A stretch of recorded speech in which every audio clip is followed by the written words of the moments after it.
The partnership with AMD has been great. In Far Cry 6, the team has built the most ambitious open world in franchise history, filled with lush tropical environments and decaying urban landscapes.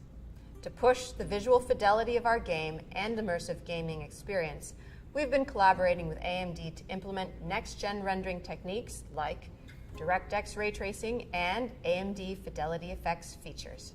When implementing these next-gen features, we were challenged because we want the majority of players to have an enjoyable, smooth experience without having to turn their settings down.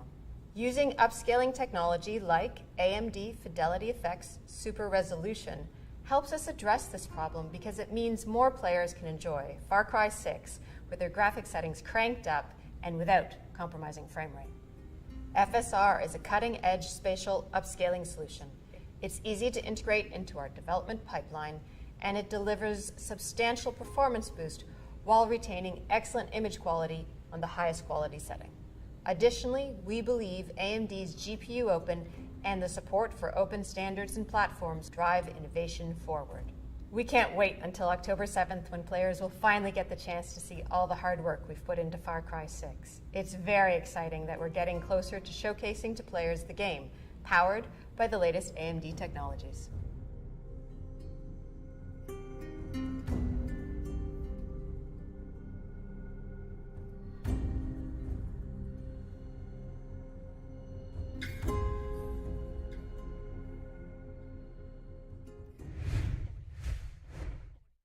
Alrighty then, ladies and gentlemen, welcome back to the AMD, the Esports Club Challenger Series 1 quarterfinals 2 and 3 today at the Esports Club, supported by Ubisoft, here with your hosts Blackjack and Baba Gusta. It is going to be a fantastic afternoon of matches, folks. That is for sure, because we've got two BO3s to go through, and both of them are going to be pretty interesting, I should say. The first one that we will be getting into soon is Monkey Hunters LFO versus Red Viperz. I believe these two teams actually went up against each other way back in the first qualifiers. I could be wrong about that, but I do remember them fighting each other recently. So this is a little bit of a rematch, if you will. I could be wrong again, not leaving room for that.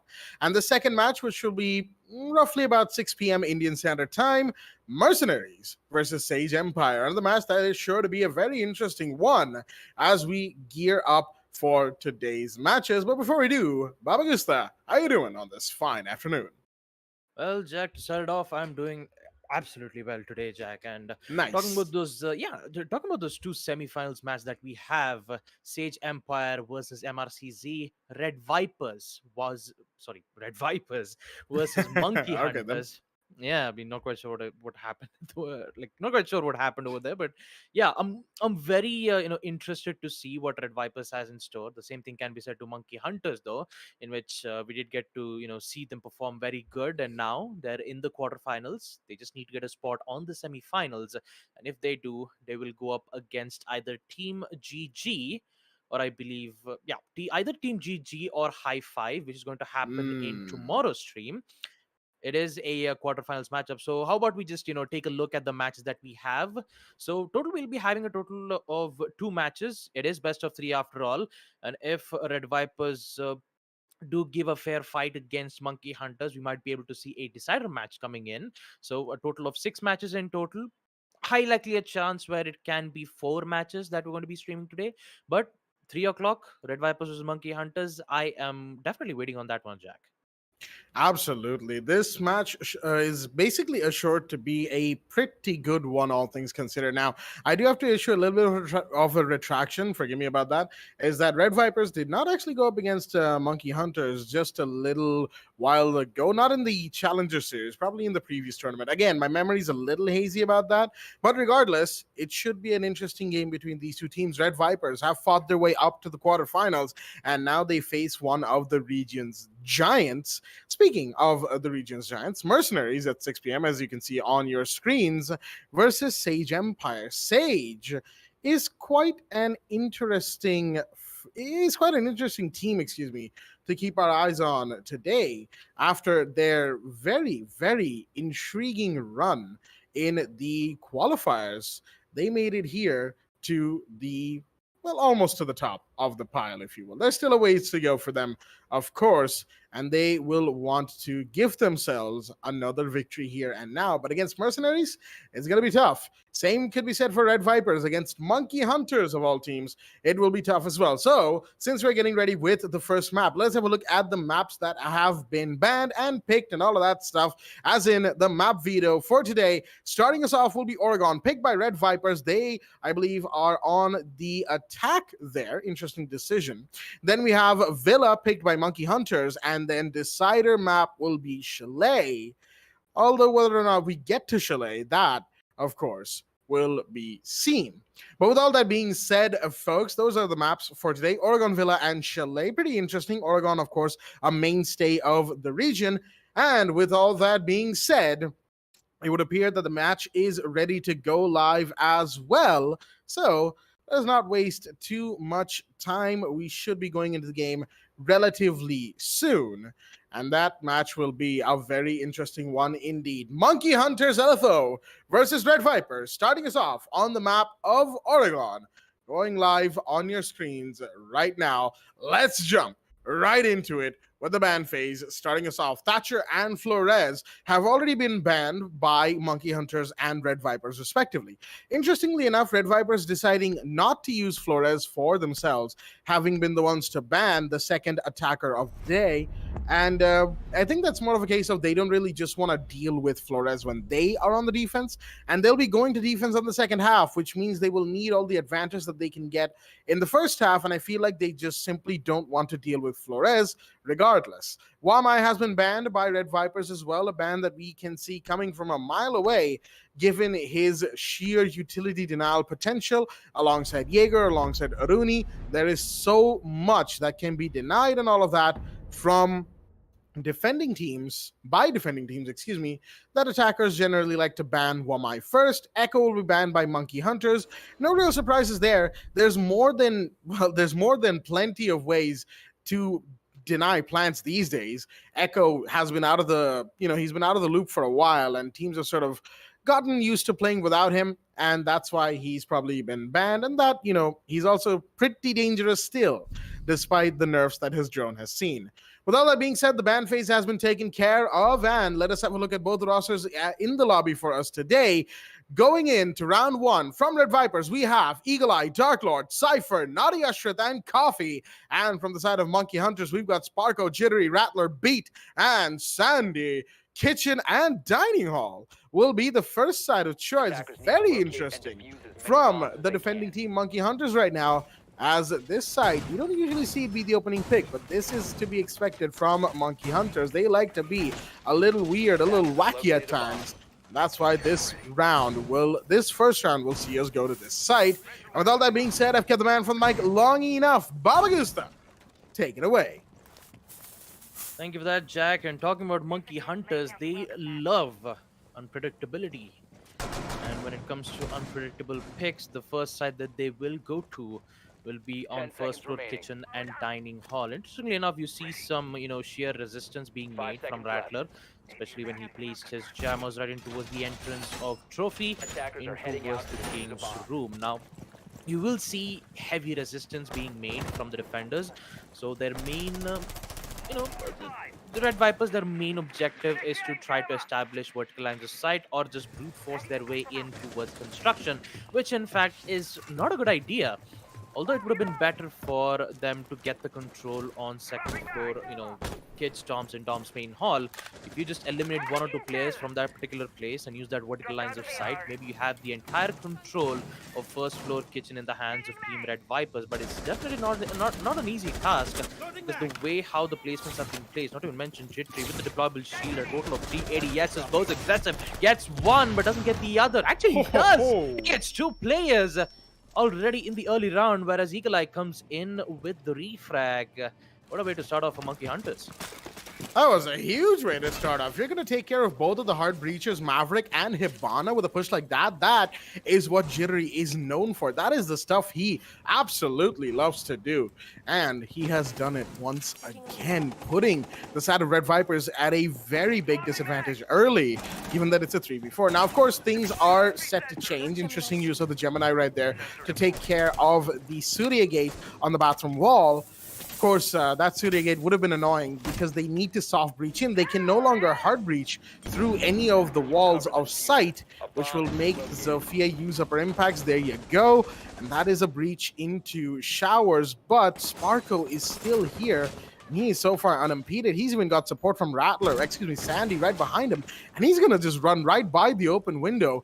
No interference whatsoever. Red Viperz, early issues in this map right here, but of course things can change very, very quickly. Let us not forget that Oregon, as of recently, has been a bit of a double-edged sword for both sides involved, and that could come into play in this match itself. I mean, with the early kills being made around and Red Viperz just trying to get some information towards the site, and with Eagle Eye using the Gemini replicators to give much information, very required information, go in for the plant. The grenades will come in. Will it connect? Yes, it does. A beautiful grenade to take out Sandy. Nice. That was the pulse with the cardiac sensor gone. And here comes Dark Lord with another one to take out Sparko. Oh boy. He tried to retaliate, and that will work out. Taking out the planter. This leads to Rattler by himself, but Dark Lord sees it right from the white stairs. And we will see Red Viper win an amazing first round, even with the man count disadvantage that they had with Jittery getting that early 2 kills, going aggressive. It wasn't too much. It wasn't enough for Monkey Hunters to defend the site. So, talking about the second round, they'll go back to second floor kids' dorms and dorms mean hall. Maybe we might see Monkey Hunters come back with an equalizer 1-1. That they could 100%. It's always like very interesting to see how these teams decide to perform right on a map like Oregon, especially with the opening pick that Monkey Hunters just had, our first floor kitchen and dining.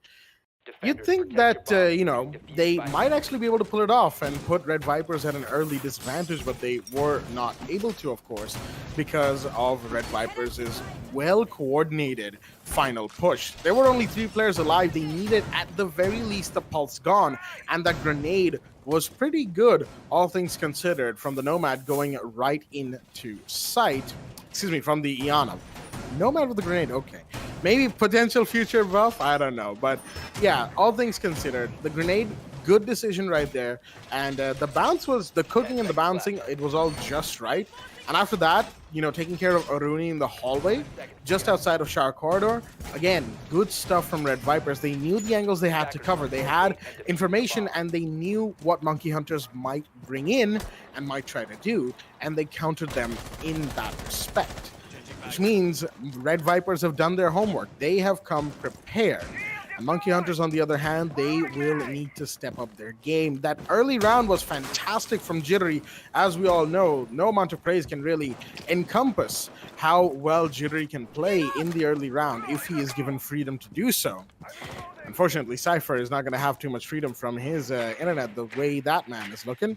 So he's going to have to reconnect, hopefully, relatively soon. Unless he doesn't disconnect, we're not sure. Sparko opening up a line of sight on that single wall of meeting on the right side or the left side, depending on which way you're coming in from. Looks like Cypher is still around, interestingly enough. Sandy is on first floor kitchen. Wait a minute, Sparko, does he have one? He does have the angle, and that's Dark Lord taken care of. Big drop early with the Nomad going down. Man, that was an amazing use of that vertical line of sight from Sparko, using the super shorty to make that vertical line of sight right into first trophy. Unfortunately, we will see Cypher being disconnected. He will reconnect back, but the aggressiveness from Eagle Eye won't be detected. And looks like they have the control towards the side. This is very big for Team Red Viperz. And with that aggressive push from Eagle Eye, gets another one, taking out Beat. What just happened? Monkey Hunters didn't have much information. An immediate refrag will come in from Sandy, making it a 2v3. Can they make this a turnaround? I think they will. Sparko and Sandy comes in at the right time to get back into us the site. And they will take the win on second floor, Kids, Doms, and Dom's main hall. Now, I do have to talk about the information game coming in from Monkey Hunters. It's just that when that first kill arrived right in towards the main stairs, that was, I believe, from the main stairs. He slowly made his way towards the attic, and I believe Kaid didn't had any information saying that the buck was roaming around in towards the site. Now that led Red Vipers had the advantage. They even had the control on the site, and then suddenly Sandy appeared out of nowhere, who just appeared from the white stairs and took out both of those players, including Beat and Sparko, who was slowly making their way from the basement laundry stairs. Was slowly making their way from the trophy. They did immediately clean it up nice and quickly. Although Cypher being eliminated, I wouldn't say eliminated. I'd say he disconnected. Really did put Red Vipers in a bit of a toll. So yeah, Monkey Hunters a good win on round two, and that's exactly what Monkey Hunters basically do. I mean, like most of the defensive runs that you see, Jack, most of the other teams that you see, they always start off with second floor kids dorms, then they go towards basement, and then they go on first floor kitchen and dining. Monkey Hunters, they do exactly the opposite. First, they go on to the least site that they pick, and then they go into the next site that in which they are confident at winning those sites, and then they just slowly make their way into winning most of those rounds. I believe that Monkey Hunters' main intent is try to confuse Red Vipers on on their side positioning picks, because most of the time when when you think at the first round, most of the teams would think like, okay, all right, at the first round it will be on second floor kids doms, let's just pick those specific operators that we have so that we could counter it as best as possible. Now there are some operators which is not really well capable on some certain sites like kitchen and dining room. That's why you saw Buck being brought out in from the previous round, I believe. Well, And yeah, that's that's that's that's yeah. actually the thing that I wanted to point out. When it comes to Monkey Hunters, right? What a team usually expects, what you just said, second floor or basement to start us off. But Hmm. when it comes to Monkey Hunters, I think there's an aspect of expecting that lesser picked site to be their opening pick. I mean, you look at their recent plays on Consulate, which surprisingly enough is not any one of these teams' picks today. Well, I guess it's better for Monkey Hunters. Their recent performance on Consulate has not been that good. But statistics aside, overall, right, Monkey Hunters, what do they like to do on Consulate? They never go second floor these days. They rarely ever go first floor lobby at that.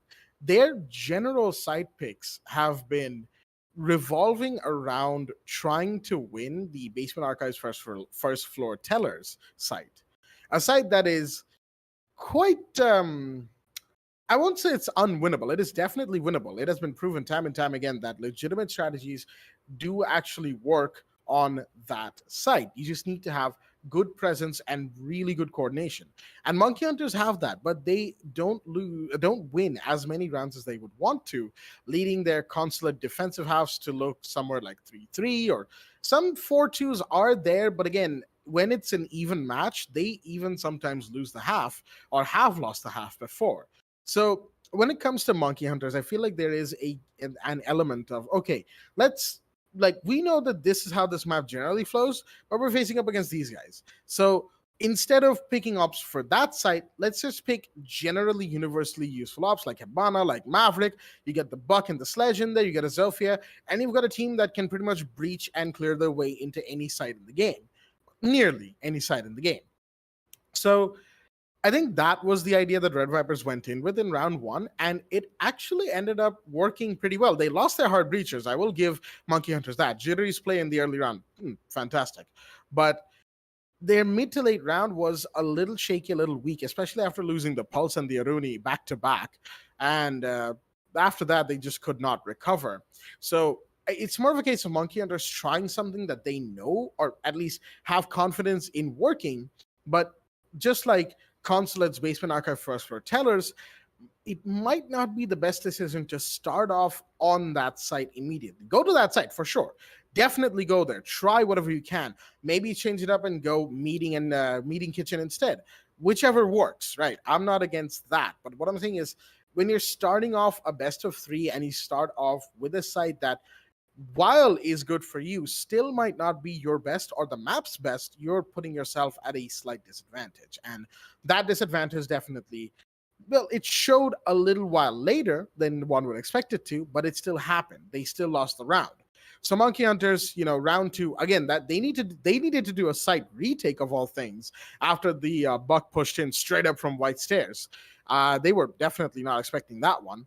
And managing to pull off a successful site retake isn't anything new for Monkey Hunters, but again, it's a little alarming that the first two rounds have involved them either taking the advantage early or having to make a site retake. And, like, they take advantage or lose, or they do a site retake and just about win. So it's a little concerning to me, if you ask, that this is how Monkey Hunters' first two rounds have been.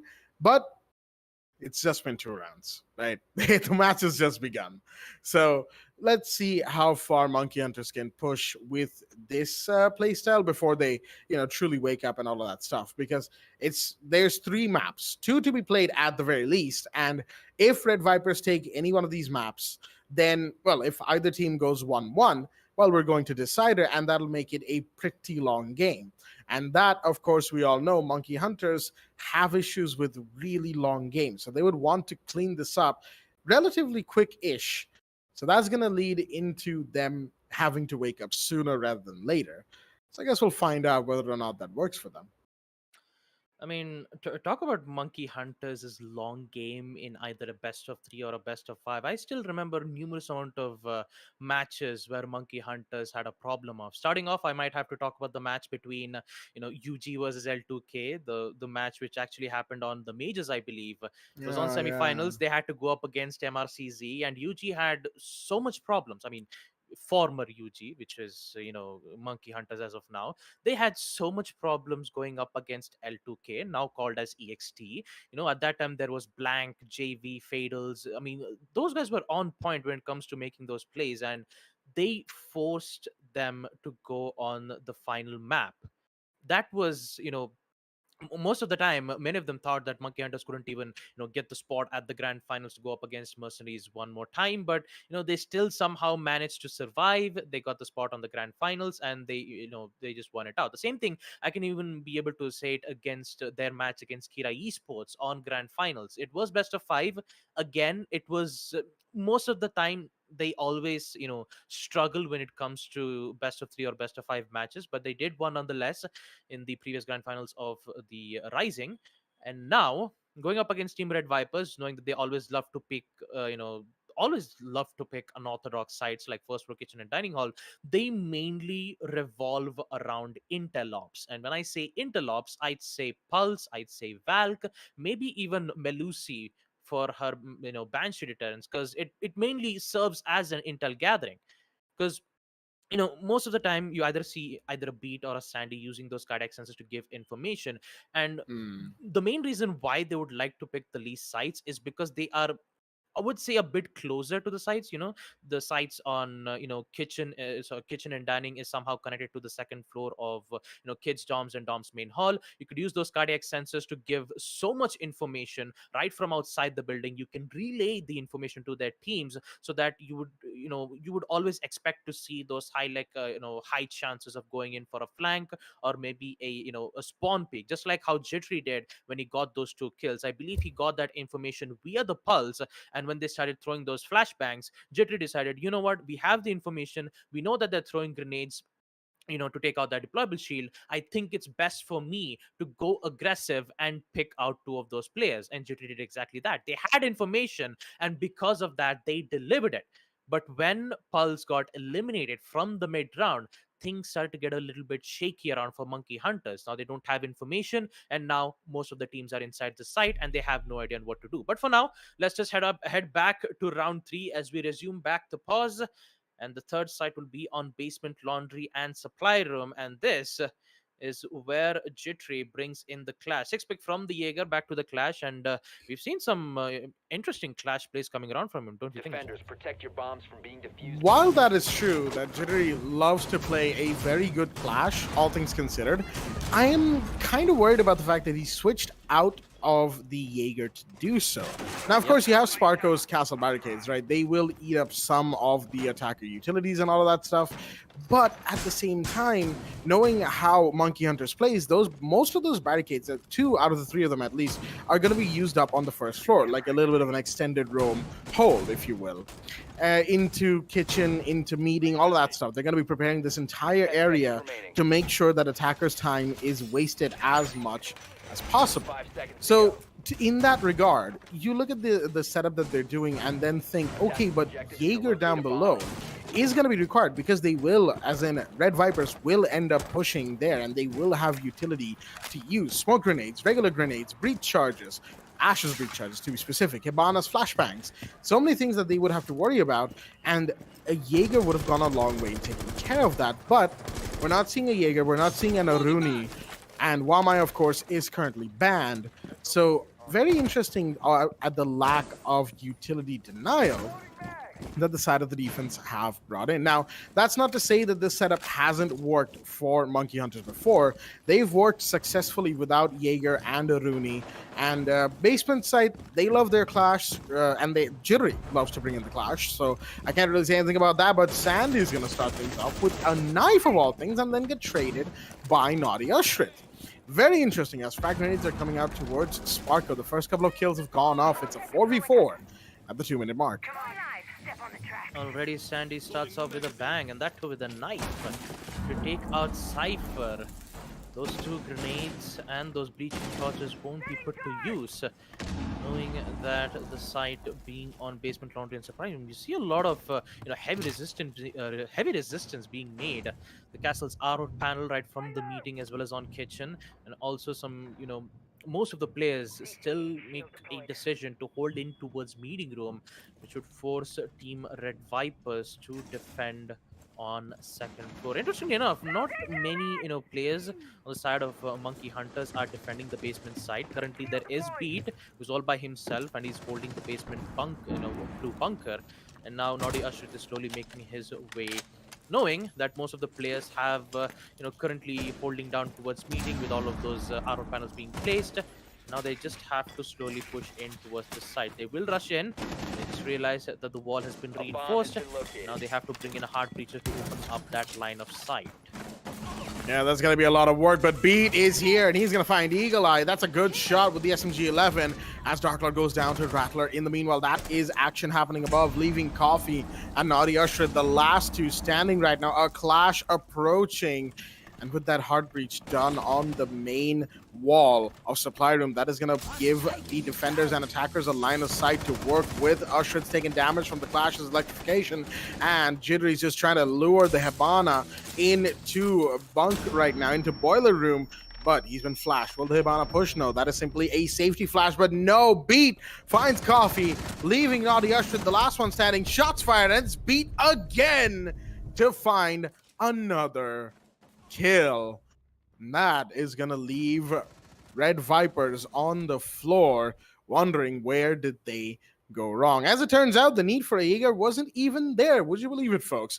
Like I said, Monkey Hunters, they work well even without certain conventional operators slash sites that we expect to see from a regular game of Rainbow Six competitive. I think at this point it's to be expected with them that to expect that they don't do what you expect. Lots of expectations being thrown around right there. As round 3 goes the way of the Monkey Hunters, it is 2-1 going into the 4th. Expect the unexpected. But then also don't expect the unexpected. Exactly. That's the thing about expectancy, right? Yeah. I mean, it is, yeah. Yeah. Where, you think that you'd expect from a defender that you would expect from doing this to happen, but it didn't expect what you think that you'd expect from the beginning. I mean, yeah, pretty much. you expect something, but your expectations get dashed, and then you expect something else, but then the first thing that you expected happens. And then Yeah. you expect the unexpected, but then that doesn't come out as you 10 seconds expected. left. And the expectations just keep getting dashed that way. I think we should stop now. 5 seconds. Yeah, we'll just stop it off with the expectception, where we stop saying the word exception for a total of 30 times. Let's talk about Monkey Hunters though, Jack. A beautiful hold on Basement Laundry and Supply. Oh, You yeah. see a lot of players on first floor Oh. meeting. Unfortunately, we will see Rattler being disconnected off, and we will be asked for a rehost on the side of Monkey Hunters. Will this be accepted? Just have to find that out. When, if it is accepted, we will be able to relay that information to the team, saying that it will be. Looks like it will be confirmed. Yep. Yeah, there you go. Rehost will be confirmed, and it will be on 1 to 2, still pairing on the side of Monkey Hunters, and we are unfortunately, going back to our caster scams and just wait for the rehost completely to, come to an end and just come back. And yeah, talk about the previous 2 rounds. I mean, the way how they made the hold on Basement Laundry Room and Laundry and Supply Room is that you only saw Beat holding in towards the main sites. The other players, like, I believe it was Jittery who was in towards Freezer. One was holding out towards Meeting Room, and I believe no one was holding in towards Blue Bunker, in which in fact the attackers, if they read it out perfectly, they would have just immediately rushed in towards Blue Bunker. If they just took out Beat, who was holding in towards Blue, he could have just, slowly made his way towards the supply room, and then he could have just went in for an easy plan. I mean, I like, guess you could say. I guess you could say he beat them to the punch. yeah, yeah. I'm here all Yeah. week, ladies and gentlemen. Yeah, you're actually right. I mean, he just damn. I actually didn't expect that. I did not expect to see that. I don't think a whole lot of us did, to be fair. Again, the setup that we were seeing on first floor, it was conventional in terms of what Monkey Hunters bring out, normally speaking. But then for them to come back to site that quickly at like a single call of Jittery, who was sitting in a boiler room, he was literally just a mega sized camera inside of boiler room, just watching through that open line of sight into Blue Bunker. He was like, "Oh, yeah, they're coming in, guys," and just all of Monkey Hunters flows right back into the site. And I mean, what a round! I mean, to be honest, there's nothing much to be said, to be saying at this point. Although, yes, you have, a lot of counters for Clash. I mean, you could bring in the Kali, the CXRS sniper rifle, where you can melee from long range. But I really don't think that bringing Kali would be a good idea, knowing that you don't get to see Monkey Hunters bring in more of like a denial ops, either like a Kaid.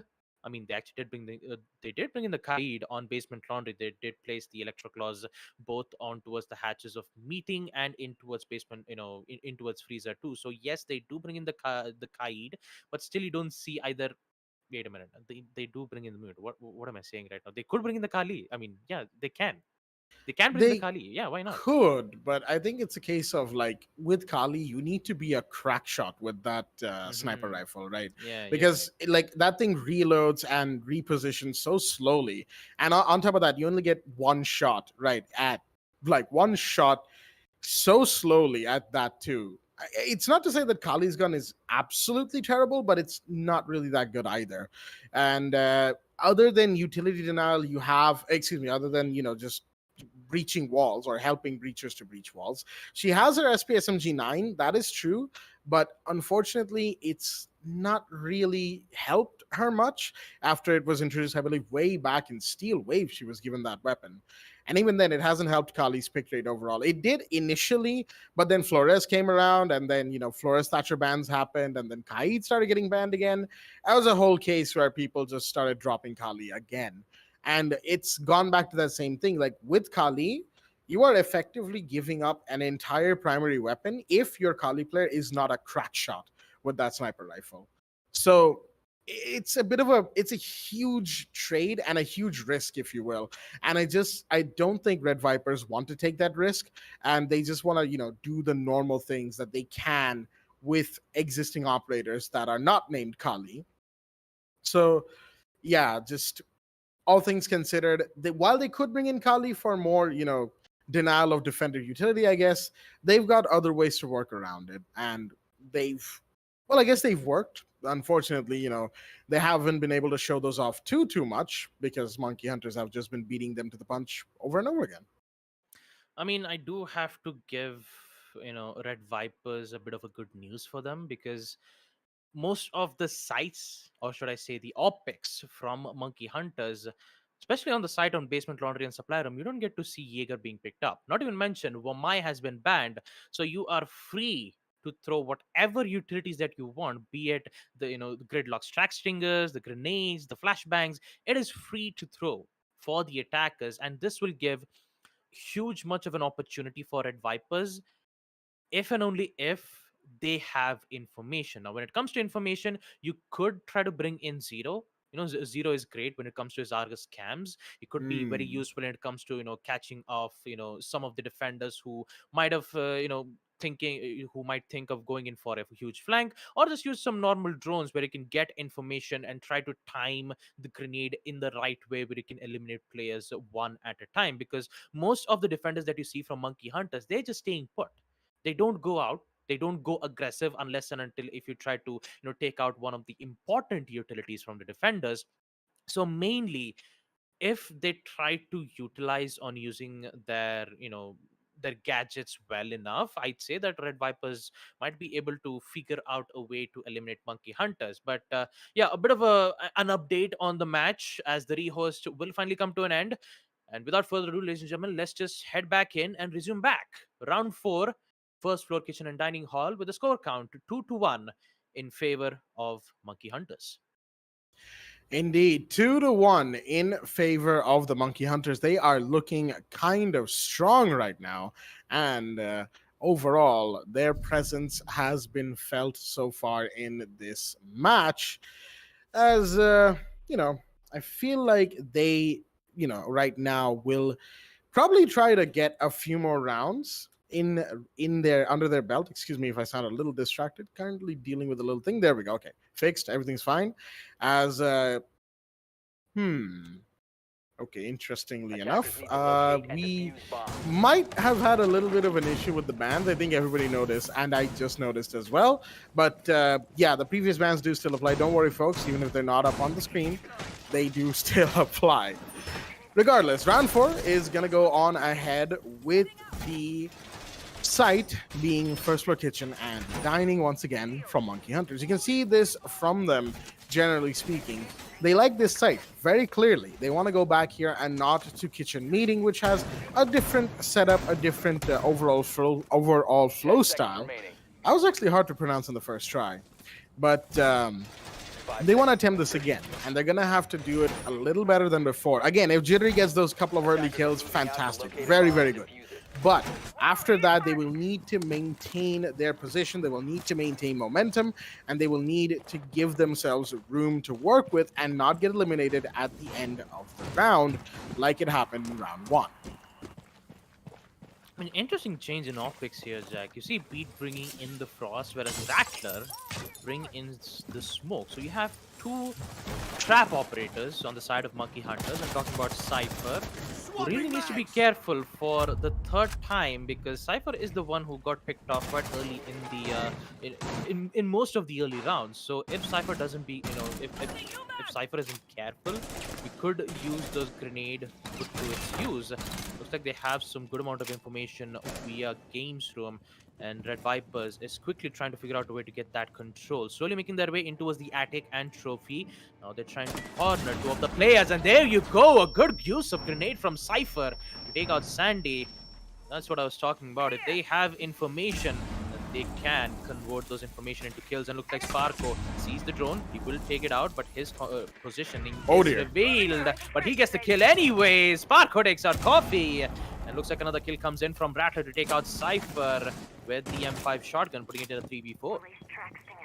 Yeah, nearly was a 2v4 right there because Naughty Usher took some damage from Sparko, who was just about to fall down the hatch. He managed to do that successfully and did some damage onto Ushrit, but of course, that was the only bit that could have been done there. As you can see, more lines of sight have been opened up. Some of them are being used by the attackers, some of them used by the defenders to try and find who's where, as the Ash on White Stairs was spotted. Unfortunately, could not get the kill on the Aruni. Sparko will quickly fall back to the first floor. Eagle Eye taking care of some utilities and taking care of verticality up on the second floor bedroom as Rattler. Wait a minute now. He is flanking up the main armory stairs. He's got something to say, and he might just be able to say it. Shotgun out, no, not quite. He waits, and he sees the gridlock gets her, and that's one more down. Double kill with the Dark Lord going off the board. BT take a bit of damage not too long ago, but the smoke grenade will come in, but no! Ushrid uses that to his advantage and pushes out, takes a ton of damage in the meanwhile, but he gets the kill and the trade back onto Rattler. 2v3, and wait, when did Sparko get back up here? Jittery's here as well. He's gonna find Eagle Eye, and now it's all down to Debana, or it was, as Jittery comes in again, aggressive as always, to get the final kill. Much better defense from the side of Monkey Hunters, far improved from where they were in the previous round one hold that they did up here. And that, of course, has let them go 3-1 up on the round count. All the action happened on second floor because Red Viperz just could not deal with the constantly rotating defenders who were going up and down and up and down and up and down like some sort of weird elevator system. And that, of course, took them, unfortunately, to the grave for the round. 3-1 is the scoreline as the fifth round starts up on second floor dorms and dorms main hall. I mean, you get to see how many players on the side of Monkey Hunters converge into getting the control on second floor kills. That amount of aggressiveness from Monkey Hunters is what I did not expect. I mean, Rattler with the smoke, Rattler who's playing as the smoke, SMG-11 in hand, decides to do the roaming duty by heading in towards the stairs and picks out, one of the players. Interestingly enough, Red Viperz didn't have any information whatsoever. They didn't have information from the stairs, not from the trophy, not even mentioned. 3 of the players were running around thinking that the entire site on second floor would be clear. Yes, I understand that the site being on first floor kitchen and dining hall, but you should be careful of the flanks. You should be careful of the stairs, the blue stairs, the attic stairs, and also the laundry stairs. Red Viperz are just going in blind. And that's what's costing them most of those rounds. They don't have information, and that information is putting Monkey Hunters is in a very good advantage. Talk about Jittery, who just went in for a run out. Not sure where exactly. Maybe from to try to take out the players in towards the street spawn, or maybe on construction site. But for now, he'll just head back in towards the rear stage. And I'm kind of feeling that Jittery is kind of feeling it, Jack. He's kind of feeling it. He wants to be aggressive and he wants to get those kills. But do you think it's going to happen now? There's a chance, as there always is, but aggressive plays are generally 50-50, and the chances vary depending on what kind of play you're about to make. Knowing Jittery, he knows what angles to cover and what not to, just from the way Red Viperz have played so far in these first 5 rounds, but he will still need to be careful, because if an angle that he ends up peeking is covered by more than one attacker or is being pre-watched, then it won't be that good, but it doesn't matter. Rattler comes in with a shotgun, and that's going to be Naughty Usher down, and more than anything, that is the diffuser. Oh, you do not stand up to Ella's FO12, not at that range, not at most ranges for that matter. That weapon is a terror, and Rattler knows exactly how to put it to good use. He will hear the barricade breaking towards the garage side, but that of course is not of any concern to him just yet. He'll have to be wary about the grenades from below though, as Rattler's going to take a bit of damage. Speaking of, but no, it's a shotgun again! He makes it work twice in a row, and that is now the Zofia down. Eagle Eye has his eyes on someone, but whoever that someone is going to get away without any issues. They don't have diffuser. Time is going to start running out very soon, and Red Viperz are in a massive spot of bother. And, well, Jittery's here to compound that. I was just about to leave it to Baba, but Jittery comes in for the third one of the round, 2v5. I mean, Monkey Hunters, they've just got it in the bang. Sparko with another kill to take out Cypher, and now Dark Lord has no idea on how to counter Monkey Hunter's defense. He's the head, Oh, but it will be Sandy to take what a out Dark Lord shot. with a beautiful headshot. We will see Monkey Hunters be in a roll 4-1 as we proceed to round 6. And talk about Rattler's gun, the FO12. I think it's best to just change the name of the gun from an FO12 into a KO12 because it is a total knockout. Flawless victory for them Oh, as we yeah. proceed to round 6. The site will be on basement laundry and supply room. And mind the score, folks. 4-1. Monkey Hunters have effectively made sure that Red Viperz are in no way, shape, or form getting a lead in the first half. The best Red Viperz can hope for now is winning this round, going 2-4 into defense, at least stalling Monkey Hunters' momentum just a little bit. That's what they would need to do right now. They need to try and take away that momentum that Monkey Hunters have built up, because Monkey Hunters for the past 4 rounds have just been getting better and better and better and better, reading more and more into what Red Viperz is doing, what ops they're bringing in, what are their setups and all of that stuff, and they are just completely dismantling it. Just look at the last round. Flawless at that. They knew what to expect from Red Viperz, and they absolutely shut them down on all counts. And what stung even harder is the fact that the Hibana is, well, that like Ushard was just going to do what the Hibana generally does, which is try and breach the bedroom closet wall, right? And you generally expect resistance towards bedroom, but there was no one there with him at all. They were trying to, do that double push from inside the main stairs or armory corridor into trophy, into bedroom, along with somebody going into bedroom. And once again, you have Sandy this time running out. That's going to do a little bit of early insecurity, if you will, for Red Viperz, because they now want to figure out who that was and where they went. And that's also going to take away time and take away potentially resources from the attacking team. And that is just something that Monkey Hunters have used very well. The whole point of uncertainty. It's not that they're just taking away the drones whatever way they can by shooting them and all of that stuff. Jittery, wait a minute, is he gonna get this? Oh! How does he do it? Well, he's gonna be shut down. Eagle Eye comes in with 1 and 2. Wait a minute, Sandy, was he not expecting Diana to push? He may have, but it didn't matter as Eagle Eye comes in with a beautiful trade back. Not only does he get Jittery, he also gets Sandy. Big drops as Monkey Hunters will be at a disadvantage. We were just saying how they use that uncertainty factor to really, really high levels, but it seems like they were unaware of the push coming in. Wait, Rattler, oh, the shotgun once again. You don't expect to win those gunfights, but just like Baba said, total knockdown. It's a 3v3. 3v3, and look at that, Jack. The man count is equalized again. 3v3 with Dark Lord, Coffee taken care of on the side of Red Viperz. There is still a bit of a problem for Monkey Hunters because both of the roamers have been taken care of, Sandy and Jittery. Talk about Red Viperz, who did make their one set of job completed.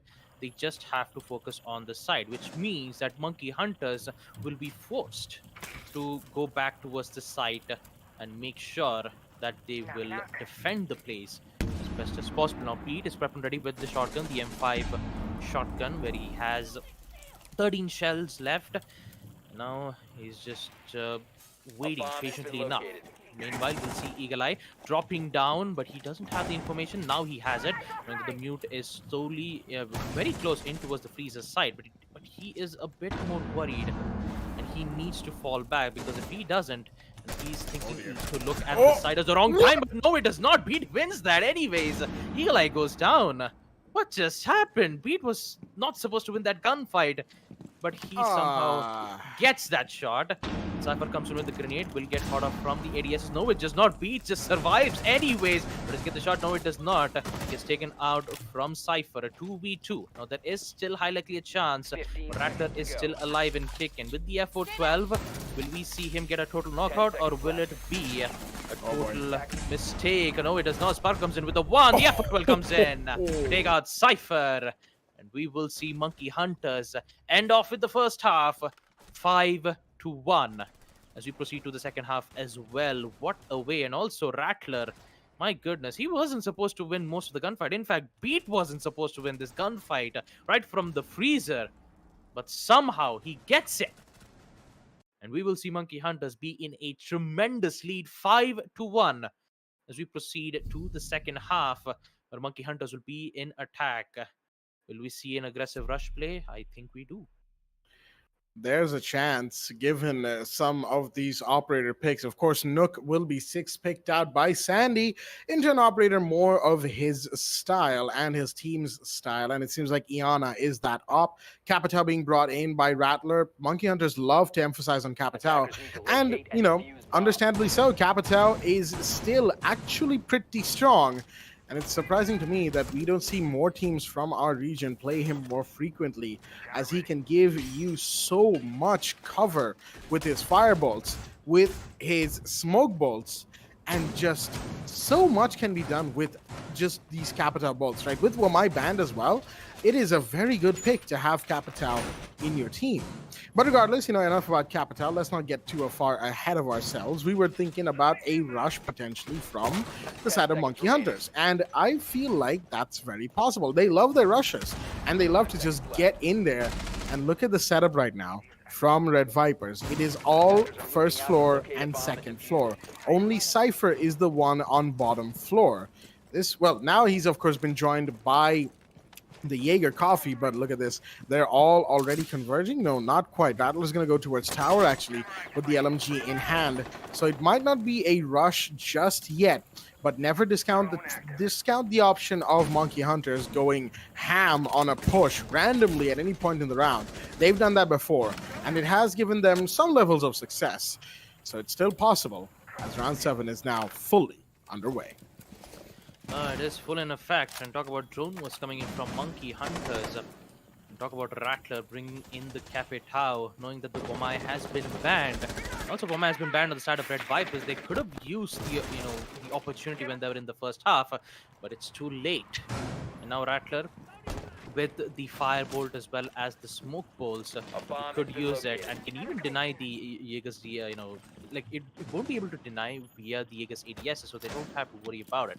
Sparker will continue to use the exothermic charge to try to accept and make sure that to get the control on meeting as much as possible. There you go, the detonation will come in, and also the down from Rattler. Not quite sure where exactly that shot come from. Maybe it was in towards the garage side. Yep, actually it wasn't from the garage. It was from the windows of Armory Lockers. And this will put a huge dead. Now Jittery doesn't see it, and that would put Valkyrie, Eagle Eye, get the first frag. Jittery goes down, he gets the second. No, it does not. Sparker comes in with an immediate refrag, equalizing it 4-4. Now they have the control in towards Gatic. They can go through using the hatch, but it's too late. Cypher comes in with the SMG-11 to take out Rattler, and Sandy in the hands of Coffee.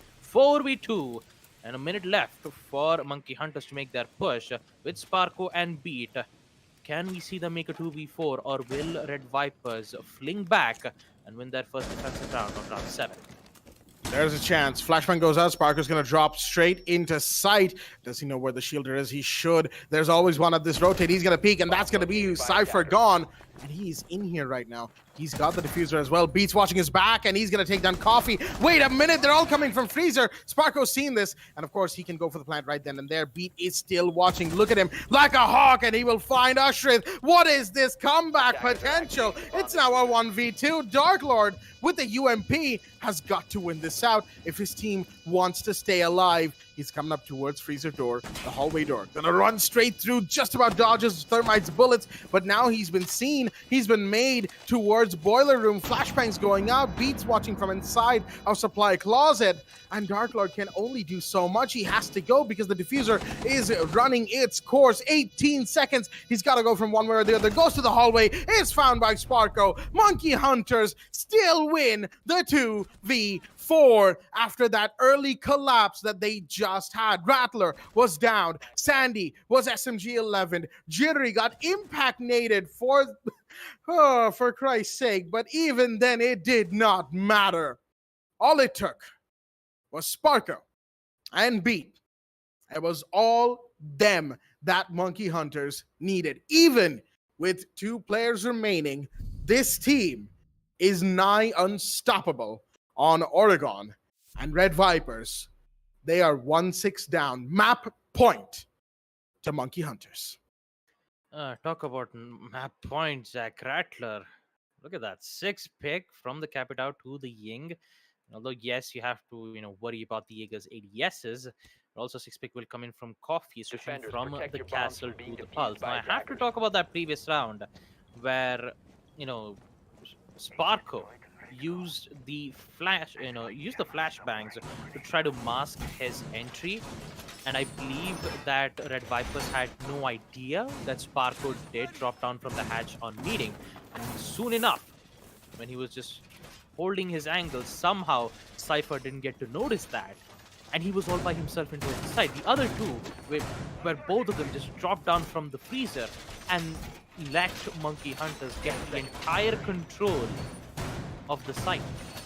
This was a huge mistake being made from Red Viperz because since you have that advantage, it would have been Attackers are moving better out to locate a bomb to and just defuse it. fall back from the site and make a last stand. When you have a man-con advantage, you have to defend rather than, searching for the attackers and think about getting those wins. Although, yes, aggressiveness sometimes be a boon, but especially for the defenders, since time is running out for the attackers, it's best to just wait it out.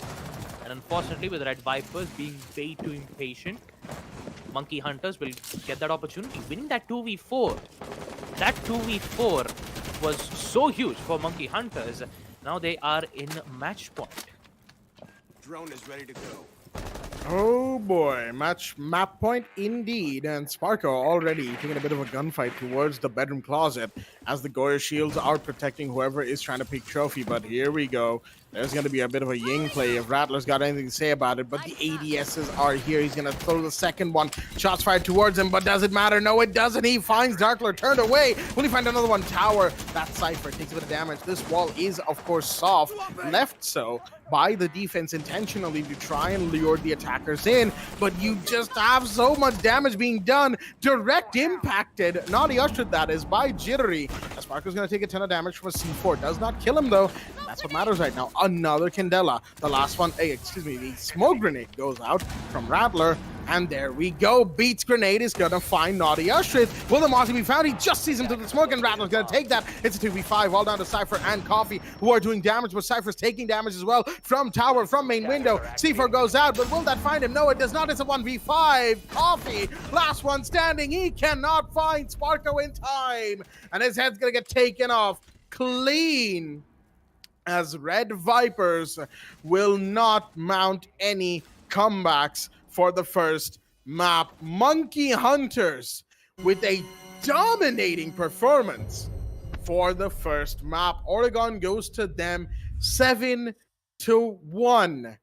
What a performance from Monkey Hunters. Red Viperz, well, yeah, did not look good for them after the first few rounds. They were still, trying at least up until round 5, but after that, I can't really say much about it, man. They got destroyed, beat down in all ways, shape, and form, even by the man named Beat, puns, if you will. But wow, that was a storm and a half from the side of Monkey Hunters. Good stuff from them. Very good stuff from them, actually. Taking the first map very quickly and cleanly. 7-1 to them, as we'll be heading into map number 2. That is, I believe, Villa. But that, of course, will be in a short while. And mind you, this map, if I recall correctly, was actually the pick of Red Viperz. And Villa is Monkey Hunter's pick. And they're going defense first, if I also recall correctly. Let me just quickly check that. No, they're going attack first on Villa. So, interesting decision to go attack first on Villa, but it is still a map that Monkey Hunters have picked and know extremely well. So, yeah, it's going to be interesting. I think if we go into the highlights right now, we'll actually get a bit of an idea of what to expect on Villa. Maybe, maybe not. Baba Gusta, what are your thoughts on just all of this? I mean, what I'd expect right now is just Rattler. I mean, with the F412, well, a shotgun, man, most of the time it's just unexpected plays. There are some shots where, Rattler wouldn't have won the gunfight, but he did down the player in towards the attic. And that wasn't the only one. The side being on, like which was on round 6, though, that was where Rattler started to make some incredible plays. Same thing can be said to J3 too. But talk about Red Viperz, the only player who was making a lot of heavy work would be Nodi Ashret. And not only he's just using those Karos pellets to open up lines of sight, but he was there to get most of those important kills. Now Cypher, I do have to say, good use of his utility placements, but they had no information via the attack drones, because most of the drones that you did get to see, see on round 4, they had information via the drones. Sparko just saw it, and he just kept destroying those drones, letting Red Viperz intel less. And they were basically forced to engage in gunfights where they have no clue on where exactly their positionings are. And unfortunately, Monkey Hunters took use of that advantage, and they won that extremely well. And talk about second half, it was just a total wipeout. A total wipeout on the attack. So many plays where Monkey Hunters were supposed to lose, but somehow won. A 2v4 where Eagle Eye had so much opportunities. He did eliminate 2 of those important players, just to see Sparko dropping down with the flashbangs, masking his entryway right in towards the electric. And next thing you know, that 2v4 was concluded with a huge win for Monkey Hunters. And we all know the Rattler's Wrath, as I'd like to call it, it was just totally unstoppable for Monkey Hunters. If they just keep going even on the second half, I do believe that it would be a clean sweep for Red Viperz. But there is still hope for Red Viperz to come back. And talk about Red Viperz, I'd say Cypher and Nodi Ashret, I believe, both of those players, if they do their work well, maybe we might see them make a amazing comeback against Monkey Hunters. Just keep that in mind, that the second map has been picked by Monkey Hunters, and they will be the one to go in attack. So things will not be that easy for Red Viperz to come back. But if it does, it's definitely going to be an interesting match to look at, Jack. That it is. Let us not forget that a reverse sweep is always possible, folks, even if Red Viperz' performance on map 1 wasn't that good. But we will find out about their performance on Villa after a quick break. Stay tuned.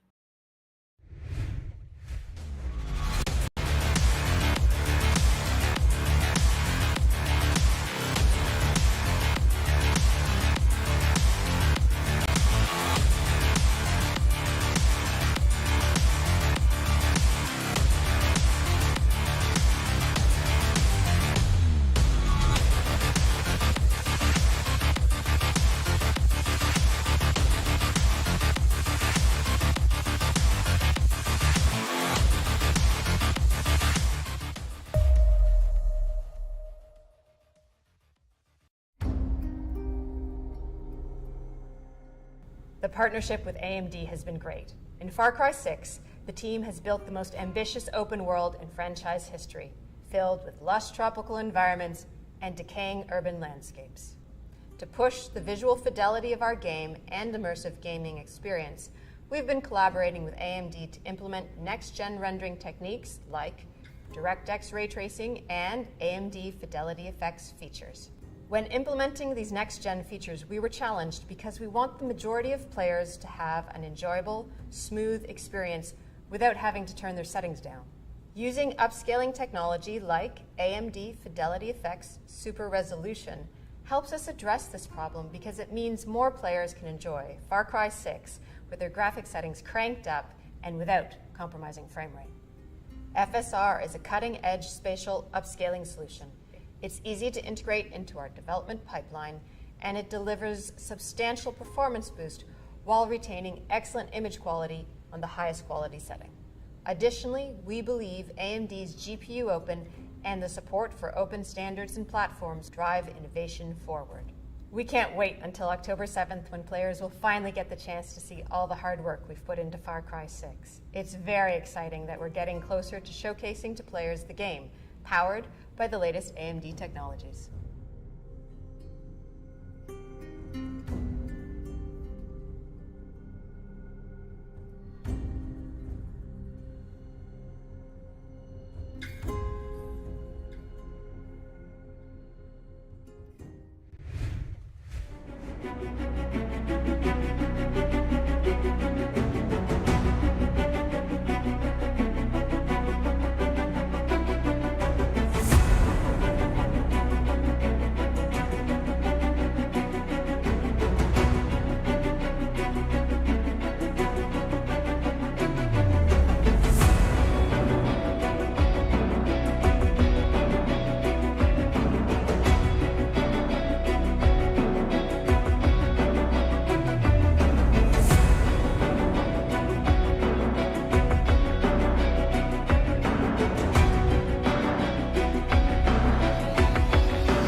The partnership with AMD has been great. In Far Cry 6, the team has built the most ambitious open world in franchise history, filled with lush tropical environments and decaying urban landscapes.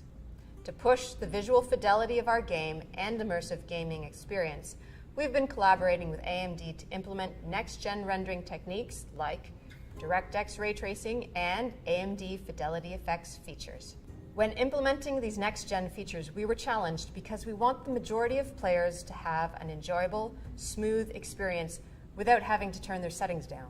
Using upscaling technology like AMD Fidelity Effects Super Resolution helps us address this problem because it means more players can enjoy Far Cry 6 with their graphic settings cranked up and without compromising frame rate. FSR is a cutting-edge spatial upscaling solution. It's easy to integrate into our development pipeline, and it delivers substantial performance boost while retaining excellent image quality on the highest quality setting. Additionally, we believe AMD's GPU Open and the support for open standards and platforms drive innovation forward. We can't wait until October 7th when players will finally get the chance to see all the hard work we've put into Far Cry 6. It's very exciting that we're getting closer to showcasing to players the game, powered by the latest AMD technologies.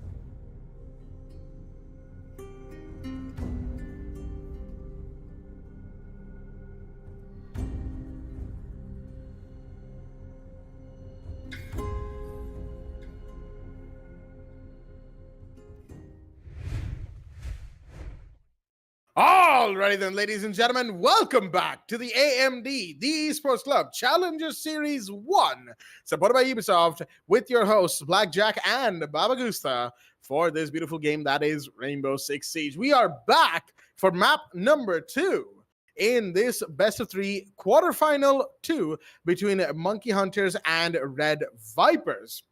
And oh boy, has it been a fascinating game already. We just finished map 1 not too long ago, 7-1 to Monkey Hunters.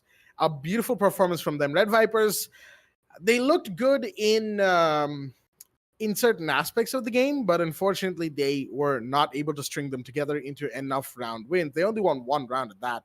Could have won a second one. Round 6 of their round 7, their first round of defense actually looked like a decent winnable situation. It was a 2v4. They were all set, and then just a plethora of mistakes. And what do you know? Sparko and Beat clutched out a 2v4 for Monkey Hunters. They played it very well, admittedly, but even then, it wasn't quite, it wasn't quite as well as Red Viperz would have wanted it to be. And with all that being said, folks, map number 2 is Villa, one of Monkey Hunter's most played and most well-played maps, some would say. And Red Viperz, on the other hand, are going to have a huge task on their hands right now. Should they lose this, they are eliminated in the quarterfinals. They've made it a fair way, but this will be the end of their journey if they do not bring this back and go to decider map. And Monkey Hunters, well, the equation is simple. You win this, you go through to the semifinals. So let's not waste any more time and head straight into the match between Monkey Hunters and Red Viperz, with the ban phase going live on your screens right now. Red Viperz on the defense, they will have the first ban on the map, and they are going to decide to ban the Thatcher. No surprises right there. Thatcher, the ever-present banned operator. Well, at least, he gets to rest his kneecaps for a while before eventually he gets a random match to play in, and then, has to actually put some work in again. Probably not that good for his back, all this rest and then suddenly a whole lot of exercise. But who knows? Maybe in future Thatcher might just get some help back there. But regardless, Nomad will be banned from the side of Monkey Hunters. This is a ban on Villa that is to be expected. Runouts are very frequent, flanks are very frequent, and those areas need to be watched. And defenders don't necessarily want those to be watched. And that's probably why Monkey Hunters have banned the Nomad. That and the fact that they probably, want to bring in Gridlock. Her LMG is really good as well. Or they have just other plans with Claymores and all the like. So Nomad will be banned, and so will be Wamai. Wamai, of course, we've already explained. Excellent synergy with Jaeger. Excellent synergy with just general utility denial. helps keeping shields alive, helps taking away utility from attackers, and all of that good stuff. He's going to be banned. And then Echo from Red Viperz, well, Echo's been out of the loop for a significant amount of time thanks to his drones. First of all, they were not functioning as intended. Then they were nerfed. And since then, Echo has been, while he's still been influential, he has been banned a lot more often because of his influence still being rather potent. With all that being said, round 1 is going to be underway. Of course, the rosters have already been introduced. We had map 1 already. So we're going to be going straight into first floor dining room and kitchen. From the side of Red Viperz, looks like they are taking a leaf out of the Monkey Hunter's book and going to the site that doesn't usually get played initially as a first pick, but it will be as round 1 is underway. And I've kept the man for the mic long enough. Baba Gusta, take it away. Thank you for that, Jack. And talking about the first round here, we will see some 6 picks being made from the defenders, bringing the Defenders, clash, protect your bombs bringing from being in the defused by IQ attackers. on the attacker's side. Now, since the first site for Red Viperz to be defending will be on first floor dining and kitchen, things will, I wouldn't say a bit difficult. It's just that Red Viperz now have all the information that they need. Bomb located Not even by mention attackers. with the Vamai being banned. Talk about the attacker's ban. It's funny how you mentioned that Monkey Hunters don't want to deal with the Nomad, although in the first half, they're the ones on attack. And quite possibly enough, they just wanted to take out 10 seconds Nomad to because if they do want to go aggressive in the second half when they will be the one on defense, maybe they could put things into consideration. But Attackers have located talking a about bomb. the defender bans Attackers there, are heading out to Vamai defuse the and bomb. Echo being the one which has a total of 2 yokai drones, which in fact in which the drones are not invisible and also has the ability to disorient a player, especially when he's trying to go in for the defuse. And it's a lot to take in at this point. And when I say it's a lot to take in, I was talking about the previous round and talk about Jittery and Ratter's amazing performance that they've made in the previous round. Jittery already making his play, and there you go, first kill for Jittery to take out Cypher thanks to the attacker's drones. And guess what? They're already in the site. Ratter takes out Eagle Eye, 5v3, 5v2. Coffee goes on in the hands of Sandy, and now Naughty Yashrit and Dark Lord is dazed and confused. Naughty Yashrit goes down in the hands of Beat, and now Dark Lord. Oh boy, he has no idea what to do. Although he will take Sparko out, but he won't be able to take out Sandy in round 1. First floor dining and kitchen. Oh boy, the LMG just constantly pre-firing, not even giving an opportunity for a peek. And we will see Monkey Hunters gain an amazing lead, 1-0. All it needs is just 1 attack drones and a Jittery to succeed.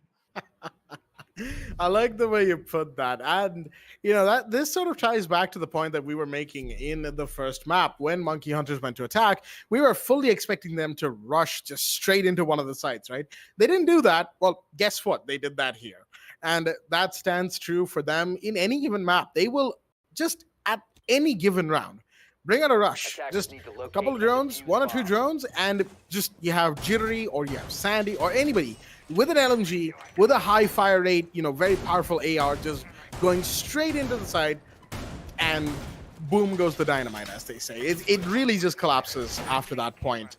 And Red Viperz faced the full brunt of that on first floor. I think there was a little bit of an element of Monkey Hunter saying, "Oh, you guys think that you can pull an us on us? Well, yeah, that's not happening today, Chief." And they just rushed straight into the side and were like, "Yeah, nah, this ain't it." If you know what I mean. But that was a play and a half in the first round from Red Viperz.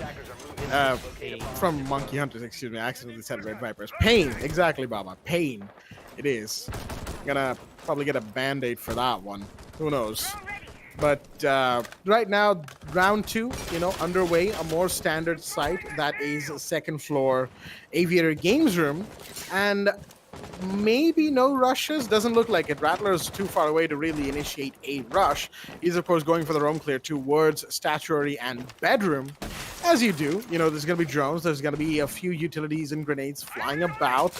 And Red Viperz will once again have to brace for the coming storm. Well, interesting pick from Sparko as it switches from the 0 to the Dokebi. All it needs is just 1 kill and one single hack from the defender's phone to give instant access to any single defender cams, which even includes Valkyrie cams. So that's the reason why you would pick the Kebi in the first place. Not even mention the calls, which would immediately give out the defender's position via a phone call. And talk about the first frag, it's going to be Eagle Eye with the C4 That's to gonna take out leave a mark. Rattler. That is a big drop, Jack. Knowing that Rattler's been taken care of, that is one roam clearance taken care of. And now the defenders are free to roam whenever they want, at what time do they want.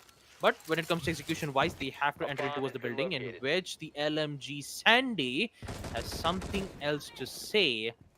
Currently in towards astronomy room, you might be able to find the players one. He actually sees the leg, but no, he gets away at the right time. Sandy, he's just going to miss one opportunity, and that was Nodi Ashret was making a quick getaway right from the red stairs. And now Monkey Hunters will feel a bit of problems. Knowing that Rattler's been taken care of, the roamers still alive and jittery, using the Gemini replicators to give vital information. One of them is in towards the piano. He will be able to see that, and he knows that if the attackers do go in for the plant, when I say plant, it would be on the default side of plant. It's prepped and ready with the C4 to deny it. So a lot of problems that Monkey Hunters needs to take care of, and if they do, they will be free to go front. And talk about front, Eagle Eye will be taken care of in the hands of Beat, and that would be of I wouldn't say a quick refrag. It is a small frag, but still, time is ticking. 30 seconds. What will be Monkey Hunters' push this time? Looks like there's going to be a push in through Classical Hallway. No, not quite. Is that a distraction? As the gas grenades do go off, Sparko with the SMG-12 is going to find Naughty Usher. All right, then. Push comes in. Wait a minute. Jittery's in here, and he's going to go down to Coffee. Can he find a second? No, that's just Sandy with the LMG coming in. Plans going off. Beats got it down, and it's all down to Dark Lord. It's suddenly a 1v3. And again, Red Viperz had that advantage. They had the sight, and it all collapsed. Dark Lord now has to try and clutch this, and he can't. Sandy once again closing out 2 back-to-back rounds with the LMG. Go brr. Really just conforming to the meme. And Monkey Hunters, they are vibing once again. 2 rounds back-to-back on the attack on Villa. This goes to show how much prowess they have over this map. You can take away their initial roam clear type operator. You can take away Rattler. You can take away Jittery. Beat. Doesn't matter. Sparko, Sandy, anyone who is alive is still a huge threat. Some would even say an Avengers level threat, but let's not go that far. But round 3 is now going to be underway with a 2-0 score from Monkey Hunters. Red Viperz really staring down the barrel. Not looking too good for Red Viperz, especially on the previous round, being 1-7 on map Oregon, which was their own pick. And this is Monkey Hunters' pick, with the first half being Monkey Hunters on attack. Now we see some changes in optics. This time Naughty Ashret will bring in the Clash. This time to prevent such aggressive pushes happening in towards the landing zone.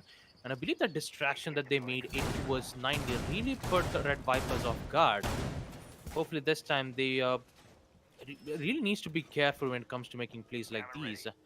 And with the Dukebi still being brought out from Sparko, the DMR as well as the SMG-12, which has a lot of magazine, and also I still remember the recoil being decreased as well. So not a lot that you do get to see the Dukebi being brought up, but since with the Thatcher being banned, I mean all Mike Baker can do right now is just see how the Dukebi is working.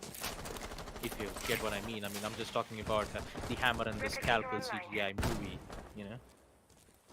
I mean, yeah, you made that reference before. I mean, I just do it most of the time, I actually like that. It brings is like a good short. Yeah, it's a good short. Yeah, it's a good short CGI movie. I mean, it's amazing. You get to see the depths of each and every operator's, their story. Why did they, join in Rainbow Six Siege? But for now, talking about Sandy, he'll be met with an angry Clash, which would give some vital information. Sandy needs to figure out a way to take out the Clash, and so does Florez's CSRX.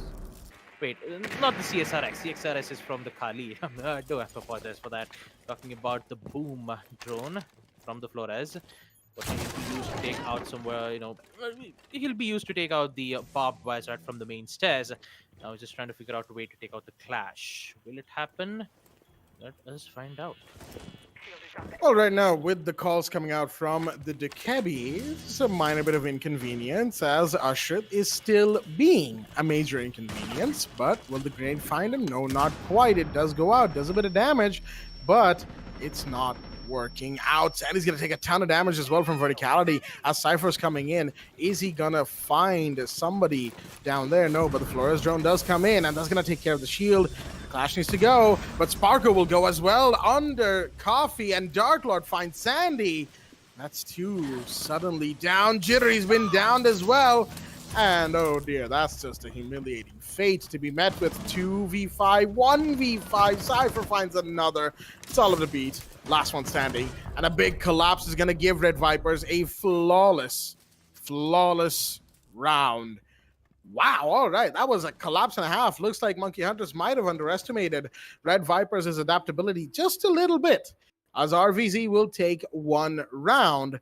Monkey Hunters on the other side, they are still 2-1 up. They still have the lead, but I have to say that last round was, it left a lot to the imagination, shall we say, from Monkey Hunters' play.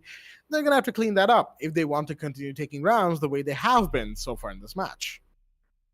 I mean, I guess bringing in the clash was a good idea to held off some of their aggressive plays. I mean, like as you saw from the main stairs, Monkey Hunters were mainly focused on using so much utilities just to take out the clash, and looks like with huge amount of time being Attackers need to taken locate and to defuse just to bombs. remove one of those specific operators, they brought in the flank, and I believe that flank was done either from Eagle Eye or from, yeah, that was actually from Eagle Eye, who went in for that flank. He got those two important kills and made sure that Monkey Hunters were basically cornered. They had no counters whatsoever. And now they will give Red Viperz their first win on second floor APG. A good job from them. Good job from Cypher, and also, well distractions from Naughty Ashrit, using the clash to 10 its full seconds remaining. potential, forcing Monkey Hunters to delay their push. 5 seconds left. That led Red Viperz Attackers are in a very good moving spot out as of to now. bomb 2-1 is not a bad way for Red Viperz to go down, because even like if they win one more round, they could immediately equalize it 2-2. Keep that in mind that this is the first half. Red Viperz are the one on defense, and since Monkey Hunters are the ones on attack, the only thing that I can suggest for Red Viperz is try to survive, try to at least equalize it 3-3, so that, maybe in the second half when they're in the attack phase and when they try to figure out a way to, remove the roamers, then I'd say Red Viperz' chances of success will be increased from at least a 20% to 50%, as I might like to call it. But for now, we will see Sandy again in towards dining room, and you can see those drone works coming in from Sparko, relaying information to Sandy. I mean, there's two drones, one from Rattler and one from Sparko, giving so much information. I believe that the alibi's positioning has been compromised, and there you go. Jittery will take care of that one pesky roamer. Now they just have to worry about one more, and that would be none other than Coffee. And now, since one of the player has been taken care of, the Kebi, aka Sparko, could, go in and, try to hack the phone so that he can get so much of good information via the defender's cams. But they have to worry about time. They have to worry about opening up the walls into a statuary room. And talk about time, they have 1 minute and 30 seconds left, so they have to figure out a way to open those important places. That they very much do. A shots about to be fired. Dark Lord finds a good kill. That is Jittery off the board.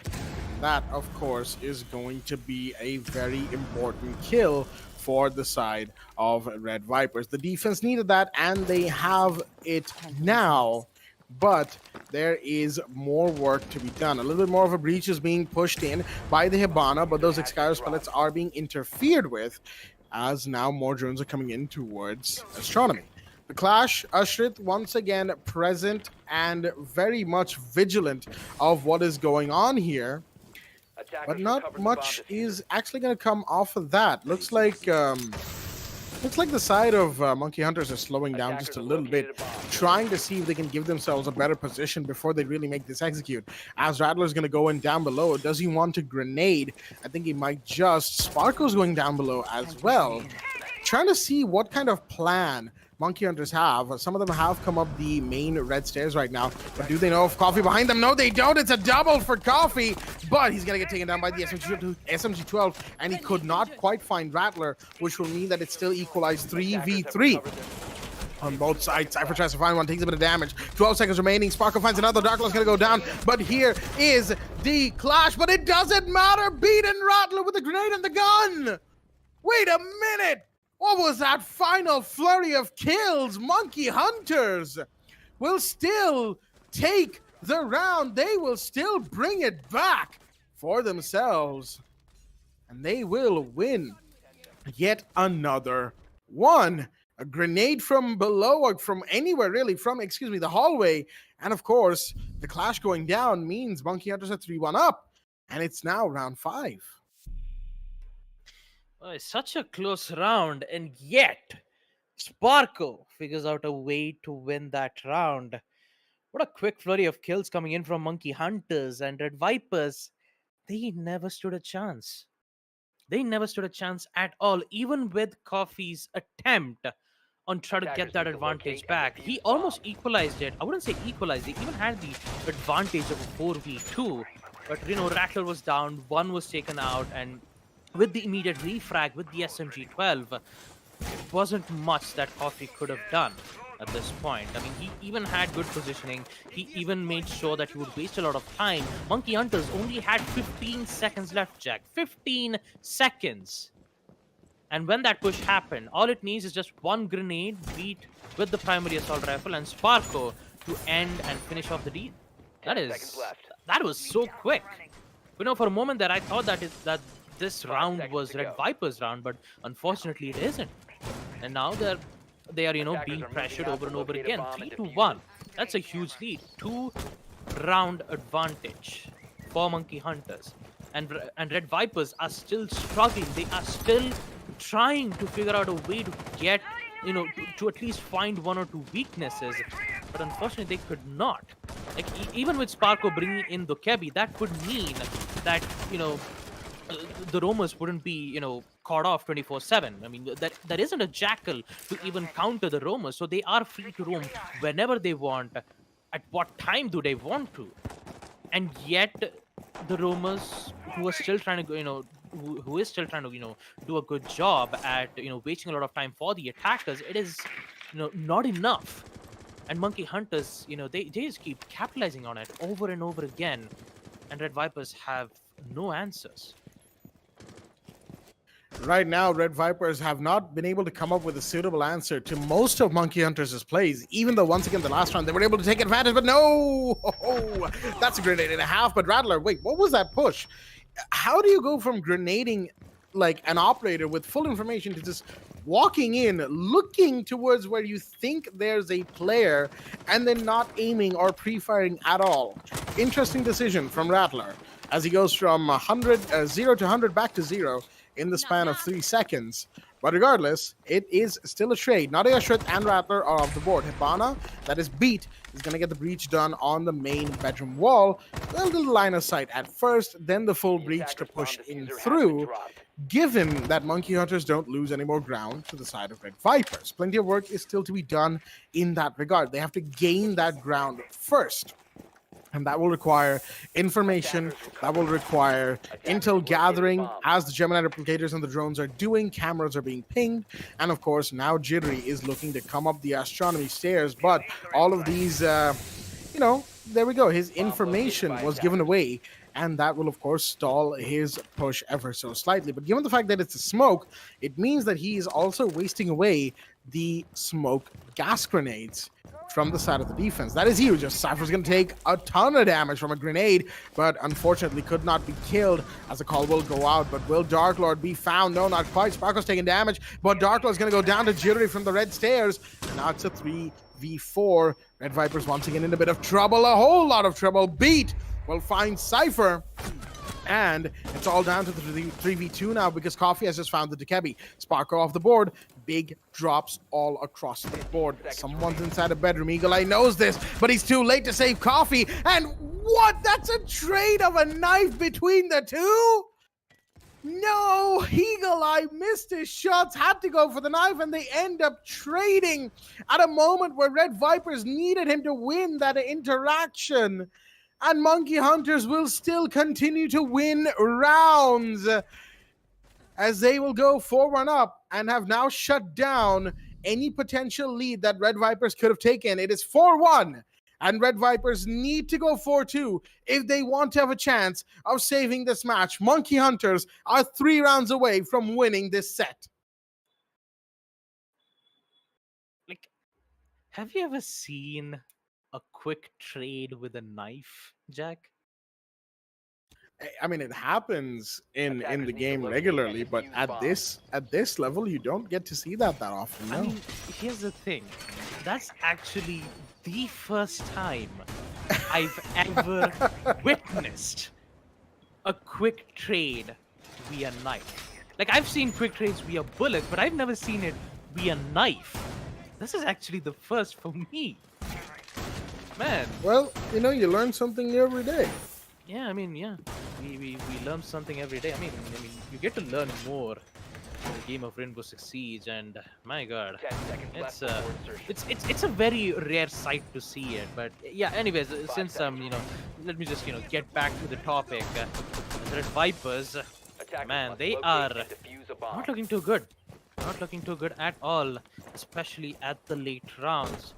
I mean, even with the early rounds, they did manage to get some trade-offs, but damn, it's a lot taken for Red Viperz, knowing that they're at a huge disadvantage. Even with the mid rounds equalizing the man count, it still wasn't enough. And when the execute happens, they just run helter-skelter. Red Viperz have no idea what kind of push that you'd expect from Monkey Hunters. And it's been bothering them for the past 3 to 4 rounds. Like, yeah, it's just... Yeah, that it has. That it definitely has. It's like they sort of find Monkey Hunters whenever Monkey Hunters do something that's more conventional, if you will, whenever their push is on the more conventional side, even for Monkey Hunters. But then as soon as Monkey Hunters start adapting and as soon as they start changing things up, boom. It is as if Red Viperz have completely lost the plot and they need to, not do that. Now, I know it's a little reductive to say that, just don't lose the plot. It's like, just shoot back, bro. But effectively boils down to that.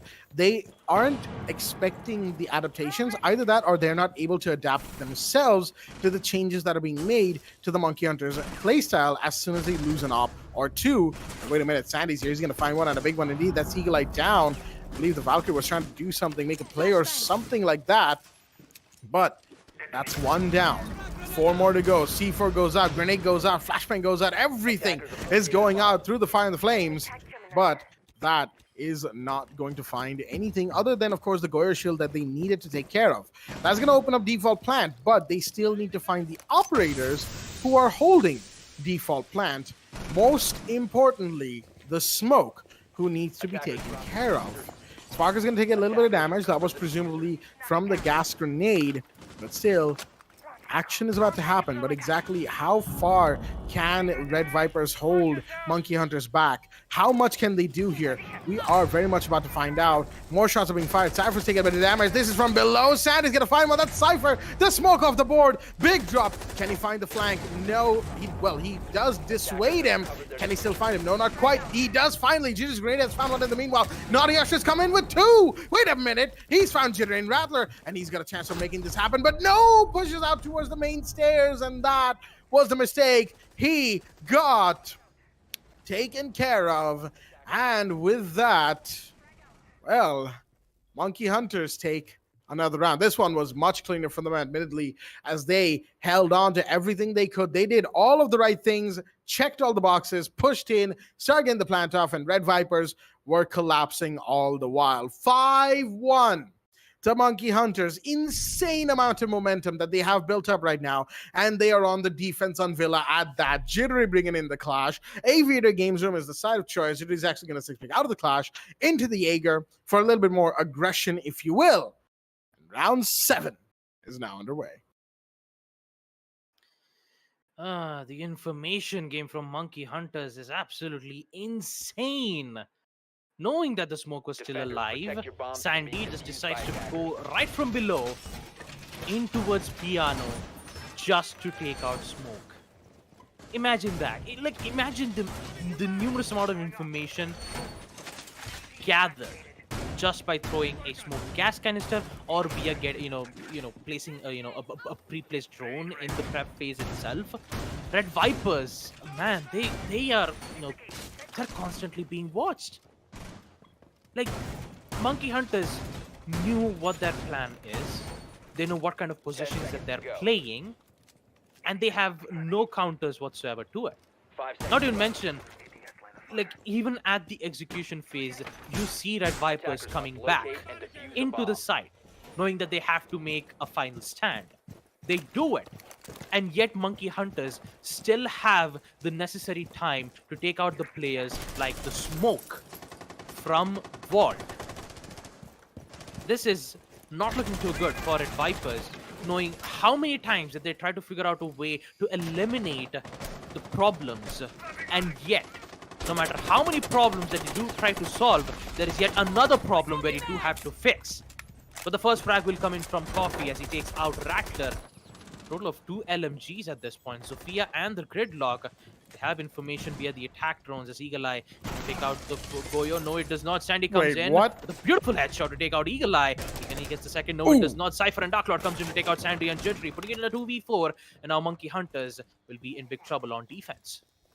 That is true. Admittedly, just a little too aggressive from the side of Monkey Hunters, but they can still make it back. Mind you, the ones alive are Sparko and Beat, most known for their clutches in these sorts of situations. Beat, even as the shotgun trained on main stairs, he knows exactly what to expect. Sparko, in the meanwhile, is going to be doing double duty, holding down on both the office and, of course, also on the main landing. Oh, he's got to get out of there, and he does just in time. The rappel did come in, but couldn't find him, as Beat in the meanwhile is going to be taking care of drones and all the like. Very interesting decision, just playstyle-wise, from the side of Monkey Hunters, but they've got work to do. That is for sure. As, oh, all right, Sparko's going to deny that a summer breach charge, but that came with a grenade. That drone came with a grenade. Buy one, get one free, I guess. Oh, dear me, that's unfortunate. Though Darko's going to find him finally and Beat. It's all up to him. 1v3 now. He has, of course, found 1 kill. And Cypher's going to take a bit of damage going in through the Surya gate. One is inside of Vault. Will he see him? Yes, he does. Beautiful shot as the gas grenade goes out to deny the plant. He takes a bit of damage in the meanwhile. And he somehow gets Darklord? What? What is this? SMG and Smoke play Beat. He suddenly put it down to a 1v1. But does he know that the rotate is coming? He's going to learn. He has, of course, he's going to expect this as the Salmas go off inside of Vault. But Beat's looking the other way. He's expecting this push from that classical hallway. But he's turned around as well. Sees him, but no, can't quite get the head. Naughty Ushrit wins the 1v1. The AK doesn't lose at those ranges in those gunfights. But oh man, Beat nearly pulled it off for his team. What do you mean it was a 1v4? That is just insane from Beat. But it simply was not enough. That is to say, there was one Ushrit to deny it all. Monkey Hunters 5-2, still one round away from match point and 2 rounds away from the victory. Red Viperz have taken their 2nd round in this map of Villa and their 3rd round overall. Is there a comeback potential? There is, but there is so much work for Red Viperz to do to realize that. So close for Beat. Attackers need to locate Win that and 1v4 defuse clutch. And it's always comes down to that range. The SMG-11, which is so powerful on short to mid range, but it's never a good weapon at long range. Knowing that Beat's positioning was at Aviator's room and the AK-12 Ace Obviously, the AK would win that gunfight, but there was some, like, there was this hope, thinking that Beat would have got that clutch. I mean, you've seen that beautiful headshot from the Iana, right, Jack? I mean, you saw how well, Beat just lands that shot right in towards the wall. And for a moment there, I thought he was going to do it again, but boy, those long range, gunfights with the SMG-11 doesn't favor for the defenders, not one bit. Such a close round, but still Red Viperz somehow manages to win that round. But at least they would think of it as a sigh of relief. And Cypher, if he just would have gone in with that a bit of that free fire, he would have got beat. Well, he was in towards the astronomy hallway. We did get that one kill, then the Mankind advantage still would be in the favor. Wait a minute, Red Viperz on the rush! Oh boy! There we go! No! 3 kills! What just happened? Sandy just immediately takes up the entire team! Monkey Hunters will win! What? Nonetheless. Why? What? Just A Surya why? Gate kill? Are you kidding me? What? What just happened? Red Viperz. Oh my! I understand that you take a leaf out of Monkey Hunter's book every now and again, but please. I mean, I'd say One drone. that at least it was a good attempt. All right. An If attempt Sandy, was made. look, Oh, at least there God. was a good attempt. They thought that, look, Aruni isn't in the landing zone. He might be in towards the aviator's room. So I think it's best for us to go in for the rush. So Red Viperz thought of that decision and they decided to bring in Defenders, Con protect your 6. bombs from I being was defused very by excited attackers. for this rush. Next thing you know, Sandy just appeared out of nowhere in towards the landing zone and just empties the entire magazine. Gets 4 kills. Actually, 3 kills from the first magazine and then the second with the other one. But still, man, Red Viperz. I mean, they had to make that risk nonetheless. I mean, if they didn't do it, then obviously they would, lose a lot of, rounds. But still, man, that was tough. That is definitely going to be tough for Red Viperz. 10 seconds left before That's insertion. gonna, as they say, that is definitely gonna sting in the morning. As Red Viperz, they were all. Attackers are moving Wait, out to locate a bomb and defuse did it. did Eagle Eye just literally give his drone to the Mozzie? What was that interaction right there? Very Eagle Eye sus, folks. But jokes aside, that attempted rush from Red Viperz was like they were going out all the boys on a Friday night, as they say.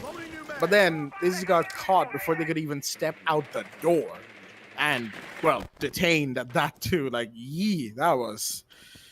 We've seen some failed rushes in our time, but that is something else. But regardless, Side, of course, has come back towards second floor Aviator Games Room once again. Jittery, he is looking to be aggressive right now. Wait a minute, he's actually going to jump out of astronomy. He gets it. Well, okay, he doesn't get away with that. I was going to say, if he actually managed to get away somehow, that would have been huge. But no, Cypher does shut him down. As Sparko, in the meanwhile, takes a bit of damage while aggressively contesting towards bedroom. He's got to be careful now towards that Fox window, as there is an attacker there, but he's safe. He is just fine. And he is just waiting in the wings, trying to see what he can pull off for himself. He's got Rattler here watching across, of course. Sparko himself has gone all the way back to Vault, so there's no crosses to be watched. As in the meanwhile, as C4 has been prepped, Sparko is preparing a little bit of a vertical angle, all the way down towards, I can't exactly tell which way that is. That is, of course, okay, that is living room. And then, of course, Sandy has his C4, but I think he wants to get it back, but no, Eagle Eye heard those shots, and he takes down Sandy. Big drop indeed, but he sees that verticality being made by the mute. Shots fired. Sparko takes so much damage, but he still just about gets away with it. As it's now a 3v4 going into the minute 10 mark. Oh boy, Red Viperz still has the chance to win round 9 second floor AVG. They took out 2 of the important players, Jittery and Sandy. They just have to worry about Beat and Rattler. If they take care of those 2 important ops, then I believe that Red Viperz is slowly on their way to make their play, but I don't think so, because Rattler comes in from 90s all the way to take out Dark Lord. putting in a Oh. 3v3. Now he's thinking of contesting the angle right from below, and I really don't think that Rattler should be contesting this angles, but still he wants to go for it. And the amount of pressure that the defender is giving at this point, and Spocko going so close, and he'll be able to get that Oh, kill. There boy. you go. Eagle Eye goes down a 3v2. Now he'll fall back from the main stairs. And with less amount of information being given from Red Viperz, mainly focusing in towards the side. They have the heartbeat, they have 2 Summer Breeze charges, they have 2 grenades from Cypher. They just have to get this win. But it's been held off with the smoke gas canisters as Pete takes out to take out Naughty Ashret. And with it, Cypher is the last man standing, and he needs to find 2 players on the side of Monkey Hunters, and I don't think that will happen. Ladies and gentlemen, Monkey Hunters will proceed to the semi-finals. And unfortunate for Red Viperz, might have to say goodbye in today's Series 1 qualifiers. But, you know, they still have their chance in the next series. But man, Monkey Hunters, what a way to end off. 7-1, 7-2 on map Villa. Total of 13 and 11 kills from Sandy and Pete. Oh boy, what a game for Monkey Hunters. They just literally destroyed Red Viperz on these 2 maps. It's just not a lot to say at this point, Jack. Yeah, there's not a whole lot to say. Monkey Hunters simply outplayed their opponents on all fronts, as many fronts as they could, really. And Red Viperz taking a total of only 3 rounds out of the however many have been played. Yeah, not exactly too good for them. I believe 17 rounds of play have been seen today, and amongst those, only 3 have gone the way of Red Viperz. Not the best performance. They did try, I will give them that, but it was simply not to be. The hill that they were trying to climb was just too high, and Red Viperz will be eliminated. They can try again, of course, in the second Challenger Series. Qualifiers registrations are open, folks. So any teams that have been eliminated, any teams that want to try again, any teams that want to try their hand at competitive Rainbow Six Esports, link is down in the description below, over at the Esports Club, Discord server, and all of the important places over on social media, all of that stuff. So keep an eye out for those. Links will be available. Registrations are open. So get yourselves into Challenger Series 2. But Monkey Hunters, a big shout out to them. They will move on to the semifinals to face the winners of High Five versus Team GG. But that match is tomorrow, and we'll be talking about that once we're done with the second match of today, quarterfinal number 3, and that is Mercenaries versus Sage Empire. We'll talk about that a little bit more after we talk about the highlights of the match that we just had. And well, just in terms of entertainment, this entire match, this full set was quite full of that entertainment, right? But unfortunately, in terms of Red Viperz, it wasn't as present as I think we would have wanted it to be. But even then, some of the rounds that we got to see from them, the 2 rounds that they did eventually take were pretty good. I won't lie, they were pretty decent rounds, but they were just 2.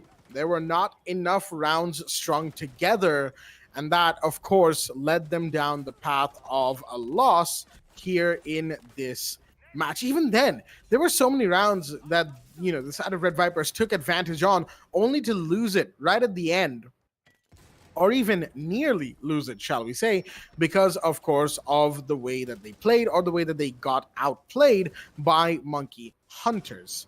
Monkey Hunters have been a team that have been around the bend for so long at this point, you know, under so many different organization names, and even the players in this roster haven't always been playing as one roster, but even then, they have seen the ups and downs of the competitive scene of our region, and they have been here since pretty much time immortal, as they say. And overall, just a fantastic performance. Round 7, man. Beat, I believe this was the round where Beat nearly made a 1v4 clutch happen. And yeah, this was the round. He nearly did it all just to, you know, unfortunately not have the room to connect that final shot. After all, it's an AK-12 going up against it. But then round 8, a comedy of errors from the side of Red Viperz. Monkey Hunters did not need to do much in that round. And round 9, well, Monkey Hunters, as we have said about them before, they decided to become the Monkeys. as they managed to still make the round their own, winning the round, winning the map and the match set. 2-0 on the map count, 7-1 on Oregon, and 7-2 here on Villa.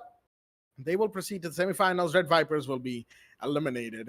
And with all that being said, a fantastic second quarterfinals has just, transpired in front of us, but there's still a third one. That is the second match of today, Mercenaries versus Sage Empire. Folks, this is going to be a very interesting one, as Sage Empire have really been having a great run in this tournament, especially the second qualifiers. If everybody remembers their match against the Valiants, that was a match and a half, and then they defeated Cerberus to get here, but now they face one of the region's topmost teams.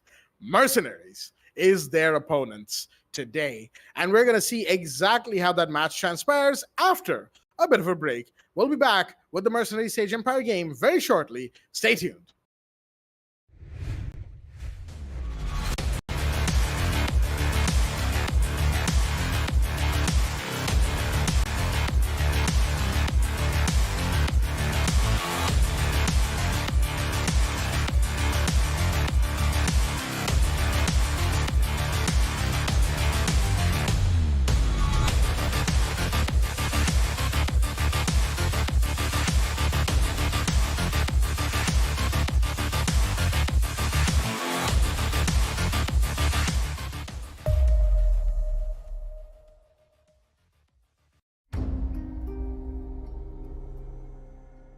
The partnership with AMD has been great. In Far Cry 6, the team has built the most ambitious open world in franchise history, filled with lush tropical environments and decaying urban landscapes.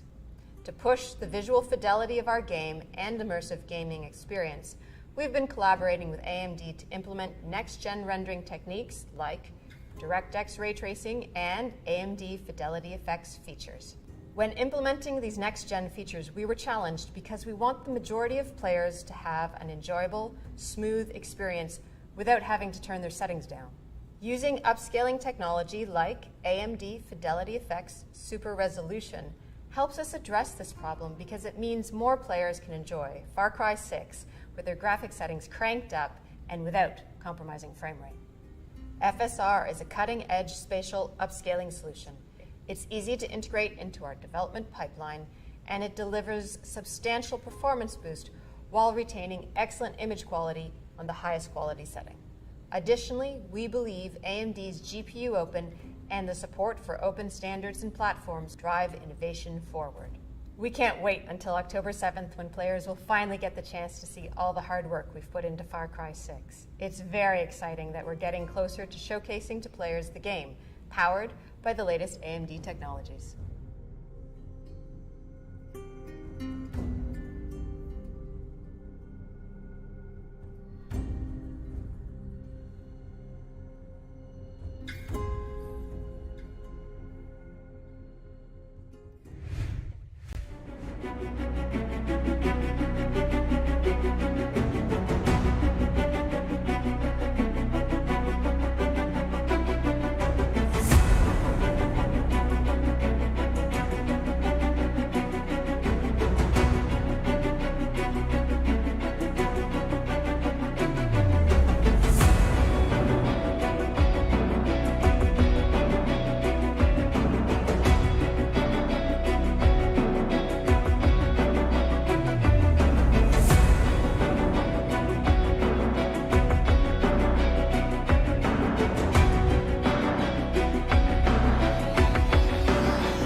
partnership with AMD has been great. In Far Cry 6, the team has built the most ambitious open world in franchise history, filled with lush tropical environments and decaying urban landscapes. To push the visual fidelity of our game and immersive gaming experience, we've been collaborating with AMD to implement next-gen rendering techniques like DirectX ray tracing and AMD Fidelity Effects features. When implementing these next-gen features, we were challenged because we want the majority of players to have an enjoyable, smooth experience without having to turn their settings down. Using upscaling technology like AMD Fidelity Effects Super Resolution helps us address this problem because it means more players can enjoy Far Cry 6 with their graphic settings cranked up and without compromising frame rate.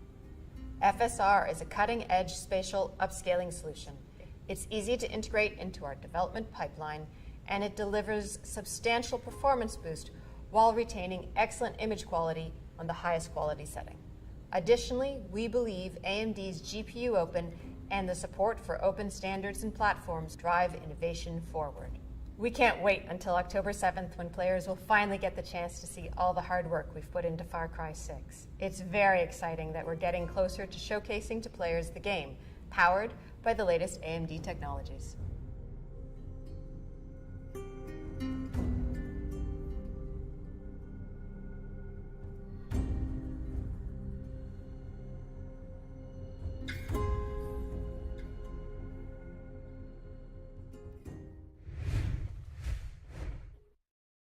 Alrighty then, ladies and gentlemen, welcome back to the AMD, the Esports Club Challenger Series 1, supported by Ubisoft, here with your hosts Blackjack and Baba Gustav for the third quarterfinal game. That is correct. We have already gone past 2, and Kita Esports and Monkey Hunters have qualified already, and now we are headed to figure out who is our third semifinalist in this third quarterfinals match. That is going to be between Mercenaries and Sage Empire. Should be a very interesting one, that I can guarantee, for a fair number of reasons. But let's get the first big reason out of the way. Sage Empire have had a very, very good run, especially in the second half of the qualifiers. They beat Valiance to get here. At that too, they beat Valiance to get to the finals day of qualifiers, and then beat Cerberus to get themselves here. And that too, I believe Valiance were slowly starting to mount a comeback in that match against Sage Empire, but it was not to be. I think it was the other way around. I think it was Sage who was starting to mount a comeback. But somebody mounted a comeback. Lots of things happened. That match was a blur. Okay, let's just get that out of the way. But regardless, Mercenaries versus Sage Empire, that is the match that will be on your screens in just a short while, of course, once we get all the lobbies set up and all of that good stuff. And in the meanwhile, of course, the winner of this match gets to play Kita Esports tomorrow. So say Sage Empire win. They are gonna, beat Mercenaries. Big stuff for them. Very morale boosting win. But then you have to fight Kita Esports. So all things considered, the road only gets tougher from here, because after that, they will have to beat the finalists, and there's the whole thing over there. So yeah, they're going to have to fight really hard today, and we hope to see the best that they can bring out in terms of competitive Rainbow Six. On the other side, Mercenaries, of course, I mean, they're a roster that at this point needs no introduction. This roster has dominated the scene, similar to Monkey Hunters and Kita Esports, has dominated the scene for so long, and they hold a power grip on that top 3 area, generally speaking. And going into Stage 3 and Operation Crystal Guard, they will want to reinstate themselves as the top of South Asia.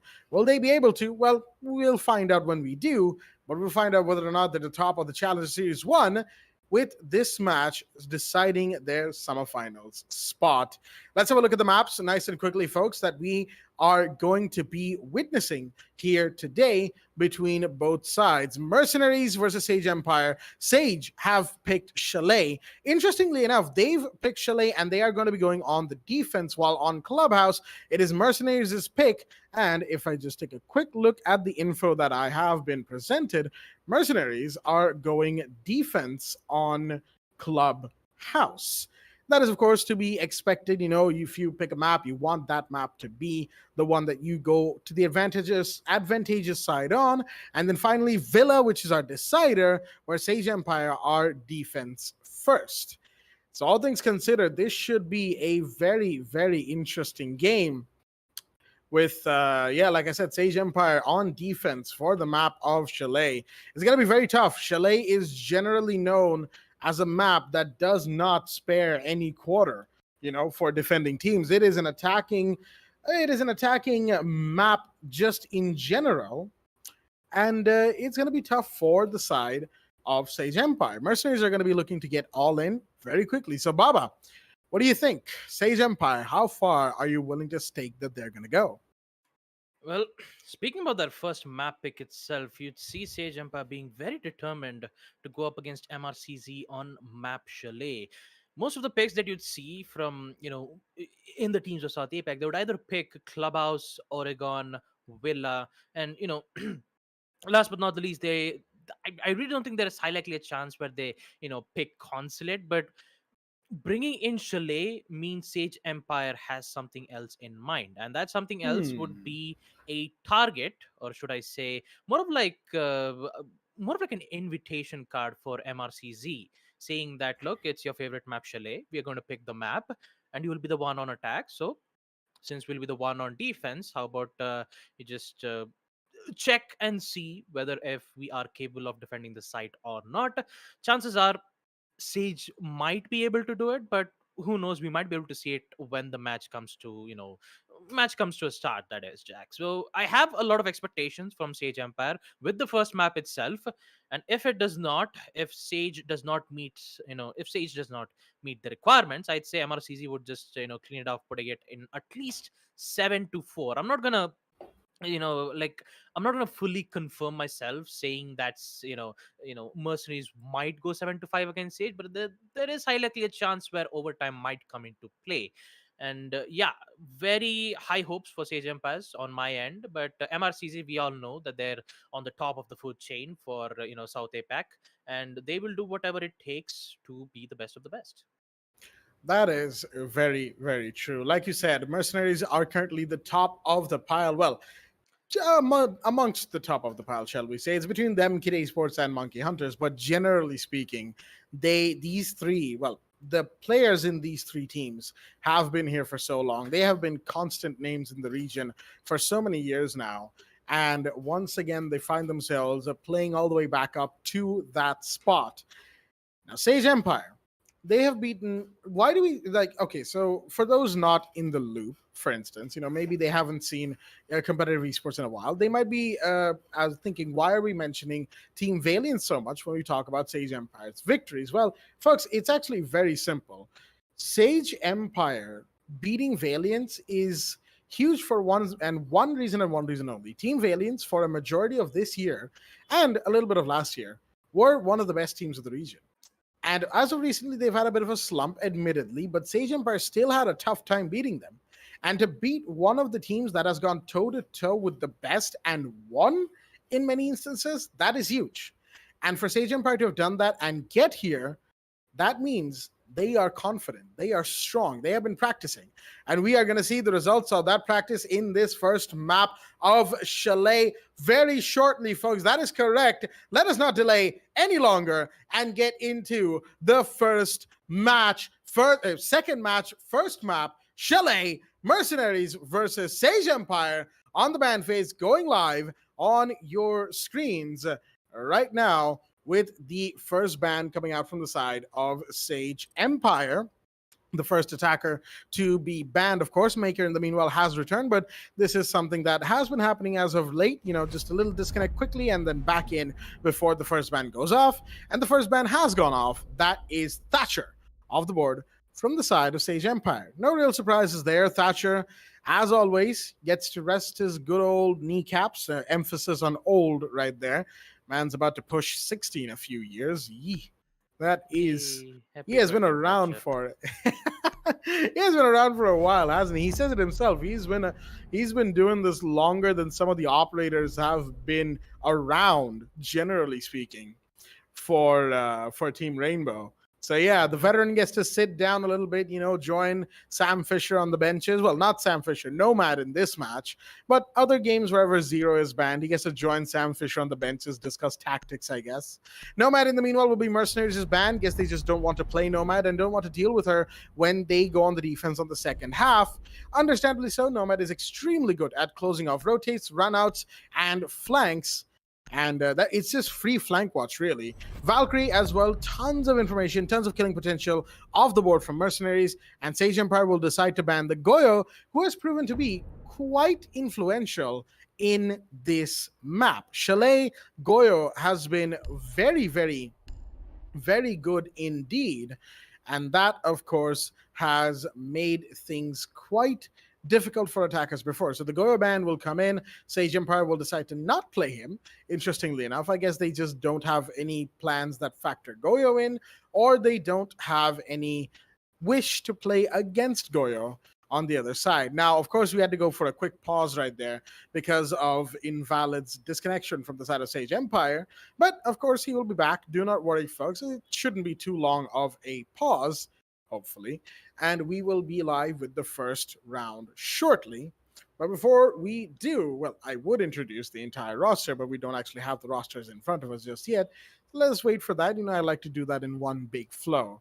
And I guess while we're here, we can think about why Goyo would be the ban from Sage Empire. Now, of course, I already said what I needed to say effectively, that Sage don't really want to use Goyo, and I guess they don't really want to play against Goyo on the other half.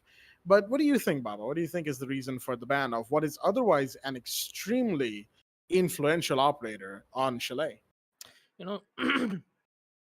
know, judging on the map like Chalet, I'd say that the main reason why they would, take out Goyo's Vulcan shield is mainly due to a site on first floor bar gaming room. Because most of the Okay. deployable shield that you've been seen, there sometimes you see a deployable shield right from the.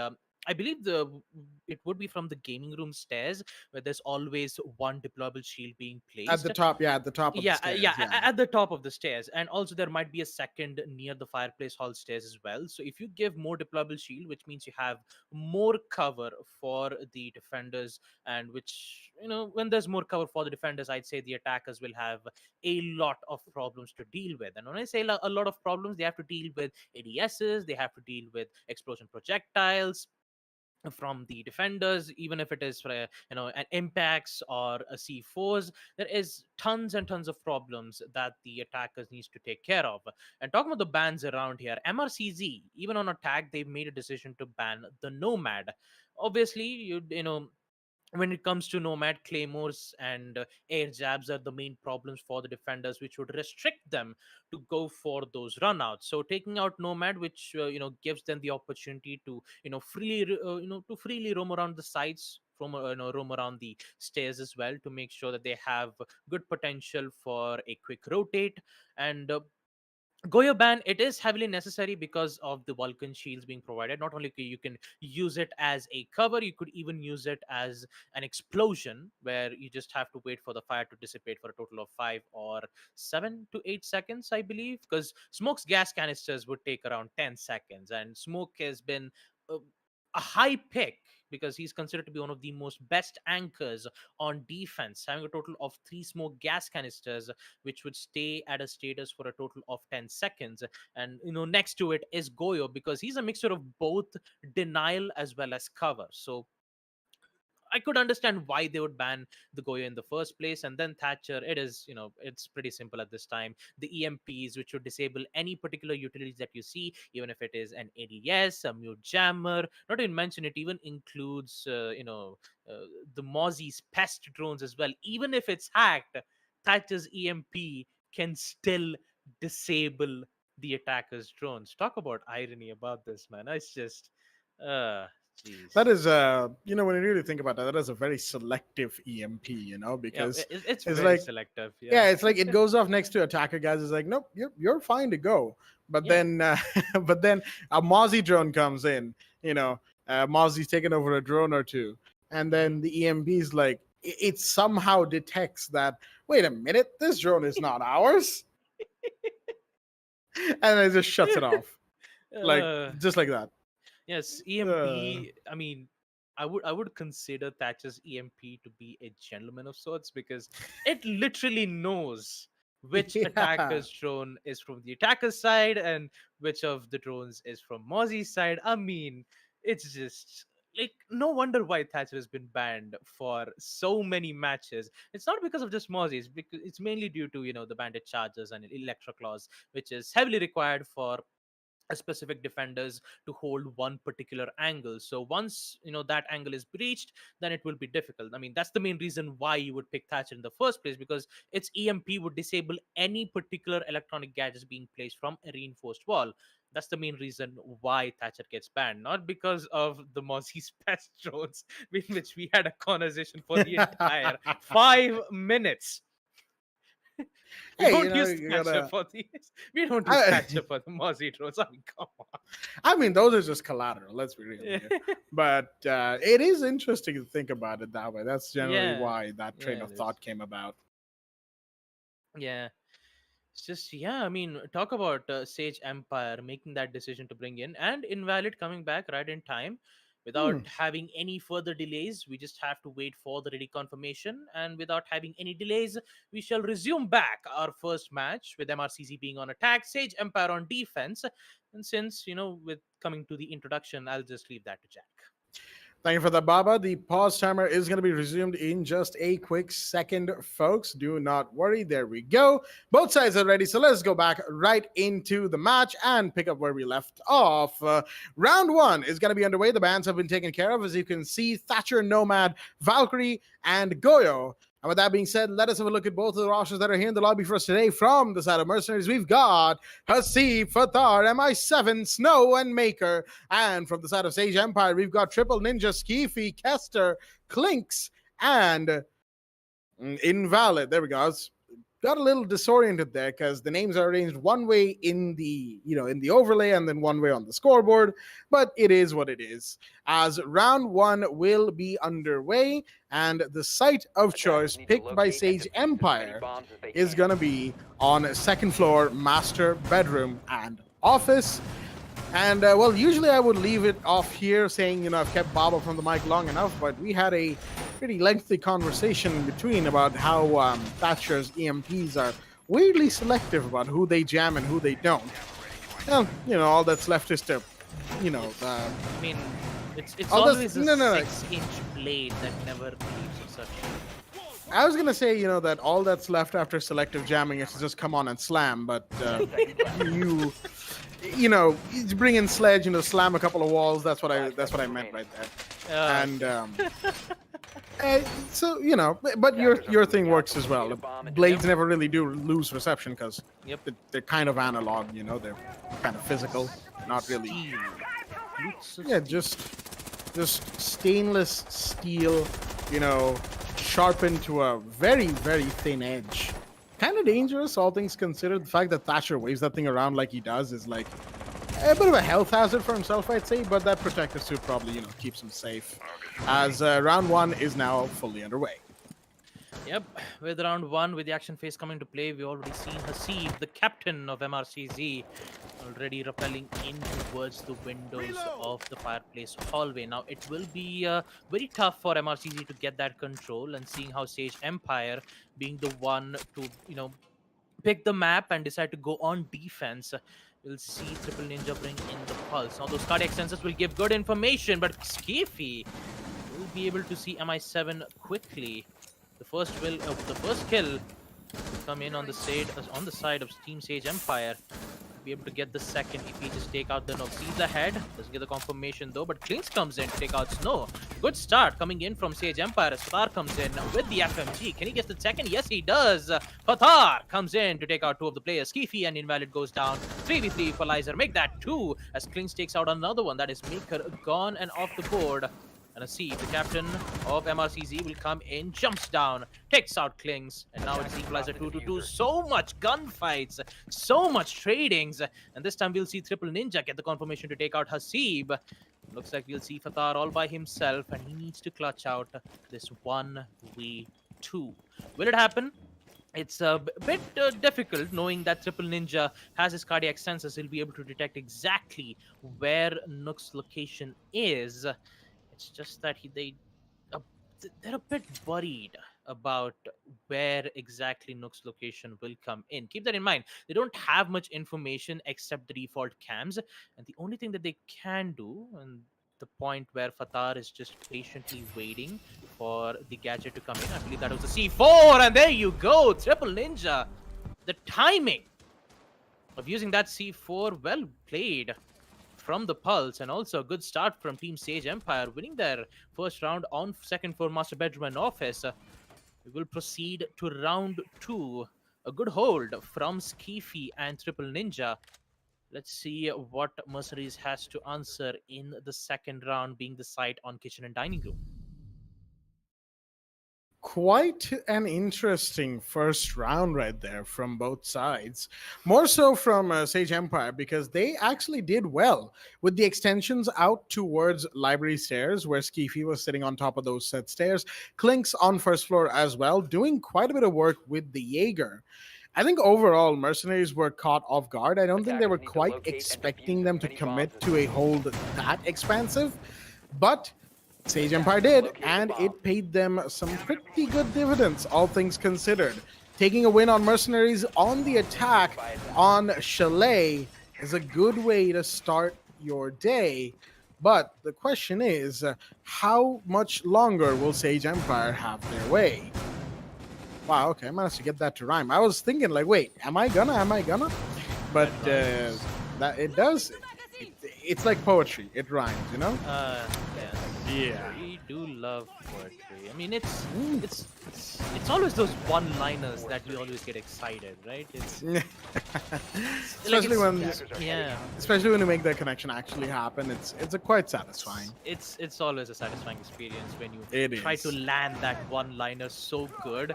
It always just ends up being so, it always ends up being satisfying in the end. But, Yep. It's not satisfying for MRCZ though, because they already lost one of their rounds on second floor Master Bedroom and Office. Now they have to figure out a way to win on first floor Kitchen and Dining.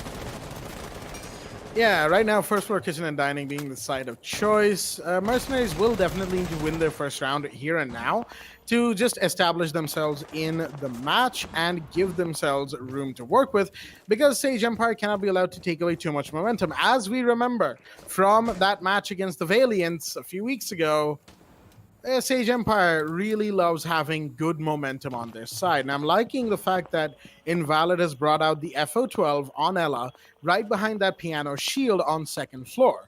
Triple Ninja is downstairs alongside Kester for cover to give information away to the defenders as and when required. Oh boy, Maker. He didn't know that the Jaeger was there, of course, but that skeleton key nearly found him.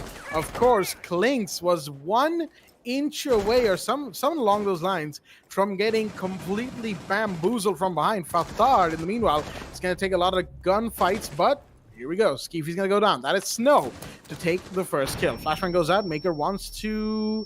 Okay, I thought he was going to push into the bathroom right there, but he wasn't. As he, in the meanwhile, is going to get the breach done on the main office wall. Snow is slowly inching close, actually. Quite close, as ODL has the Ella, but the shotgun will not work because Invalid pushed a little too far out, gave away his position, and Maker takes full advantage of that. 3v5. Sage Empire this time in a bit of trouble. Mercenaries is now holding the advantage, whereas Sage Empire is still struggling. They have to figure out a way to make a recovery. Talk about Pulse's cardiac sensor, again giving some useful information towards Master Bedroom. And Klings, who is at the stairs.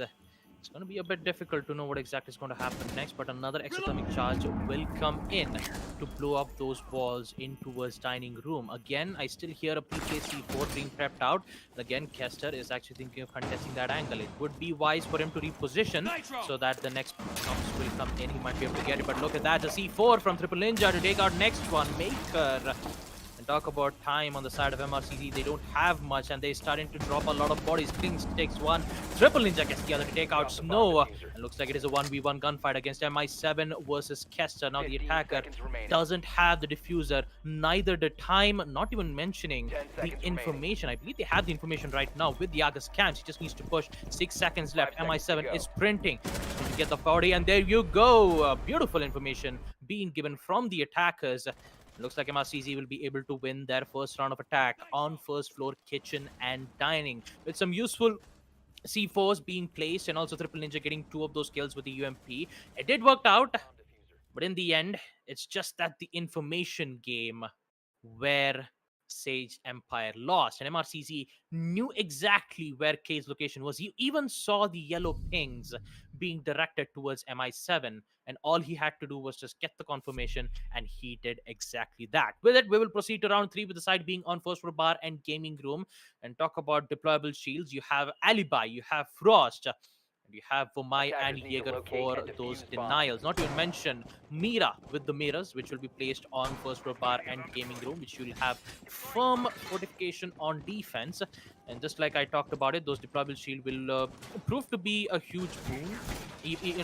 Although Sage Empire were the ones to ban Goyo, it's just that I'm quite curious to know why they would do it in the first place. Maybe it's just that in the second half they've practiced more on attack, and I believe that they want to mainly focus on winning more attack rounds rather than on defense. 10 seconds to Well, go. right now they will need to win more rounds on the defense because, you know, at the very least 3-3, I'd say. You know, if all things go well, they might even look at a 4-2 depending on how this match goes. Mercenaries, of course, similar to Kira Esports, take a couple of rounds to start up generally, but once they get going, oh boy, is it difficult to stop them. And that, of course, is something that Sage Empire will be fully aware of. I do remember that they have fought each other before, not in the Challenger Series or the previous tournament, but I'm talking about, you know, SA Nationals, Open Qualifiers, pre-weekend, that is, and all of that stuff. There are so many matches that happen during the Nationals that there is definitely a chance that these teams have fought each other multiple times, and that is something that Sage Empire, the lessons from those matches, something that Sage Empire will need to apply here and now. That, and also the fact that Mercenaries have had plenty of stream matches where they've shown off a variety of strategies and tactics and whatnot. And those things, of course, end up being homework for a team looking to beat them at their own game. It is never easy, especially when going up against a team like Mercenaries, but it is still possible. Snow, however, is going to make it very difficult with taking out Invalid. That's your Frost off the board nice and early. Oh boy, that Mita has to be so careful. Triple Ninja nearly took Skifi's head off trying to open up a line of sight. But here we have Snow, concussives, impacts. He's just deciding what's what. And okay, things are being thrown. Tons of things are being thrown. Grenade goes out. Will it find the shield? I think it has. More things are being thrown in. But in the meanwhile, Maker's going to find Clinks. That is your Jaeger off the board. 5v3. And once again, Sage Empire in a spot of bother. Well, there goes your control on mezzanine stairs as well as the main stairs, which would put Mercenaries in a bit of a good spot. Even the time itself, you only have a minute and 10 seconds. They could use that to open up vertical lines of sight and try to clear off players in towards bar and gaming room. They have tons of information via the attack drones. You have MI7 with the Argus cams checking whether if there is any flank watch, but that C4 will claim the life of Maker. That is a good throw and also a good shot. Actually, not a good shot, I'd say a C4 throw from Triple Ninja was very an important one at that too. Talk about time, it's just 40 seconds yet again and again. We will see that the Argus cams being used to provide information. I believe they find 2 of the players, but no, look at that. Skifi is going to go down in the hands of Athar. And MRCZ is slowly making their way in towards the side. Kester sees the head, but no, he will fail. As MI7 will claim the life of Kester. And the final one in the hands of Athar to give MRCZ their win on round 3 bar and gaming room. Although I have to say some good performance being, you know, good performance from say Team Sage Empire. You even saw the way how they've, you know, the strategies eventually didn't work out well, although you know they placed only 2 deployable shields, one from mezzanine and one from from the main stairs. Yeah, I would actually call it as the blue stairs at this point. Those 2 deployable shields, unfortunately, couldn't get to hold out long enough because they had good amount of utilities to deny it, and also to top it off, you have Zofia's Filipinka to destroy those deployable shields. And Attackers need to locate talk about and the way defuse how bombs. MRCZ just quickly get in towards the building, finish up all that work. And when they are slowly making their way into the site, they had a minute and 10 seconds left, Jack. So, Bomb located like, by can you attacker. see how fast that is for MRCZ? like just to get in towards the building, use those drone to figure out where exactly their locations are, then try to execute. Attackers And have after discovered the location of a execution bomb. of taking out those deployable shields, then they have to focus on getting control on the site. That requires a lot of time. And talk about time management, I'd say that MRCZ is rocking on. Well, it's going to depend on how Sage Empire respond to these first couple of rounds that Mercenaries have taken, right? After round one, Sage Empire still have looked good in patches, but unfortunately, unlike round one, they have not been able to string those patches together into a round win. Admittedly, round two, they nearly did.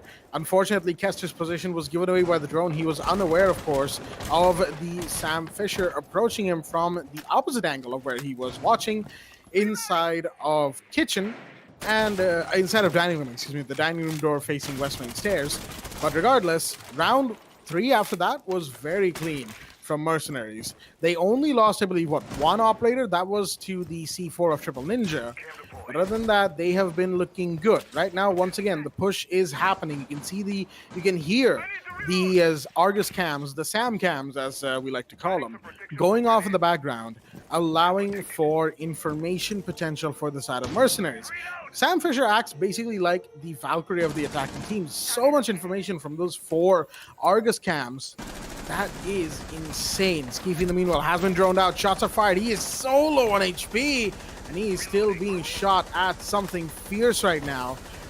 That is the LMG just going ham, and Skeefy's actually been downed. And oh dear me, both sides have left the game. Oh dear me, Snow and Invalid are down, but Maker will find Skeefy, clean him up nice and quickly. That's going to put them in a 4v3. Kester is about to lose a shield. He knows this, and the Denials are doing what they can, but regardless, there we go. The grenade comes in, takes away the shield, forces Kester back all the way down to first floor, leaving him, Clinks, and Triple Ninja, the last one standing. Again, we're at the same spot where MRCZ has got so much control on second floor, and Sage Empire, they don't have any other option but to fall back towards the site. Talk about Klings, who's just slowly making his way in towards first floor kitchen, but he needs to come back fast. If he does not, he comes back a bit too late, and if Triple Ninja loses this gunfight, then I'd say that MRCZ is slowly making their way into getting that huge advantage 3-1. And talk about it, MI7 comes in to take out Klings instead in towards kitchen. That's going to cause a lot of problems for Sage Empire. Not even mention that there's only 2 players left on the defensive side. And MRCZ, they are not giving up an inch. The captain comes in to take out the player. And now, last but not the least, we will see Kester all by himself. And he needs to clutch a 1v3. He gets 2 players though, taking out Hasib and Maker. He needs to find MI7, but in the end, we'll see Fatar get the final kill, playing as the Nook. As we will see Team Mercenaries win round 4. First floor bar and gaming room, putting themselves in the score 4-1, actually 3-1. And we have to go in for a pause because 2 of the players, both of the players on both the teams have been disconnected, unfortunately, and we just have to wait for those players to come back.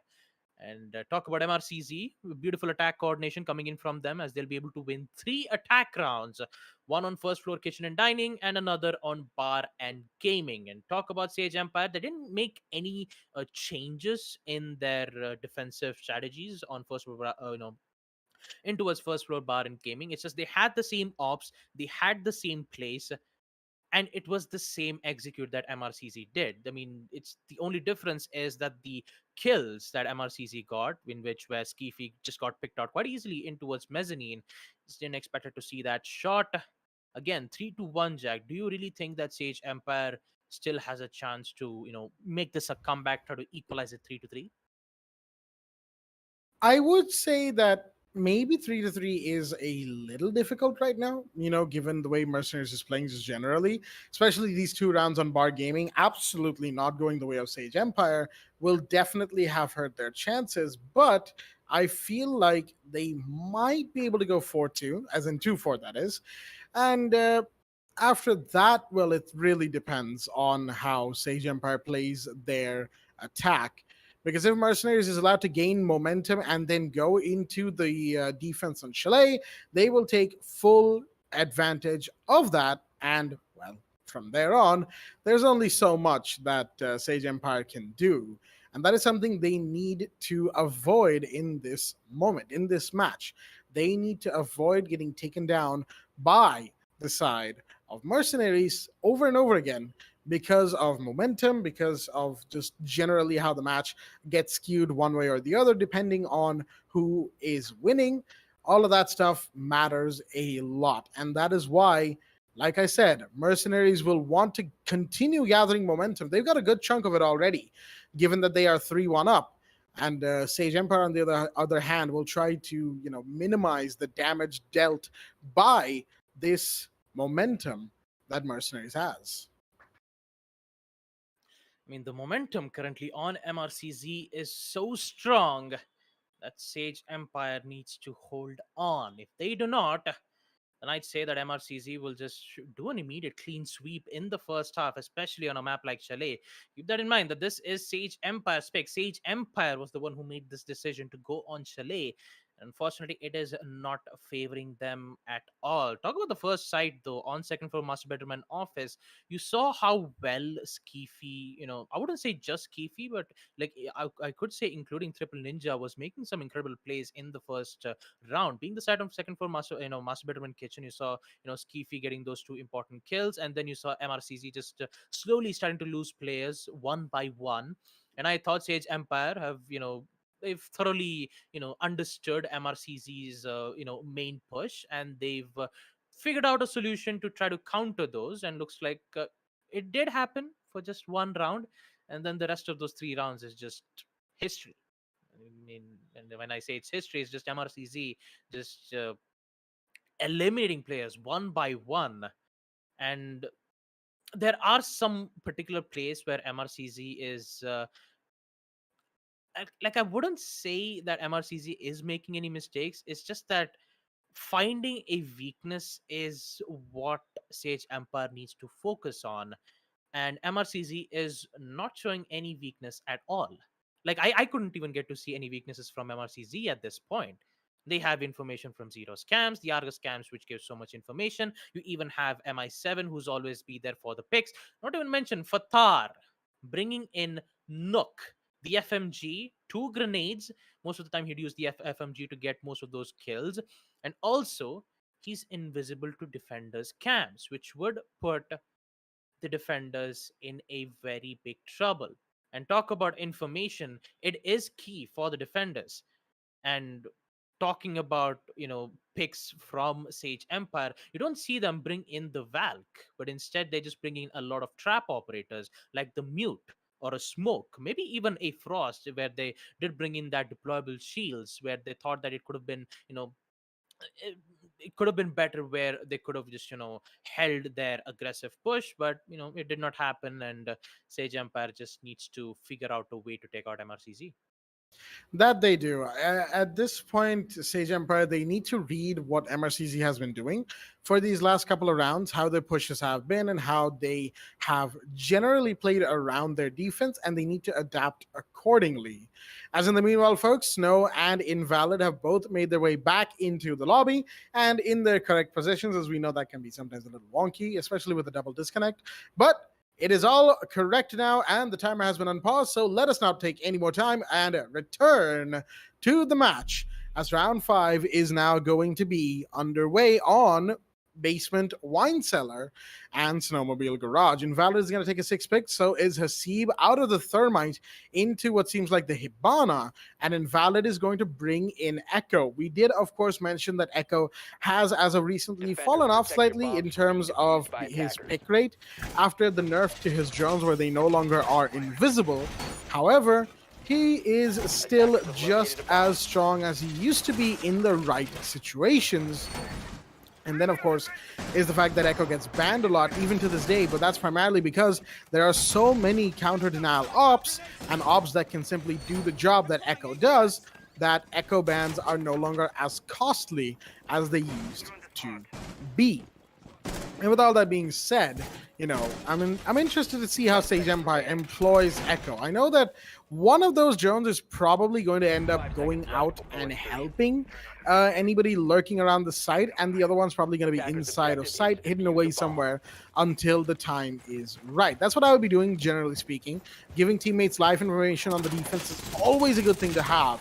And Echo can do that very well with both of his drones. So I guess we'll have to wait and find out as the drones come out from the side of the attack to figure out where these roamers are in round 5. Yep, round 5. MRCZ still in the lead, and talk about Maker, who's already in towards Trophy. Just needs to find a bit of information on the side of defenders. Now talk about Sage Empire. This time we see Skiffy bring in the Warden. Might possibly because of the deployable shield, or maybe he just wanted to use it because of the gadgets, where he just wanted to make sure that he wouldn't get caught off with the Bucks flashbangs. Now talk about Fatar, who's slowly making his way in towards the bar. He's just making sure that he could be able to take out most of those important default cams. And he's just a bit worried about those, for those barbed wires, even with or without, the use of the gadget that Nook is using. Barbed wires still give away the information for the attackers, and that even includes the defenders too. So it's that utility still gives such a good decrease in movement speed from the attackers, and also give information. It is a very useful tool. So it will be a bit difficult for Nook to go down the stairs, and he needs to figure out a way to try to take out the attackers, the defenders by surprise. And I believe that MRCZ is currently taking their sweet time, and we haven't seen any drops coming in from Sage as well. Yeah, a round without any kills, any interference from either side being run just yet. As in the meanwhile, the breach is being taken care of. Shots are fired. Kester can take a ton of damage right there. From above, he continues to take damage. You need to be careful of the vertical, Kester. You're inside of the connector area. That place is vulnerable. C4 does go up, but it will miss. More shots are fired. Kester's down. Kester's dead. And the first one has been taken care of. Kaid off the board. Round 5 has seen its first kill, but is it too little too late for Mercenaries? They are using up a ton of time, and so many shots fired. Will Skiffy get that kill? No! In the meanwhile, the Nook gets another one. That is Clinks off the board, and there go 2 more to MI7 and Fatar, and there's a third one for Fatar as well. The Echo did find one at the end. Invalid did take 1 kill, but unfortunately, 1 kill was all they could get. And Mercenaries, with another very clean round, will go 4-1 up into round 6. Well, round 6, MRCZ is bringing in the pain train, whereas Sage Empire is just trying to go around it. It's a bit difficult to try to go around the train, especially when it's moving, but still, they're still trying to figure out a way. And although the C4 didn't quite work out for the Kaid, especially Kester, who thought that he could be able to, take out Buck, but instead what the Maker did, as soon as he heard the C4, he immediately runs away and comes back at the same spot where the C4 was thrown out to make that vertical line of sight, and he used it against him. My goodness, it's just... at this point, Sage Empire, they have to hold on. Like, there's nothing more I can say at this point. I know that they were prepped and prepared with numerous amount of practice against MRCZ. It's just that they're just getting outplayed over and over again. And not even mention Fatar bringing in the Nook, which is confusing most of the defenders at this point.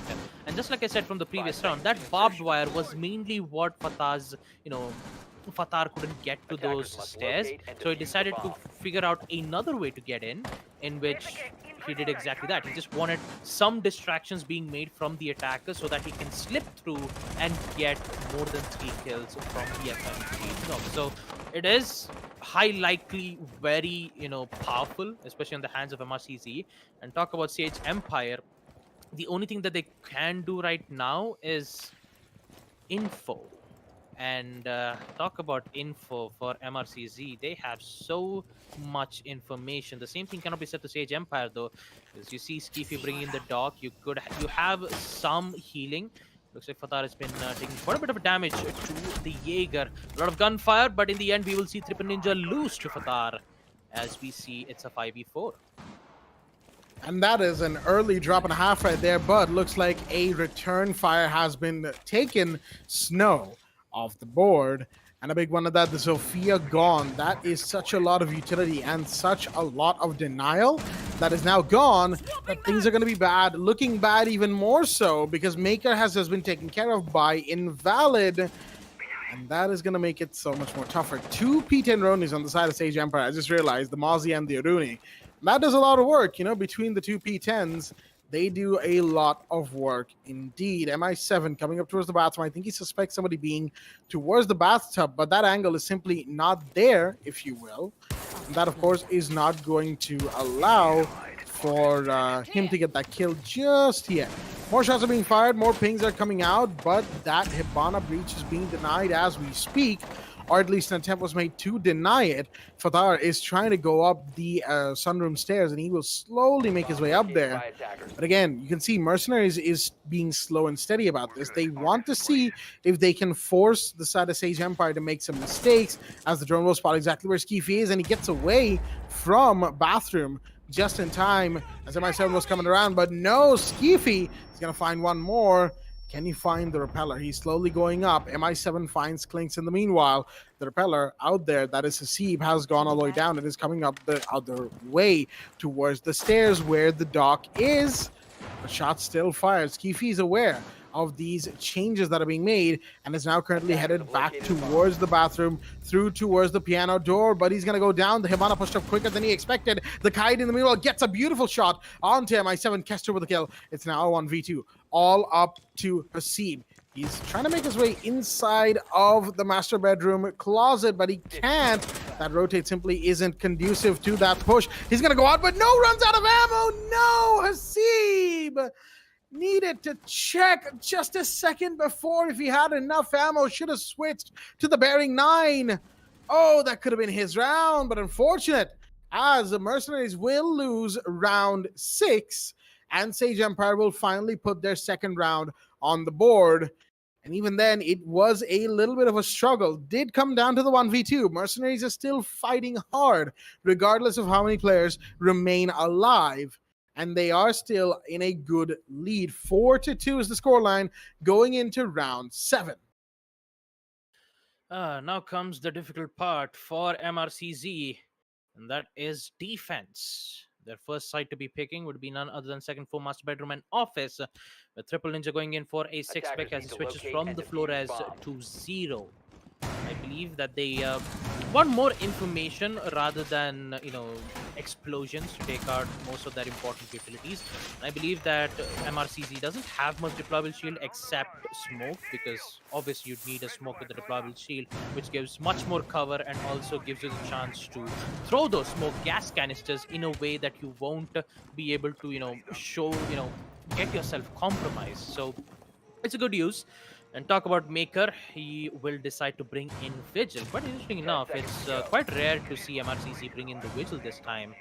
That too, Maker will be the one to bring that specific operator. His gadget, which in fact would be disabling, or should I say, be invisible to attackers' drones.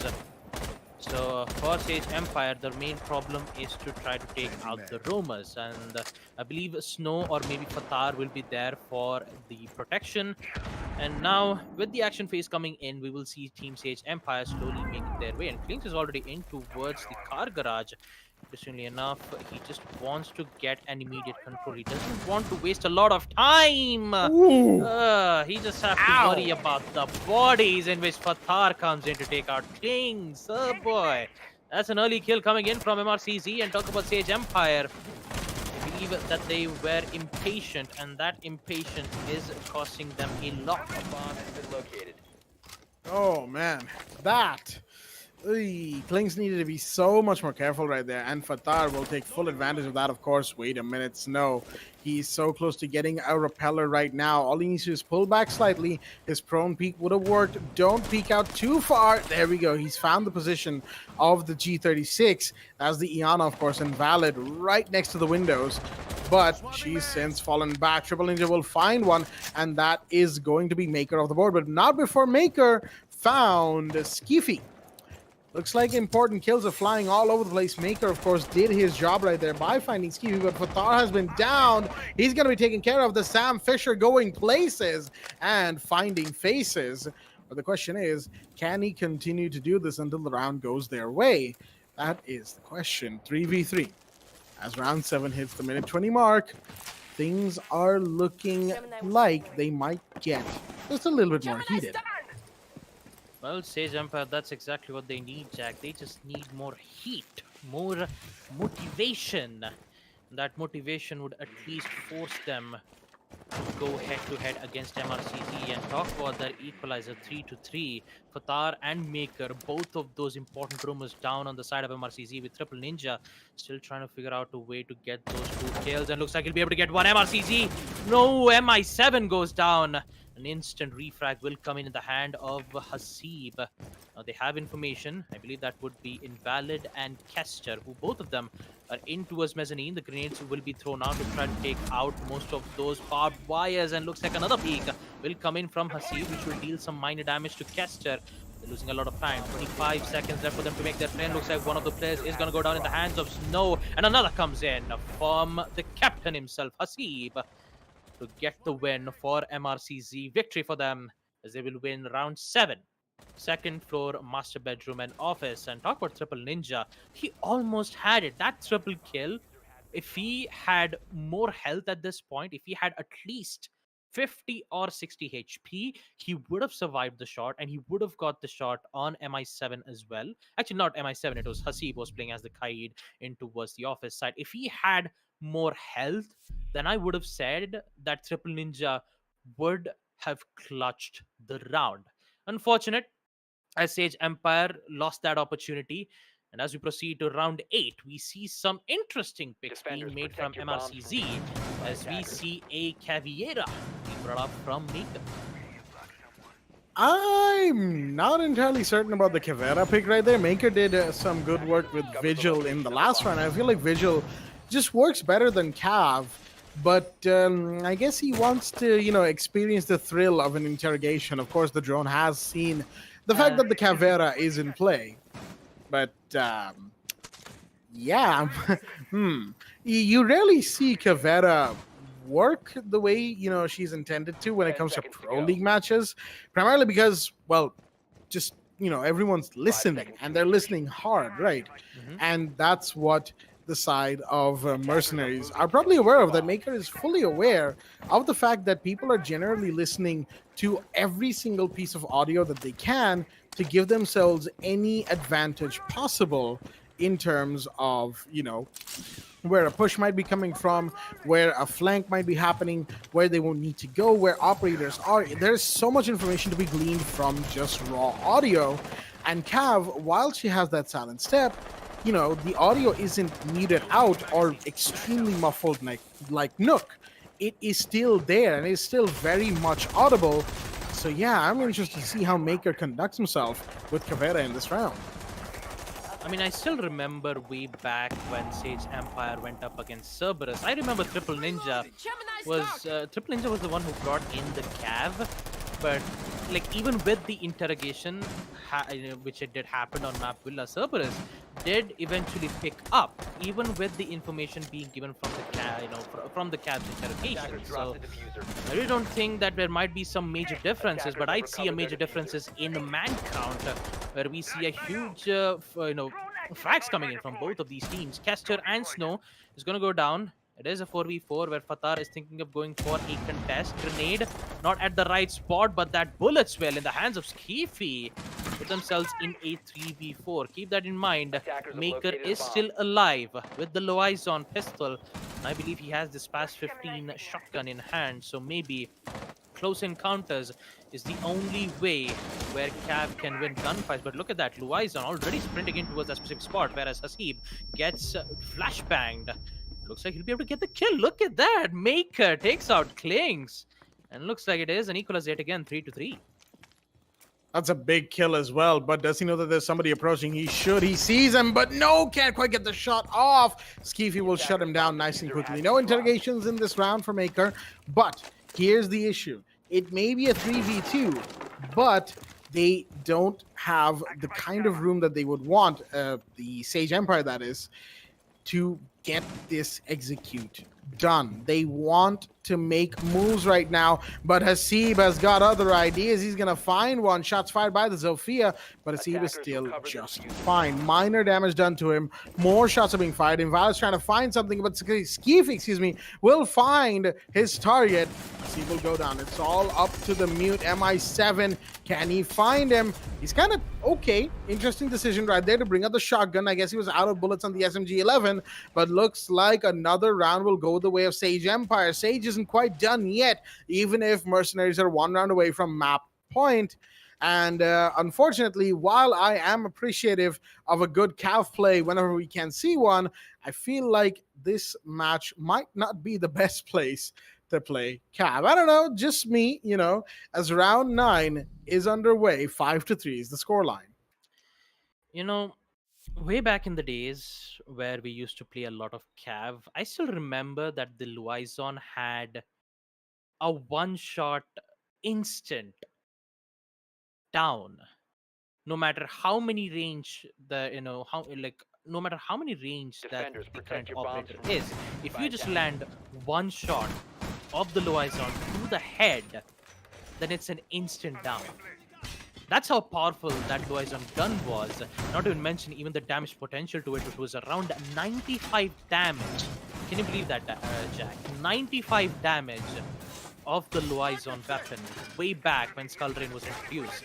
And now with the huge nerf, reducing the damage of the Luizon pistol from a 95 damage to 65 damage. Like, it literally hurt a lot of Cav mains out there.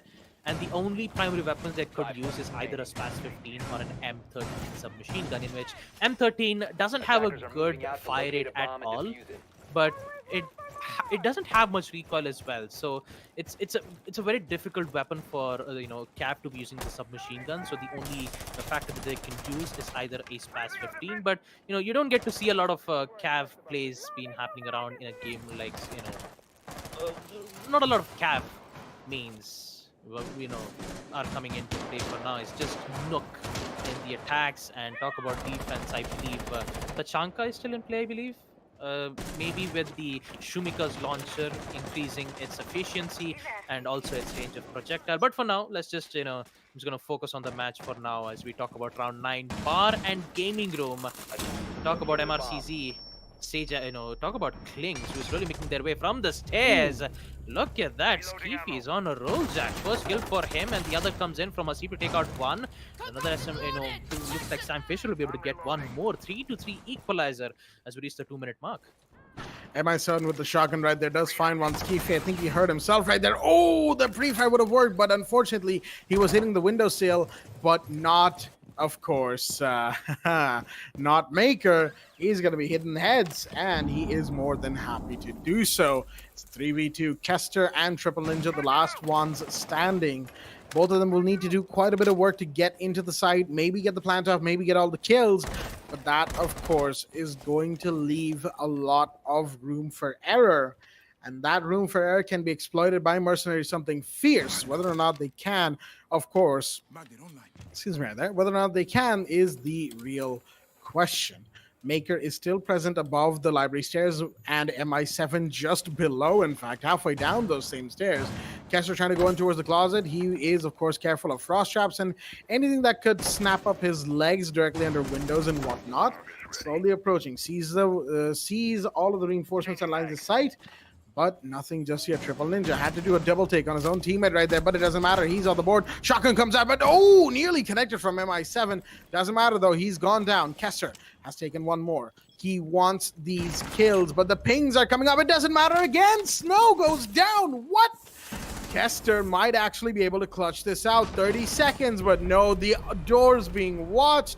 Maker was above the whole time. He did not even bother to go downstairs as he had the vertical line of sight ready and waiting. Close round.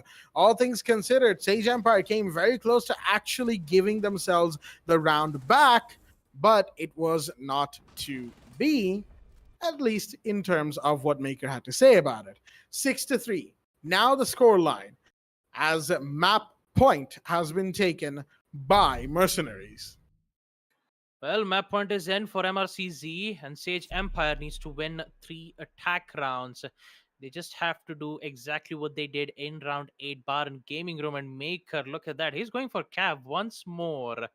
He just needs to confirm it. Will again, he do it? Yeah, again. Will he do it or not? Yeah, there you go. 6 pick off from Cav from Maker. Attackers need to I guess he locate wants and to defuse give it as many another bombs go as they with the can. Luizon pistol.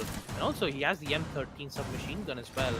Just like I said, not doesn't have good fire rate, and but still, it's easier to control its recoil at this point.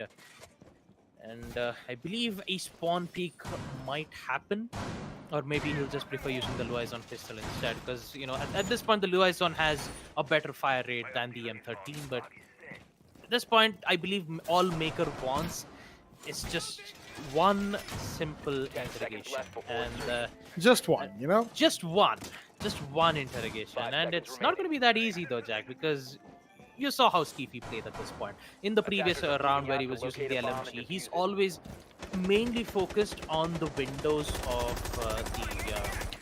on the library hallway, where he can get to see both the mezzanine hallway as well as the stairs. So if Skeefy gets caught off from the Luizon, then I believe that the interrogation might come in play. Targeting Skeefy will probably be the smarter idea for Maker, that is for sure. But the issue is he needs to first find him. And that too, Skeefy doesn't generally enter the building until the rest of his teammates are already in there, or they've gotten a couple of kills, and he can advance without worrying about losing gunfights thanks to the LMG's lower ADS time.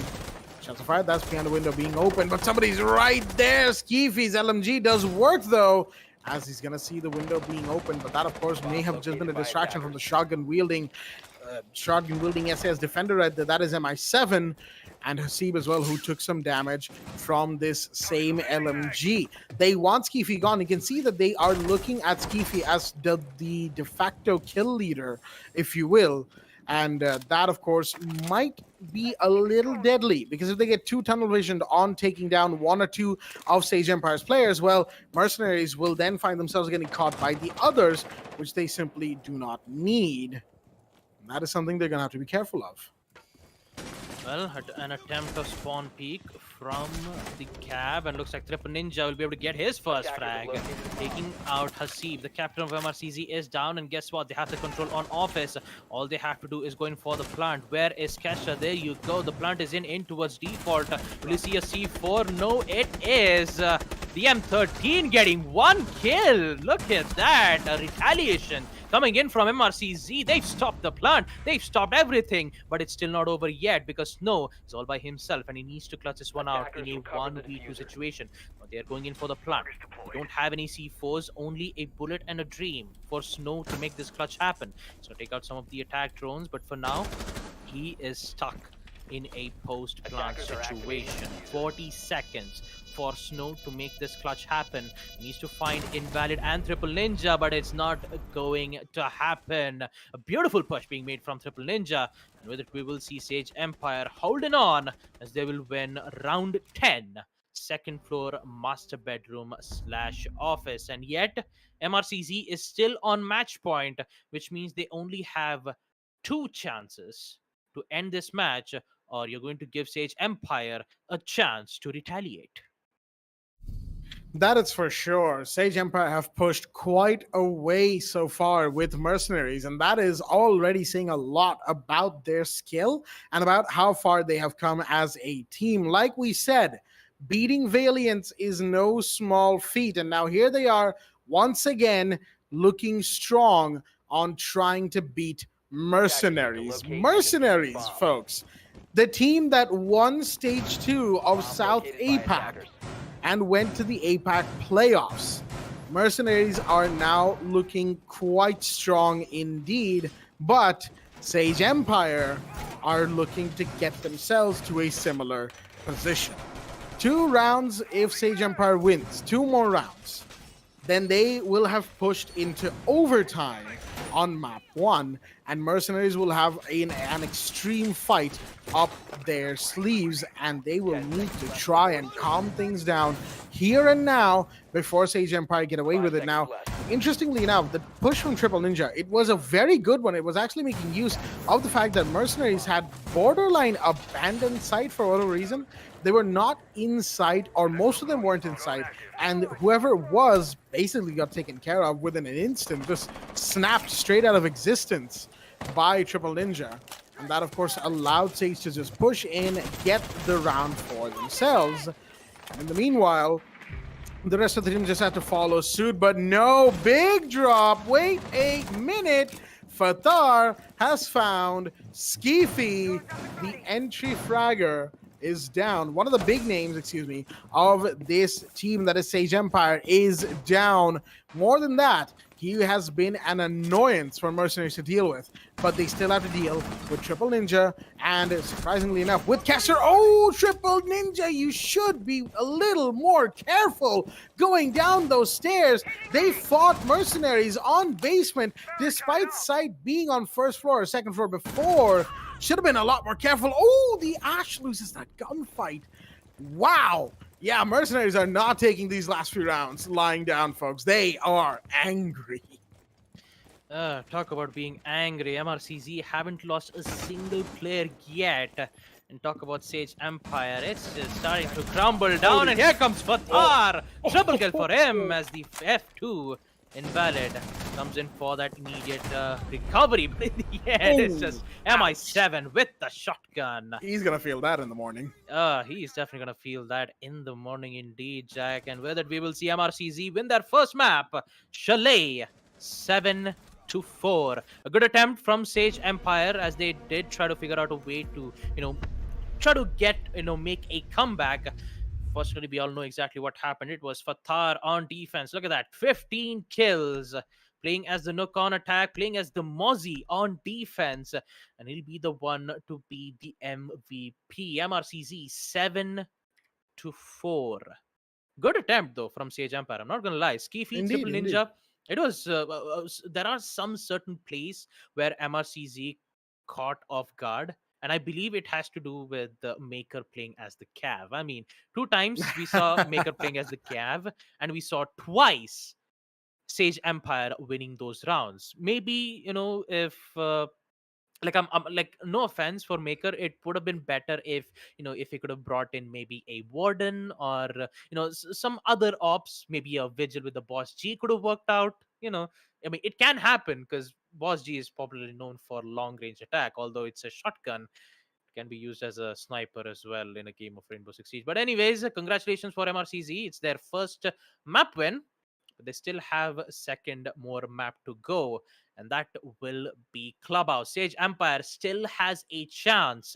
And why I say they have a chance is because of the way how Skeefy and Triple Ninja played on map Chalet. I still think that Sage Empire can come back, and that too against Mercenaries. It is a high tall order, but it can happen. But for now, let's see if we can talk about the match highlights as I give my mic back to Jack and try to exactly, I want to understand exactly on what happened to MRCZ in the second half, especially on attack. I think MRCZ on attack just looked very good, as we will see in the highlights going up on your screen in just a quick second, folks. There we go. MRCZ on attack looked really good for a majority of that half. Just rounds 1 and 6, not so much, I will admit. Sage Empire had them on their throws for quite a while. But even then, it wasn't enough for Sage. 2 rounds were simply not going to cut it, and they knew that going into their defensive half. There were some pretty good plays, all things considered, and Mercenaries simply kept proving themselves to be better at getting this round, getting more and more rounds for themselves. And that, of course, was what was needed from the side of the they're from the side of Mercenaries.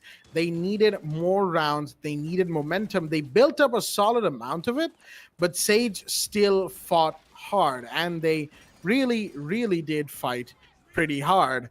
And that, of course, is what was needed, to just fight hard.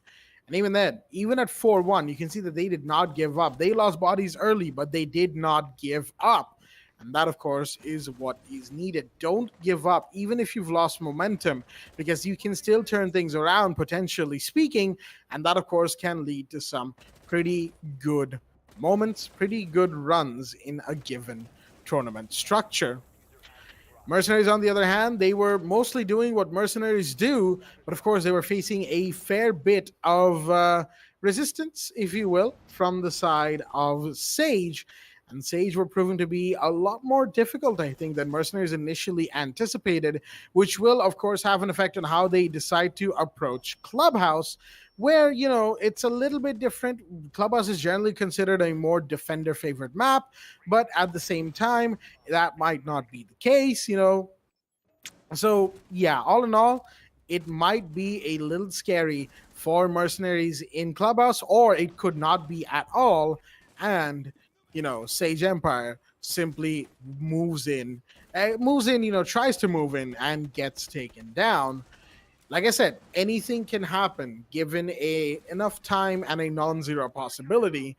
So who knows? Who knows? We might yet see Decider. We might not, folks. But as the highlights slowly come to an end, I believe we can all agree that Mercenaries played this really well, and so did Sage Empire. Unfortunately, Sage lost map 1, which means the pressure is on for map 2.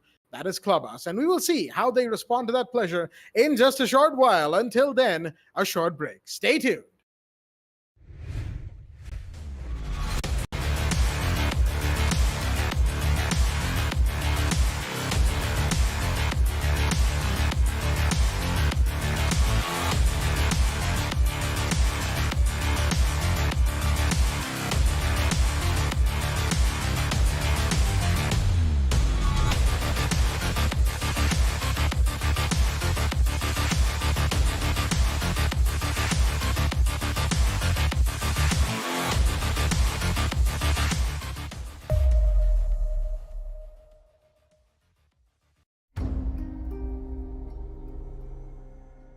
The partnership with AMD has been great. In Far Cry 6, the team has built the most ambitious open world in franchise history, filled with lush tropical environments and decaying urban landscapes. To push the visual fidelity of our game and immersive gaming experience, we've been collaborating with AMD to implement next-gen rendering techniques like DirectX ray tracing and AMD Fidelity Effects features. When implementing these next-gen features, we were challenged because we want the majority of players to have an enjoyable, smooth experience without having to turn their settings down. Using upscaling technology like AMD Fidelity Effects Super Resolution helps us address this problem because it means more players can enjoy Far Cry 6 with their graphic settings cranked up and without compromising frame rate. FSR is a cutting-edge spatial upscaling solution. It's easy to integrate into our development pipeline, and it delivers substantial performance boost while retaining excellent image quality on the highest quality setting. Additionally, we believe AMD's GPU Open and the support for open standards and platforms drive innovation forward. We can't wait until October 7th when players will finally get the chance to see all the hard work we've put into Far Cry 6. It's very exciting that we're getting closer to showcasing to players the game, powered by the latest AMD technologies.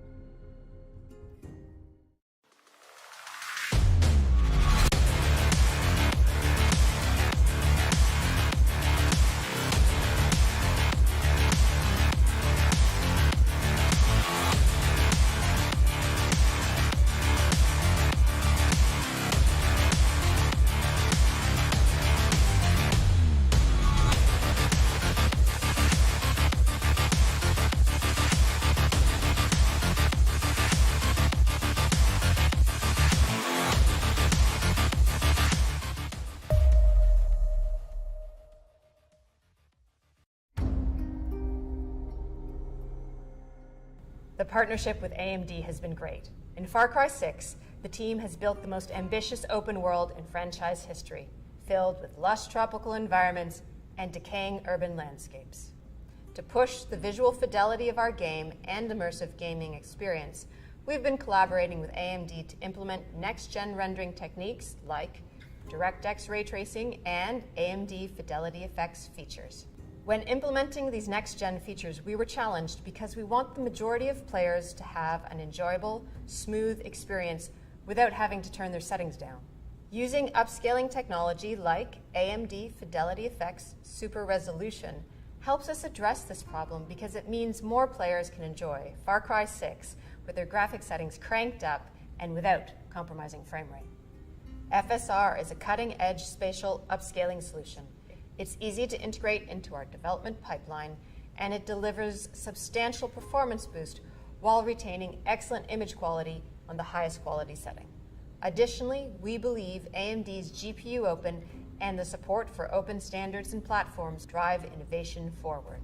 We can't wait until October 7th when players will finally get the chance to see all the hard work we've put into Far Cry 6. It's very exciting that we're getting closer to showcasing to players the game, powered by the latest AMD technologies.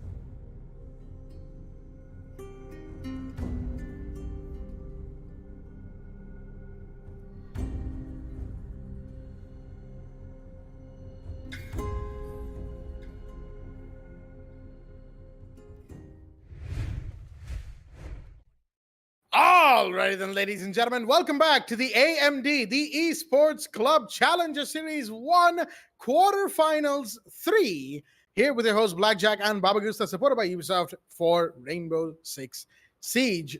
We are here for the second map of this third quarter finals. That is correct.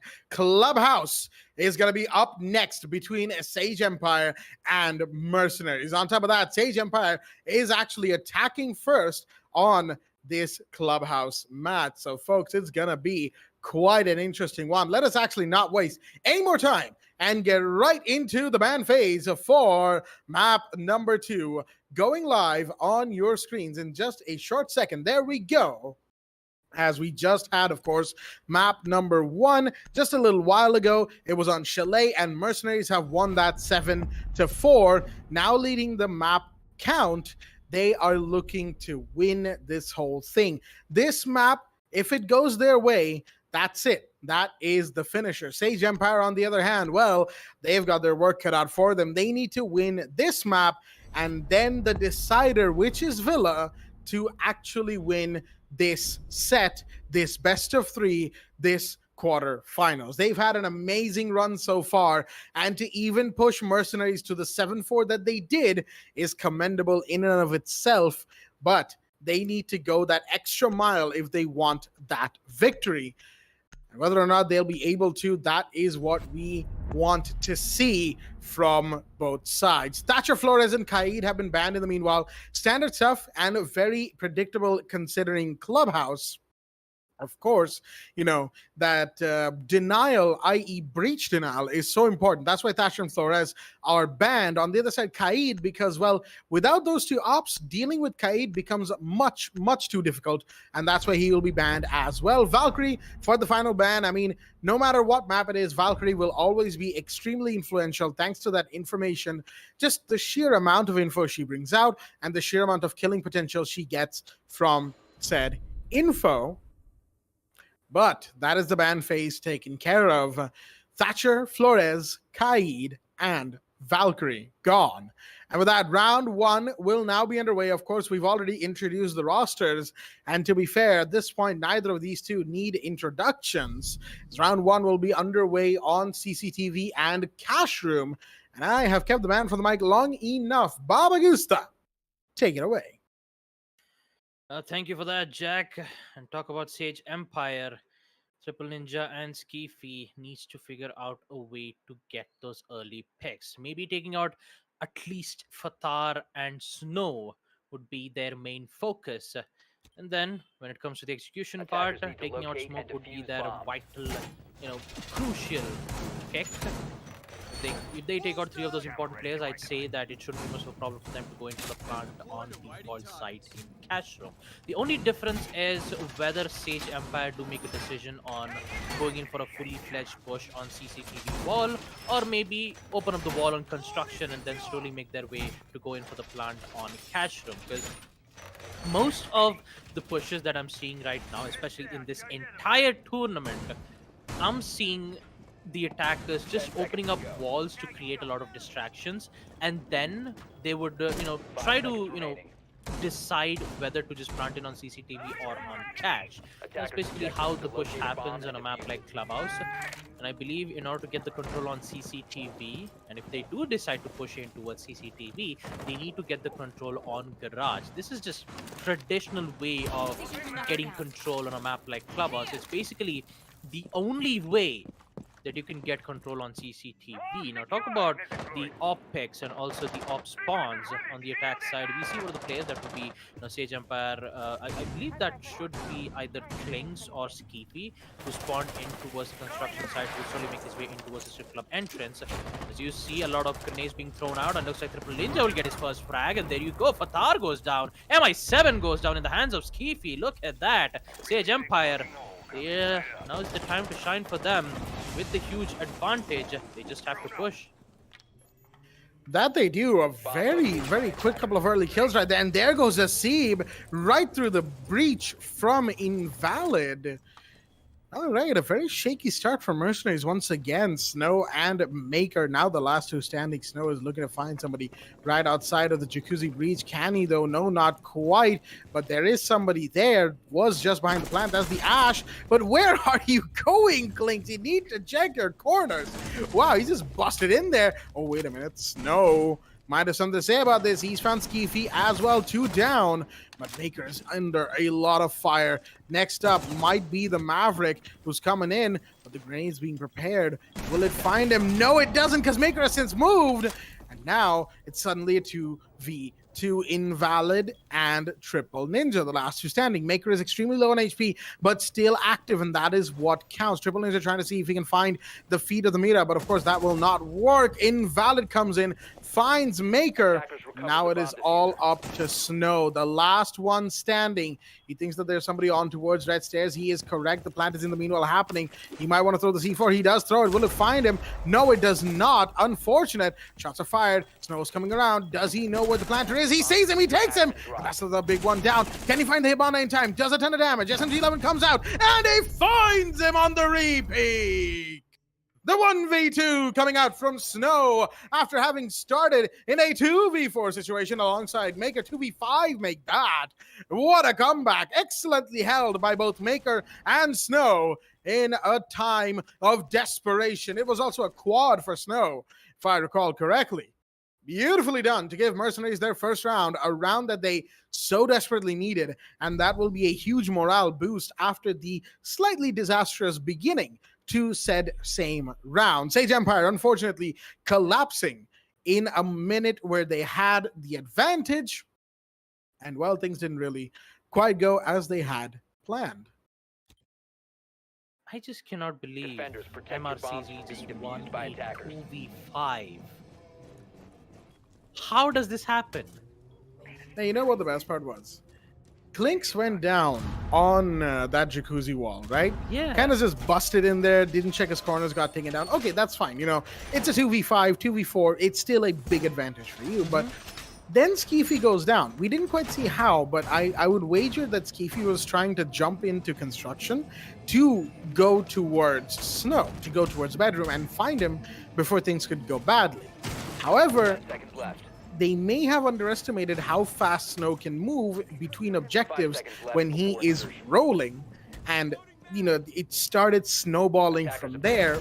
And then when they couldn't find Maker, who was playing the meta inside the site, when he got a kill onto whoever that was, one of the attackers outside the breach, right, it became a 2v2. And I think it's at that moment where after Maker got taken down, but Snow was allowed to move as freely as he was, I think that is where Sage Empire ultimately lost the round, you know?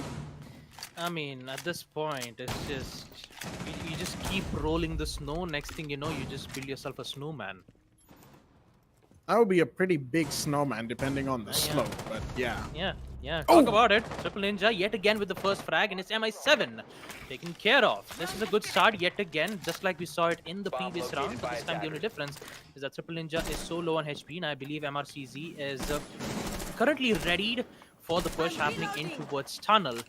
They're ready with the C4s, maybe some, smoke grenades. Actually, they don't have any smoke grenades, and I just realized that this is an extended room from MRCZ. You have the castle, you have the Mozzie. It's just that they don't have the mute instead. Actually, yeah, you have mute as well. This is an extended room. Look at that. Oh Fatar, boy.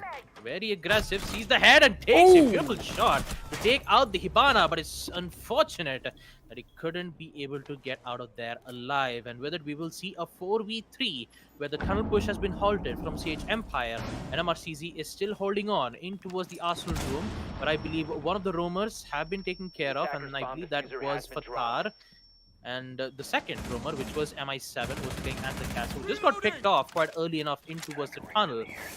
They just have to wait it out in a minute of 20 seconds. Good denial coming in from Hasib as he will succeed to take out one of the exothermic charge. A good trick Attackers in which recover the hatch diffuser. will still be alive. And I just realized with Triple Ninja taken care of, they don't have any breaches except the Maverick. They have to use the breaching torch to open up the hatch in towards the arsenal room, which means Hasib is safe, and so does Snow. And Maker, who is slowly making his way to try to take out one of those players, it's not going to work out well for Sage Empire unless they figure out a way. That is very true right now.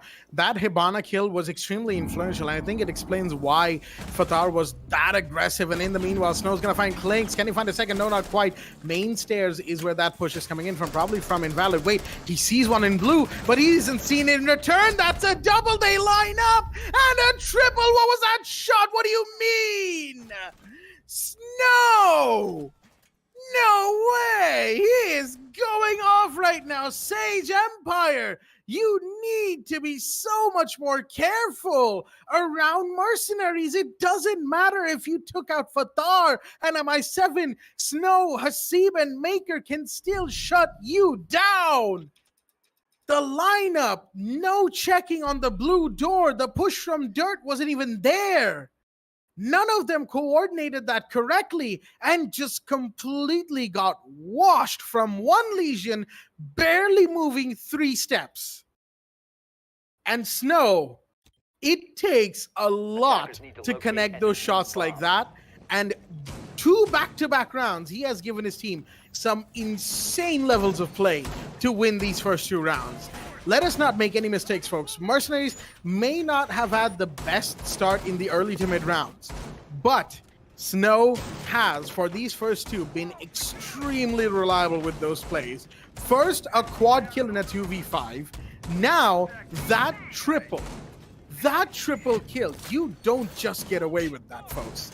You do not. But Snow, he does. And he does oh so well. 5 seconds to go. I guess I'm definitely building a snowman after this. 8 kills for Snow. 8 kills in round 3. Woo-wee. 8 kills. He's no going assist. 8-0 as well. Yeah, 8-0. This is like... My goodness, the previous round and that too, even the first, an amazing performance there from Snow. Although Triple Ninja, no matter how many times you get that early kill, they're losing it in the execute. And MRCZ have been holding their ground so well that Sage Empire has no idea on how to progress this. Not even mentioned with Snow. First round bringing in the mute. Second, it was the Legion. Yeah. Now, he's playing as the Mira, in towards logistics. Power play operators, you know? Yeah, I mean, he is in it to win it.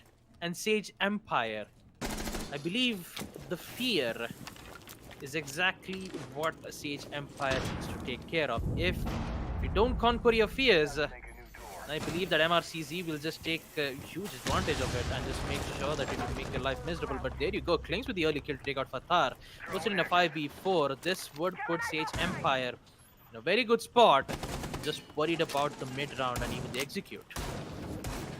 That is for sure, but you still have verticality to be worried about for both sides as MI7 is going to come in. Big drop, Skeefy off the board. Iana down. That's going to make it a 4v4. Now, it is Gym Bedroom. This side is generally known to be a little bit more messy in terms of its executes and whoever wins around, as Inval's going to take a ton of damage. He has been downed as well, and the cleanup comes in from MI7. He wants to find another on the roof. That's a little bit too risky right there, but it doesn't matter. Maker comes in, finds Clinks, and it's now a 2v3. Kester and Triple Ninja, the last two standing. Triple Ninja has been trying at the very least to do work for his team, but there are mute jammers blocking this meta window. Do they have grenades? No, they don't. They only have 5 flashbangs between them, but will it even matter? Snow finds one, and unfortunately he does get found by Kester, but Hasib and Maker are still active, and even the flashbangs might not be enough. Kester's going to push in aggressively.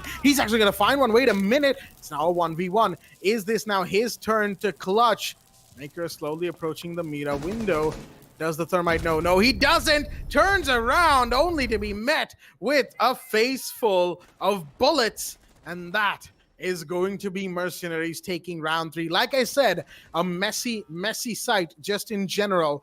But it is a sight that is still won by Mercenaries. A full lap of round wins is going to see Mercenaries go 3-0 up. Sage Empire, they've got a lot of work to do. They are losing rounds on the attack, and while Clubhouse is defender-sided, I will admit, you want to take a couple of rounds on the attack. Otherwise, Sage Empire will be in a huge spot of bother. Mercenaries back to CCTV cash room, looking just mighty strong right now. However, before I, end off my little spiel here, I will say one thing. Mercenaries will need to be careful on CCTV. They were on the brink of losing it here on round 1, and now that they're back here, they will need to be so much more careful. Oh boy. Map Chalet. It was Fathar's map. Clubhouse. It's Snow's map. Unless Sage Empire decides to put things in their own accord, I'd say Triple Ninja, even Skeefy has got what it takes to take out MRCZ. There is highly likely a chance. You saw in that previous round how aggressive MRCZ was. They were even picking gunfights way up on the roof. You even saw MI7 just peeking in towards the CCTV window, try to use that advantage. That's all I can say for Sage Empire at this point. They're going way too aggressive, and they could capitalize on it to try to force Mercenaries on a very difficult spot. But that's the problem. They have been doing that for the past 2 rounds. Even with that huge mantle advantage, 2v4, it still wasn't enough. Snow was there to clutch it twice. And literally said no thank you for Sage Empires, because that's exactly those 2 rounds were supposed to be Sage Empire's round, and they lost it. And with this huge lead, MRCZ is looking so strong right now, and now they have to bring something else. And that something else would be the Mountain from Skeefy, who's trying to give vital information in towards the garage. And with the pings being given and also the exothermic charge being used to open up CCTV, I believe a wall bang is in order.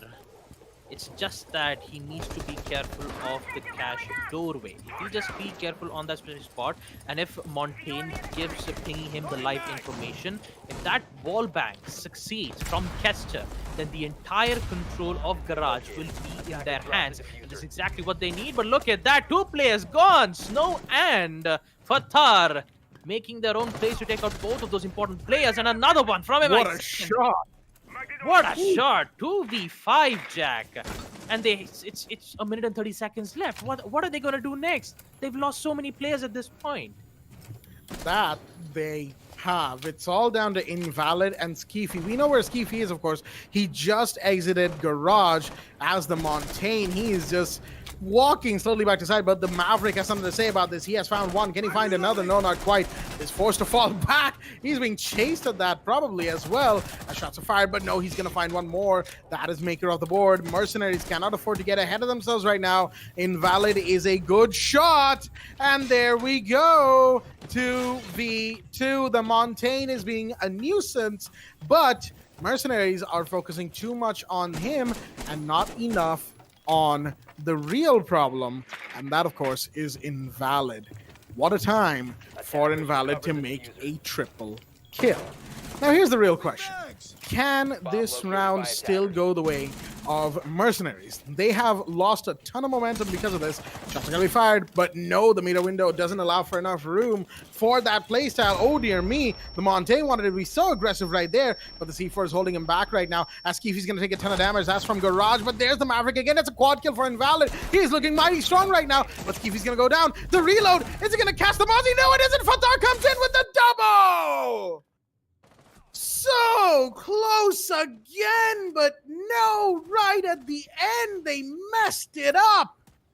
That should have been Invalid's ace. That should have been the round for Sage. Fatar should not have been allowed to get away with that. Why would you just assume he would go back and, allow the Monty to peek shield down? You don't do that as a Montaigne. Your job is to allow your teammate to play around you and get the kill. Had that happened, had Skifi just been full extend, push up, then the Maverick could have come in, finished the job. But no, Skifi just went in unshielded and paid the price for it. Unfortunately, in the heat of the moment, Invalid couldn't get the kill, and when he went for the repeat, the Mozzie had completed the full reload and got the kill as well. You do not underestimate Fatar. Even if he wasn't performing in the early couple of rounds, you do not underestimate Fatar at all, especially not like that. I know they didn't mean to, but that play screams that they thought they had it in the bag, despite going up against Fatar and against Mercenaries. You cannot allow yourself to get ahead like that, and Sage Empire needs to stop screwing things up right at the last second. 5 seconds to go. Invalid. It's just so close on his ace though, but I have to. He was doing so well, but still he made a bit of mistakes on his end too. Remember the frag grenade which didn't let Skifi go aggressive on cash room? That was his first mistake. Second, the main mistake that instead of going in towards the rotate, he decides to push in with the Montaigne, which in fact wasn't a good idea, but it was at the heat of the moment. He couldn't have done anything about it. He was at this, he was about to get his ace. Invalid was Sage Empire almost had it in the bag, and they just missed it so bad. And talk about this round 5, we are going to see the Vigil, aka Maker, get Skifi, and he gets a second. Yes, he does. Oh boy! Maker with another kill to take out Triple Ninja, and there goes the Hipana and the Iana. Look at that, that even rhymes with it. And another kill comes in from the MP5 to take out one more, putting it in a 2v3. Sage Empire not looking too good amidst numerous amount of mistakes that have been made for the past 4 rounds. And now Kester. Oh, Kester. He is the last man standing. He's going to go up against Snow. And we all know what's going to happen next. It is MRCC's round after all. 5 consecutive. Defender wins. As we proceed to round 6. Sage Empire. So much opportunities being laid right at their fingertips. So much opportunities. And yet, MRCZ recovers it. Mm-hmm. Oh, jeez. I am so this many close. opportunities. That's the thing, Baba. I am this close to thinking that Sage Empire is about to lose the mental game of this match. Because you can still see they are still trying to an extent, right? They're still trying to bring it back for themselves, right? But that last round is a dangerous indicator that they are slowing down, not only physically, but also mentally.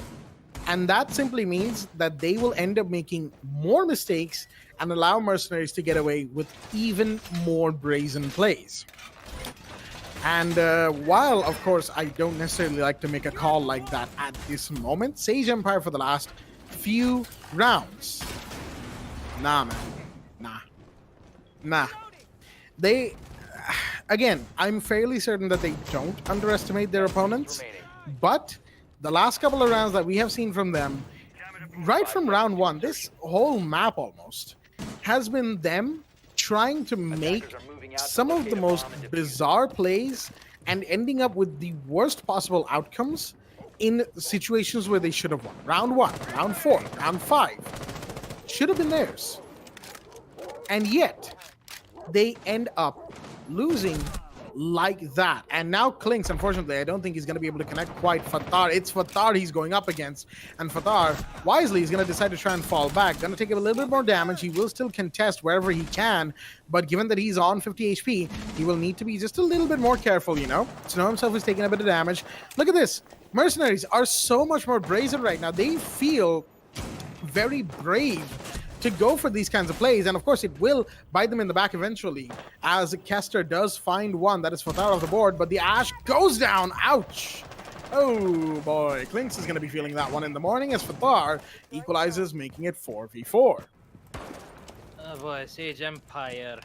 My goodness, the fear that MRCZ has kept in the team is just a lot to take in. I mean, this is the main reason why MRCZ is considered to be the best team in the South APAC. And talk about Sage Empire, they've given it all they've got. They've done so many opportunities. I wouldn't say just opportunities. They've made so much work to reduce man count, and yet they couldn't take out most of those important players. That would be Fatar and Hasib. Sorry, not just Fatar and Hasib. I'd say Fatar and Snow. Looking at the KD itself, he has a total of 11 kills for the past 6 rounds. 2 in which being as the quad kills being made on round 1 and round 2. And now, talk about the first half almost coming to an end. Sage Empire needs to at least get one win. And talk about MRCZ, with Snow, who was quite confident in contesting the angles in the window. They decide to play passively this time, and that passive plays for MRCZ will come at a price. 2 of the players gets taken out, and looks like MS7 will be taken out as well by an accident TK. Looks like invalid. Poor man, he's all by himself. He has only 1 grenade. What can he do in a situation like this when he's cornered on every single location? Super Shotty comes in. He will get the first down. Can he get second? No, it does not. Knife comes in from the captain Hasib himself. And with it, we will see match point for MRCZ. 6-0. First half. Flawless. I'd say flawless first half for them. It's match point as we proceed to round 7. Sage Empire. My goodness. It's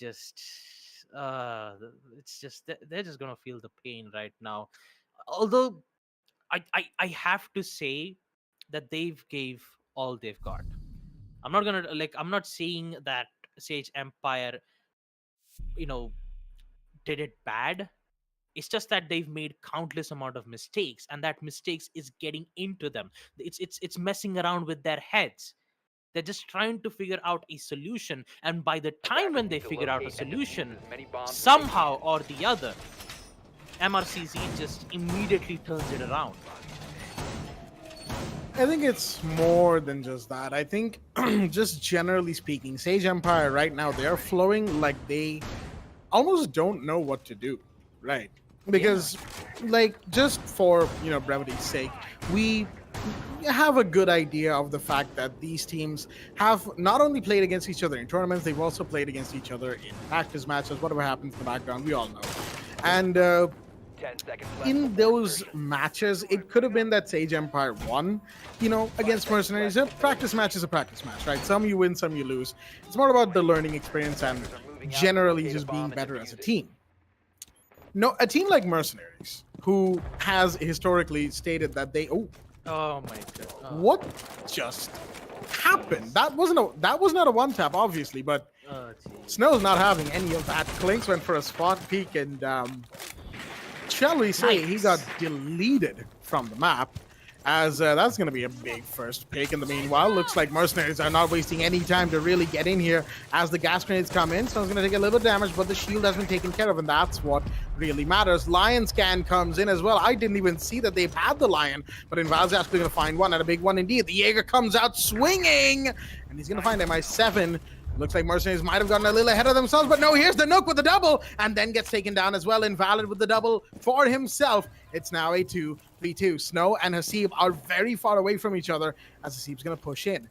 He's going towards church. Now, that, of course, is being pinged, but, oh, he's actually going to get taken down. It's all up to the Zofia now. Snow, the last one standing. Mercenaries definitely got very brazen with this one, for sure, but they still have a little bit of room to work with. Snow still has a little bit of room to work with. I think he has a drone that he wants to use, but there's Triple Ninja, the Pulse. You know, he's got his cardiac sensor and is giving away a lot of A bomb has been excuse me, right located. there, a lot of information about who's where and who's what.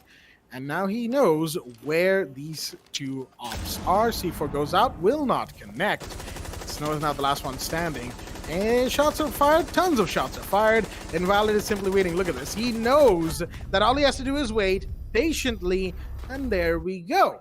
They will finally take a round, and that is going to be better late than never on the side of the defense. A flawless first half for Mercenaries, but Sage Empire finally thinking, you know what, maybe we should calm down a little bit. And they did. At the very least, Invalid and Triple Ninja did. Clinks, not so much. He got sniped early, if you will. But, of course, you know, fun moments aside, the point I was trying to make, right, before the round got all high action, was that they've played each other before, obviously, and Sage came in thinking they know what Mercenaries is going to do. And that was probably reinforced by the Chalet game. However, then Clubhouse, Mercenaries has just been dominating Defenders, so far. protect your bombs. Even in the last Keep round, by it came attackers. down to a 2v1, and Sage Empire finally did take a 2v1, which they needed to. A good thing for them. But now the question is, since they need to do it for 5 more rounds to push for overtime, not even win, push for overtime, can they do it?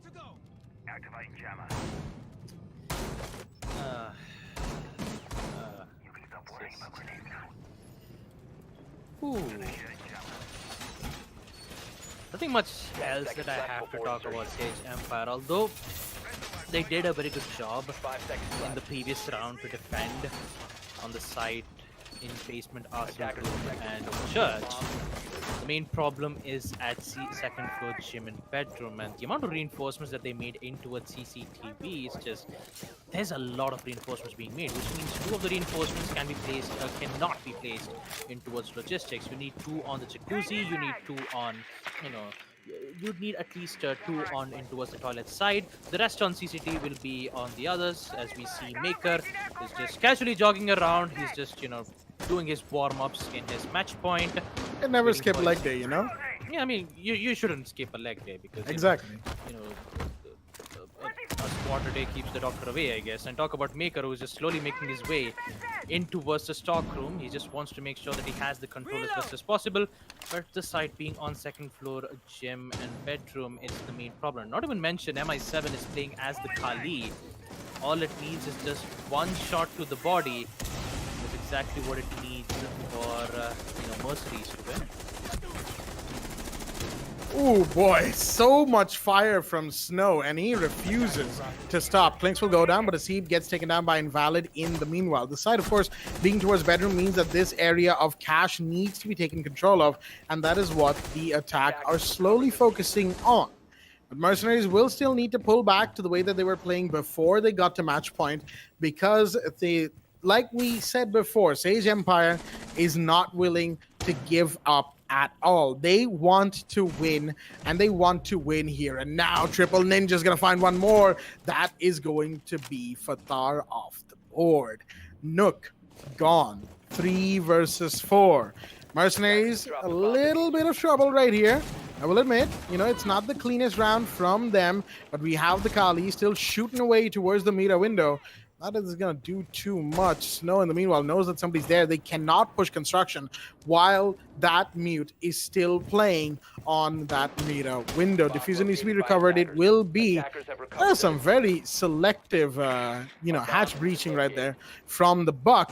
And it's, again, all in the effort of trying to take down the mute. And he's going to be able to. Wait a minute. Wasn't Valid not expecting that? I don't know, but what? Triple Ninja is all the way in kitchen this whole time. Skeefy's gonna find one more, and it's all down to MI7. Well then, again, a bit of a collapse from Mercenaries, I will admit. They're not looking too good when it comes to their attack.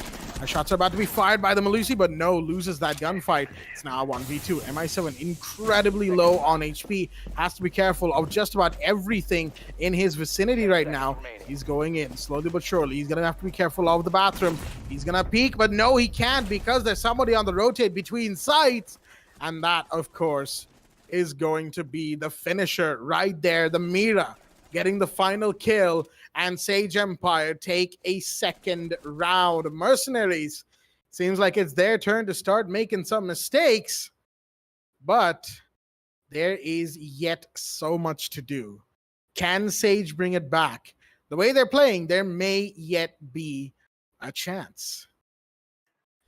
Well, at least, the side on this, the side on Sage Empire will have a sigh of relief, saying that there is still a chance, but they have to keep up the pace, knowing that MRCZ is picking non-meta ops like Nook and Kali, not to even mention Buck being brought up. The only hard breacher would be Hasib. If you take out the hard breacher as an early spawn pick, I'd say that there is highly likely a chance where Sage Empire might win it out. Why? I'm saying that if you go in for a spawn pick to take out the hard breacher, because he's the only one who has it. Him and actually the Buck as well, because Buck also has a secondary gadget which can open up reinforced walls. But if you just take out the main hard breacher, Sage Empire doesn't have to worry about multiple angles being placed. They just have to worry about normal angles, which would be from the CCTV windows, from red stairs, and also from the construction entrance. So those are like the main spot that they have to worry about. And talking about Invalid, he will use his C4 to open up lines of sight. And I believe that none of them didn't bring any the impact needs, but instead we see Skiffy and Clinks, both of the GSD9 operators, bringing in the barbed wires. So quite interesting to see Skiffy bring in the barbed wire instead of the C4. The C4 would have been way much more better, but still, barbed wires is good when it comes to halting, which would restrict sprinting if one of the attackers get caught off from that barbed wire. So it is a good utility, but we will see the Kali use the CSRX to take out most of the important utilities, and the Thermite will succeed in opening up Garage. Easier said than done, which would provide a lot of pressure in towards Garage entrance. And now Sage Empire needs to hold on. That's the main problem, that if Skiffy does succeed in eliminating at least one of those exothermic charge, I believe the entire CCTV will be in the hands of the defenders. What I'm really questioning right now is, where is the Buck? Fathar is here with this grenade from below to try and take care of the bandit. And now I feel like it is time for the Buck to go in, Maker that is, and do some verticality, really flush that bandit out. But it seems like it will not be needed, not at all. Hasib is going to get that breach done, and he's sticking mighty close to that. That's not a good idea. Skiffy comes out aggressive, and he's going to find Hasib as well. 5v4, and once again, Mercenaries losing an early pick that they really should not have. Slowly losing the plot right now, and they only need one round. One round. That is all that separates them from a round win here and now. But they are struggling to get there. They're struggling to make it work. As more shots are fired, but this time it's going to be Fathar taking one. That is going to be Kester off the board, and Garage has just been cleared out. The Nook is slowly approaching, but it's being watched by Skiffy. The careful eyes of Skiffy are waiting in the wings, watching like a hawk. And all of the bird metaphors that I can squeeze out of my brain right now, as the diffuser needs to be picked up as well. Trevendon is just going to take a bit of damage. That's from below because he's trying to contest the Buck, but will Maker find him instead? No, not quite. Grote is being opened as the smoke goes down, but Snow unfortunately will miss that. Triple Ninja on the other side. He's not going to win, excuse me. That's going to be a double. One from the Kali, one from the Buck, and the plant has to go down here. And now MX7's in with the diffuser, and the Nook is going to get one more on the run out. It's all down to Clanks. He's found one, but can he find any more? He finds the planter. Wait a minute. Nobody was watching red, and he's got control control of Diffuser, waiting behind the bomb chassis. That's all he has to do. 8 seconds. They have to get there. It's now or never. The Nook loses the gunfight. Are you kidding me?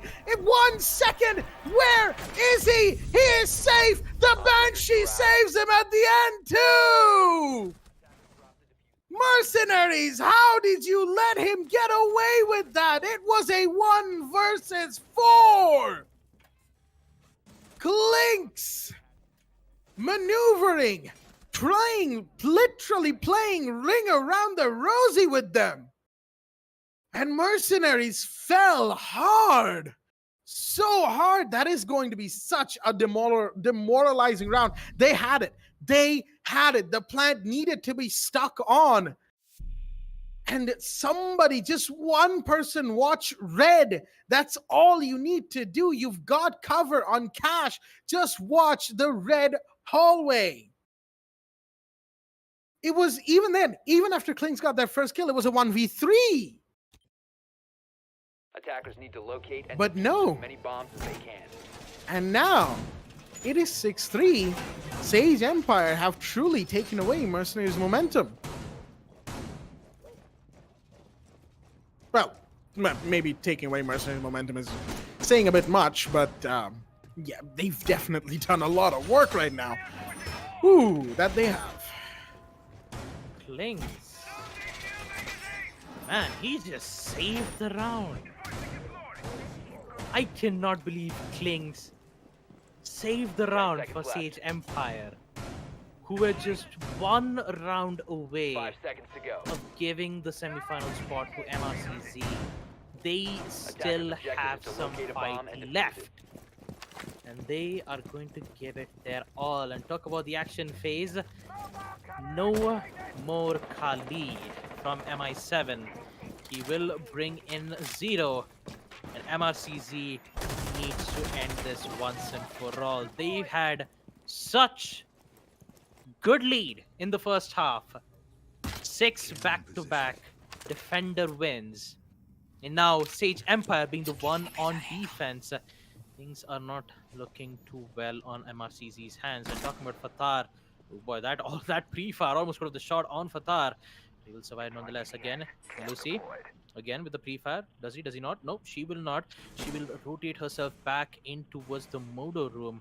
Or not. Fatar sees one, and there you go. The information will come in, which would force Fatar to fall back. Now would not be a good time to engage in a gunfight because Fatar is all by himself, and even if Fatar goes down, there isn't a trade to come back with.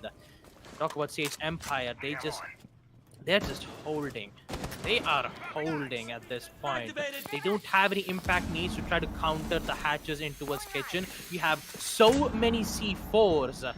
Now he's just waiting. He's just waiting to just throw it off from the windows. But he needs proper information. Without information for Pulse, or maybe any C4 players, as I might like to call it, things will not go well. You need to put those 3 C4s to good use. If you waste one single utility, if you waste one single utility, Sage, I'd say that MRCZ might have this in the bag. Once again, it's all going to come down to who gets that first kill and who holds on to their momentum the longest. The Pulse is going to prove to be a huge, huge issue for the side of Mercenaries. It has before, and it will again if they don't take care of him as soon as possible. A full 5v5, and we're at the 50-second mark. This seems like it's going to be a big round, but wait a minute, Haseeb's already in. He's already going for the plant. Is it going to be denied? No, not yet. Shots fired. Klings goes down. Triple Ninja is down. Kester is down. They're all down. They all fall one by one. It's all up to Invalid, and he can't do anything. What a push. What a late round push from the side of Mercenaries. Are you kidding me? Exactly when they needed to do that. Sage was not expecting for them to just suddenly go down and start planting right behind the boxes in the default plant spot. But Mercenaries did. They decided, all right, you know what? We've made plenty of mistakes. We've had a lot of issues in our play so far. Yeah, you know what? No more. They took Sage by surprise, had everyone in position since Sage was not running interference. They were turtling up inside a site, right? And all they did was have one in blue, one in dirt, one on the hatch. And Fatar was on red stairs. Well, not red, main stairs. You get the point. Main stairs, yep. That's all. That's all they needed to do. That's it, folks. And then, just like a Thanos snap in the right at the end of Infinity War, done. Half the server just evaporates, if you will. That was very quick, Jack. I did not expect to And see so well coordinated. such perfect coordination from MRCZ when Hasib went in for that post plant. It was just seconds where you saw every single player on the side of Sage Empire just disappear. Just disappear. Literally. Yeah, it was Mercenaries just came in to the to the 10th round, and they were like, you may have done a lot of work so far, but we are inevitable. Jeez. You even have to, I have to talk about that kitchen hatch as well. They just inverted repelled on kitchen. They took out the Excaros pellets with the hatch, and also we'll get to see that in the instant, sorry, not the instant replay, towards the highlights. I did not expect it to see such great coordination, like in the end, Jack. It's just absolutely amazing. This is why I love to watch Rainbow Six Siege. It's because of those, it's because of coordination like those. You be in positioning, you be in position at the right time, and when you go in for that execute, you have all the covers being placed, you have all of the C4s being denied from the attackers, you have trust from the teams, you have a lot of confidence saying that this push will happen, and they did it very well. And talk about Team Sage Empire, I do have to admit, in the first half they were not doing too good on the attack side, but I have to admit on the defensive side, Klinks, Skeefy, they did good amount of work. And talking about Invalid, who almost had the ace under control on round 4, it's just that he made so many mistakes. First, the grenade, which led Skeefy not being able to push in towards the cash room, and Invalid, instead of going in towards the rotate from red stairs, he decides to push in with Skeefy, and he let Fatar go in for that reload and also gave them the win for MRCZ. There were so many opportunities where Sage would have won that round, and if I even talked about it, the first half would have been 3-3, Jack. It would have been 3-3. And when they started to continue in the second half, I'd say that Sage Empire would have been the one to put themselves on match point, putting themselves in a 6-3, but that did not happen. That did not happen because MRCZ displayed what fear is.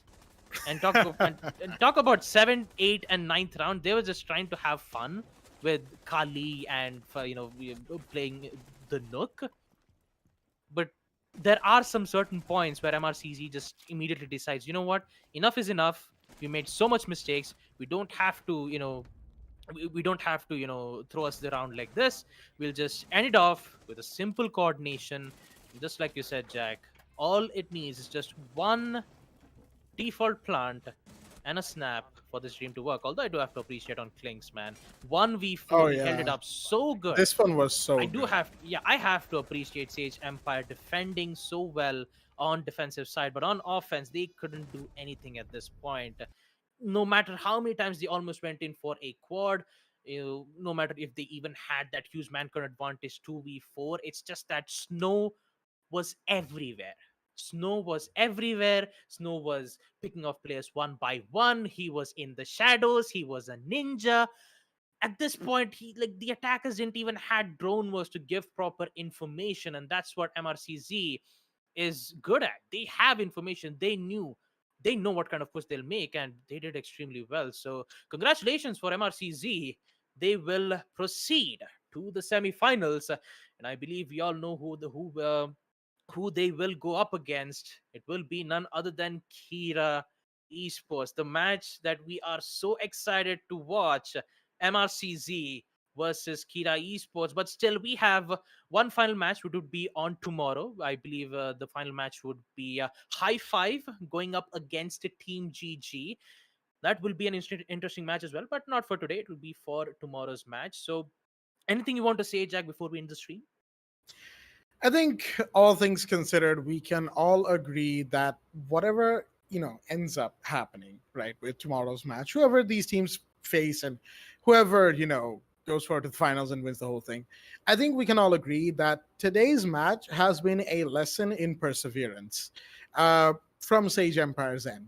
Yep. They tried so hard. And when Mercenaries were dominating, it was almost like nothing that they tried worked. It was like those Titans. psychological horror movies, right, where everything you do, you think this is correct, you know your enemy, but then it turns out you don't know them at all. It's kind of like that almost. And then Mercenaries loosened up a little bit when they went to the attack, and then decided, okay, we've taken 3 rounds worth of break, let's just finish this, get out of here. And that they did.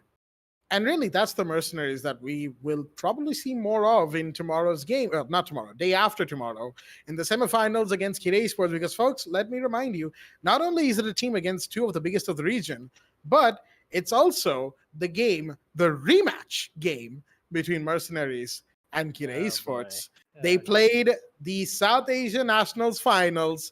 That was a BO5, of course. This is BO3. But they played the finals of the SA Nationals in Stage 2. Mercenaries won that, and now Kira Esports have a chance to beat them and go to the finals of the Challenger Series 1. And that makes me excited to see what the semis has in store for us. But before that, just like Baba said, tomorrow we have the High Five versus Team GG game. That's going to decide who Monkey Hunters LFO will be facing in the second semifinals, also on Saturday. A very exciting weekend of Rainbow Six coming up on all of our viewers' screens. But until then, that is going to do it for quarterfinals 2 and 3 for the AMD, the Esports Club Challenge Series 1, supported by Ubisoft, here for Rainbow Six Siege with your hosts Blackjack and Baba Gusta. That has been it from us, the production team and the admin team all on the back end. And we will see you all tomorrow at, I believe the time is 6 p.m. Indian Standard Time for the final quarterfinal. Stay tuned and good night.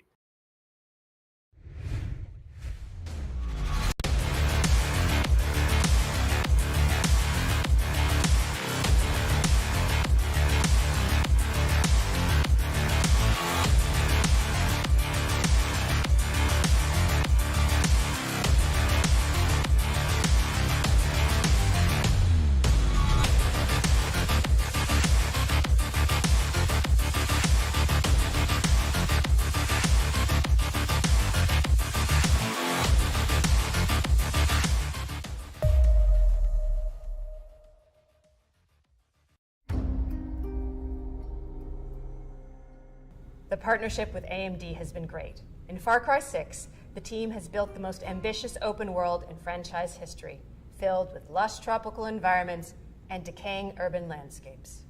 To push the visual fidelity of our game and immersive gaming experience, we've been collaborating with AMD to implement next-gen rendering techniques like DirectX ray tracing and AMD Fidelity Effects features. When implementing these next-gen features, we were challenged because we want the majority of players to have an enjoyable, smooth experience without having to turn their settings down.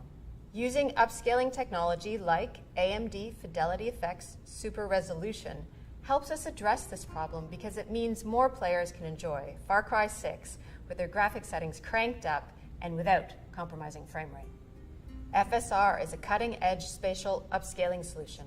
It's easy to integrate into our development pipeline, and it delivers substantial performance boost while retaining excellent image quality on the highest quality setting. Additionally, we believe AMD's GPU Open and the support for open standards and platforms drive innovation forward. We can't wait until October 7th when players will finally get the chance to see all the hard work we've put into Far Cry 6. It's very exciting that we're getting closer to showcasing to players the game, powered by the latest AMD technologies.